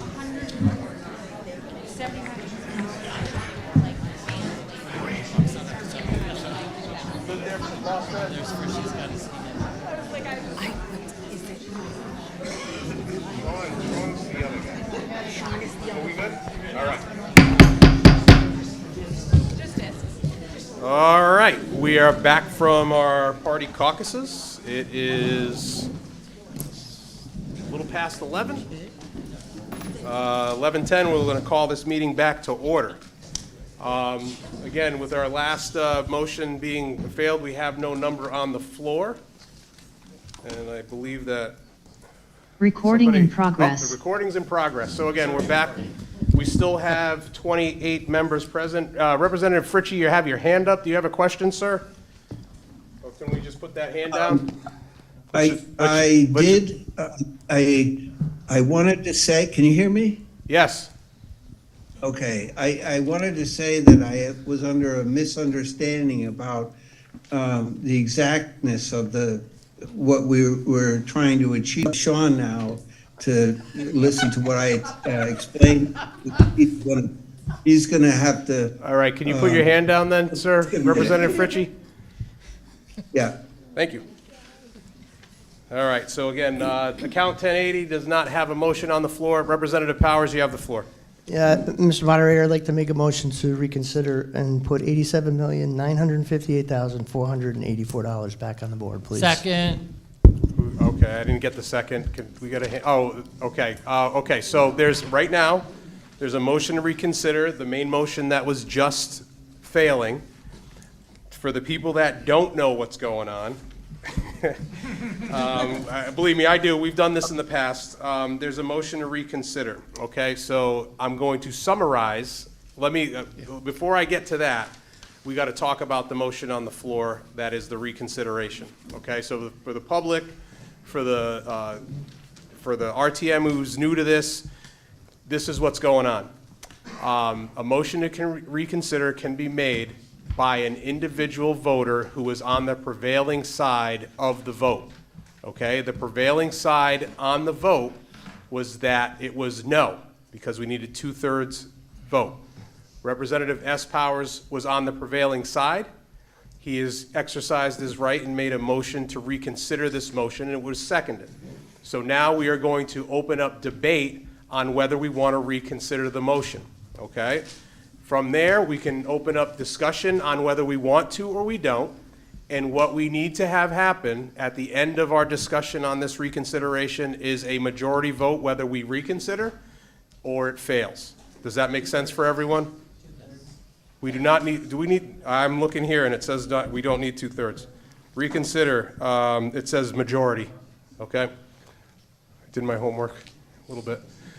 So again, I'm going to open up for discussion the debate on the floor about reconsideration of the main motion that just failed. Can you write that Representative Dean Shinbrot. Can we move an additional number or just this number? This is it right now, and then we would go to vote on that number. Okay. Okay? So did you have anything you wanted to say, or are you just going to yield the floor, S. Powers? Yield the floor. All right. Is there any other discussion about the motion to reconsider? No, that's the 87 million. That's what we would, if we vote for the reconsideration, we go back to that number and vote on that number. Do you want to I'm not going to put it on the board yet, Representative Dunham, because we need to talk about this first. Okay? I know we're eager. You can kind of see it through the haze of the erasers, but let's open up debate for that. Okay, seeing no debate on that, I am going to call for a roll call vote on this for the motion to reconsider the motion that had previously failed. Point of clarification. Yes. If I may just use the mic. I just wanted to clarify, because a few people approached me. On the town council, we had Councilor Gajewski, who also his mother is a Board of Ed worker. He recused himself, but he was not counted in our numbers. And I was just clarifying, if we're counting you under recusal, but we're counting you as a 28th member, is that messing up our numbers? I abstained. You abstained, but you're still being counted in the numbers Correct, of 28. I'm here. He didn't recuse himself, he abstained. I abstained, so that's Okay. the clarification. So you have the right to recuse yourself and not be counted in the 28 if you chose. I've already declared that I'm abstaining, so Okay. thank you. Thank you. Just wanted to clarify. Okay, moving on. We're going to call for a vote on the question on the floor, which is the motion to reconsider. It requires a majority vote, simple majority. Go ahead. Adams, No. Bailey, No? Burrell, Yes. Casper, Yes. Dinshinbrook, Dutton, Fitzgerald, Yes. Fritchie, Yes. Fox, Yes. Gardner, Yes. Gibbs, Hanscom, Yes. Kaden, Yes. Massett, McElroy, Yes. Yes. Norman, Yes. Perella, Yes. Perry, Yes. K. Powers, Yes. S. Powers, Yes. Pulaski, Yes. Robertson, Umries, V.C. Williams, Yes. Watson, Yes. Wells, Yes. Whitney, Yes. Humble. Yes. Okay. 22-6, it passes. Okay. All right.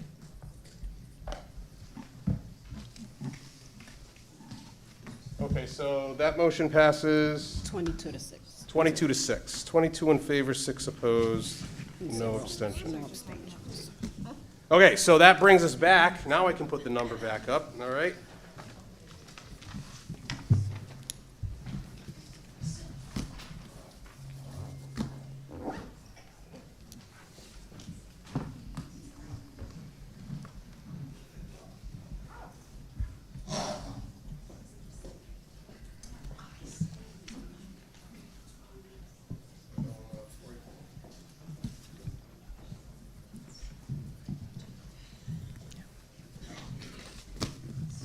Okay, this brings us back to the reconsidered number on the floor.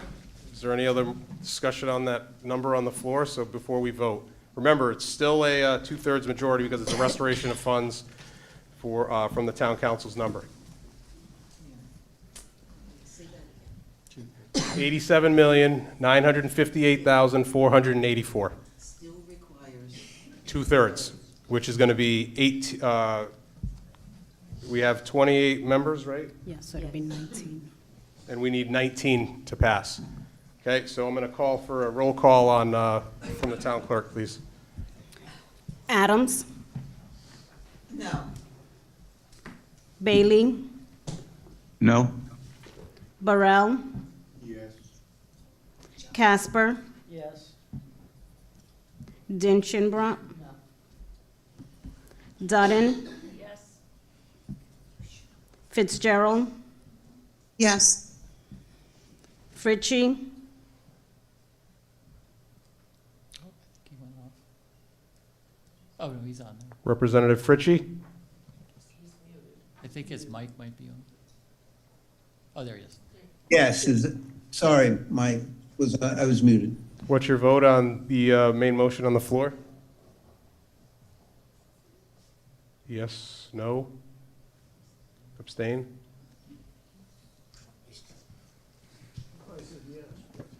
Yes. Yeah. He did, I didn't hear it, I'm sorry. Fox, I did, yes. Garner, Yes. Gibbs. Hanscom. Yes. Kaden, Yes. Massett. McElroy, Yes. Norman, Yes. Perella, Yes. Perry, Yes. K. Powers, Yes. S. Powers, Yes. Pulaski, Yes. Robertson,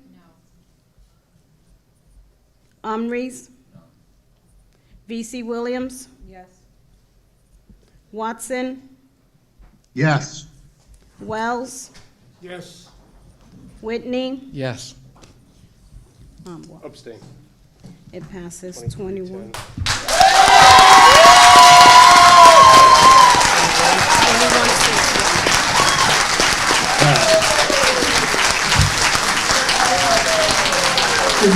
10.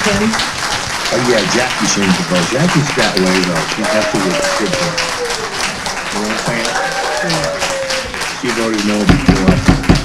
I just want to get the vote Conservative for the record. 21 in favor, 6 opposed, 1 abstention. The main motion on the floor passes for 1080. Thank you for that. We have one other account. I know it's late in the hour, but we do have the superintendent and all these folks out here. We got one CIP to do, unless there's an objection to do that. I'd like to continue doing the people's business. All right, no objections then? We're going to keep on rolling? Okay, so Chairman, can you please give us the remaining minutes from your meeting, please? Yes, thank you.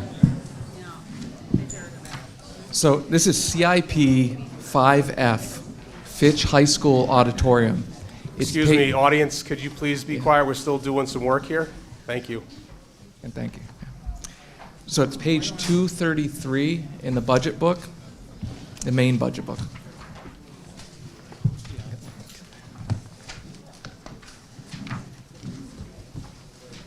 Great.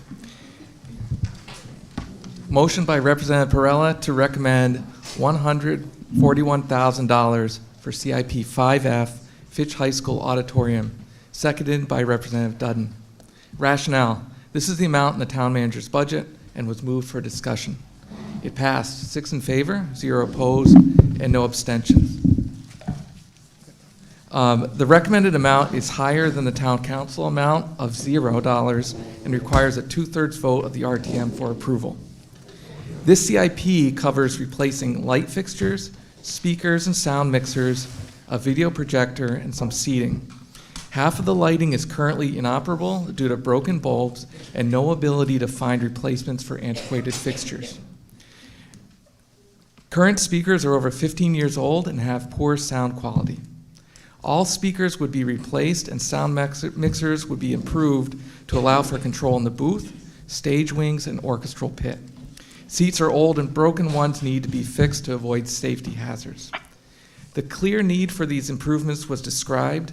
The Fitch High School Auditorium is heavily used for high school, middle school, and elementary school events, including plays, concerts, assemblies, and awards ceremonies. The auditorium also is used for community events and is one of the cultural hubs in Groton.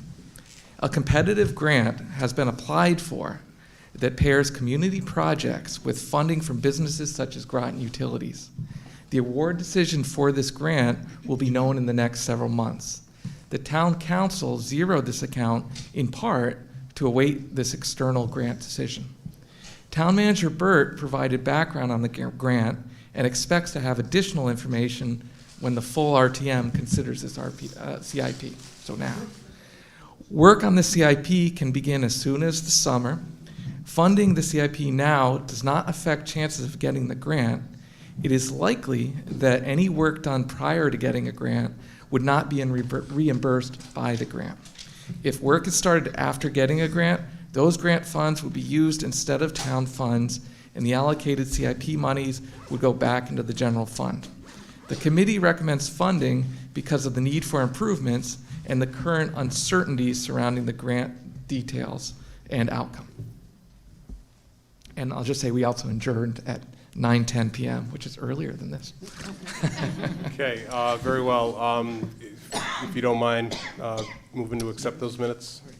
I think, Well, we did it as currently presented. We didn't get to that point yet, so I just want to make sure we're. Move to accept the second part of the Education Committee's report on a special meeting, April 24th, 2024. Second. Okay, that was moved by Whitney, seconded by Perella. Is there any discussion on the minutes? Okay, seeing none, I'll just call for a vote, regular vote, no roll call this time. All those in favor, please say aye. Aye. Opposed? Aye. Abstentions? Representative Bailey, are you abstaining or voting no? No. Okay. We still have 28, so that. 27. We have 27, so that makes it 26 to 1 to 0. All right, if you don't mind, sir. I voted no. You did vote no, I'm sorry, I didn't see that, so that's 25 to 2 to 0. Thank you. If you don't, what was that number again, sir? So I move $141,000 for CIP 5F Fitch High School Auditorium. Second. Motion was moved by Chair Whitney, seconded by Perella. Again, this number is a restoration of funds from what the town council had dropped to 0, so it's going to require another 2/3 vote. We have 27 members present, so it means we need 18 to pass. Okay, I open up the floor for discussion on this or other motions. Representative Perella. If we could just have a quick clarification, I believe in the committee meeting, we were informed that this equipment is so old that it can't even be like repaired. And maybe Mr. Kennedy can just quickly describe that if it isn't done, then you're not going to be able to have the performances.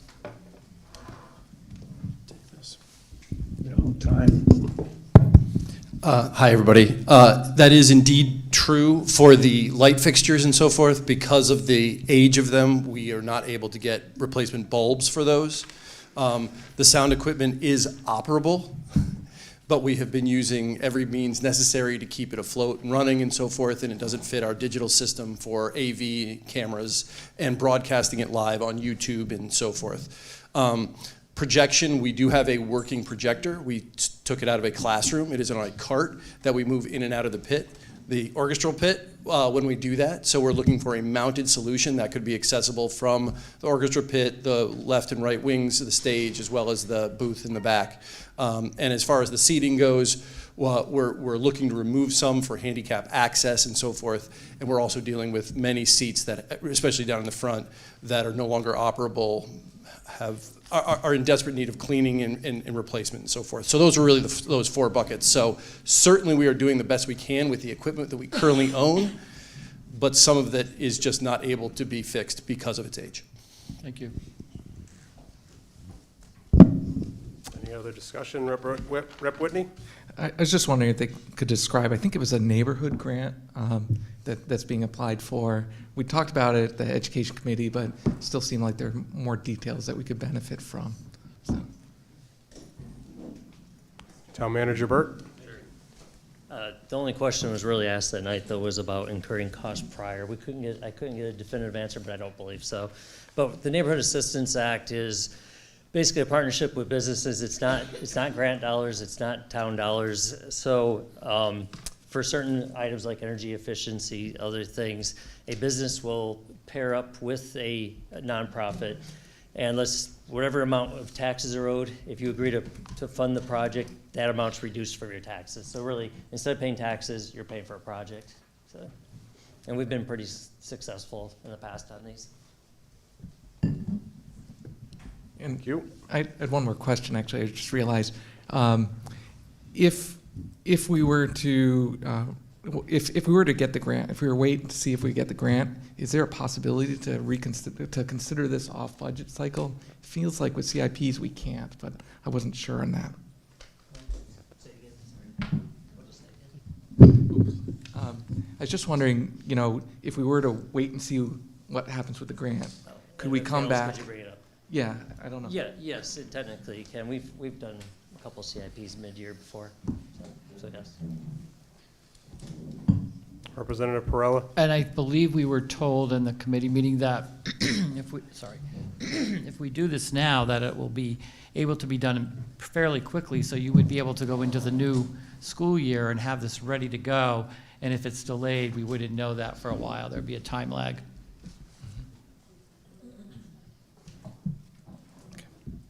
Is there any other discussion? Representative Norman? Just for clarification for Town Manager Burt, if they give the money to the school instead of paying taxes, is that taxes to the state of Connecticut or taxes to the town? State of Connecticut. Okay, great. Yes, no, we're not sharing ourselves. Okay, great.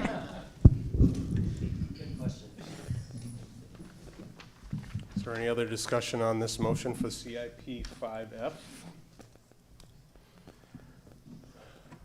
All right, seeing none, I'll call for a vote on CIP 5F, Bitch Auditorium.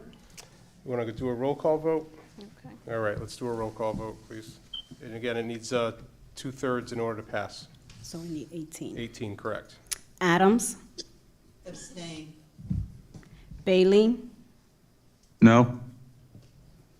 Burrell, No. Casper, Yes. Dutton, Fitzgerald, Yes. Fritchie, Yes. Fox, Yes. Gardner, Yes. Gibbs, No. Hanscom, Kaden, Yes.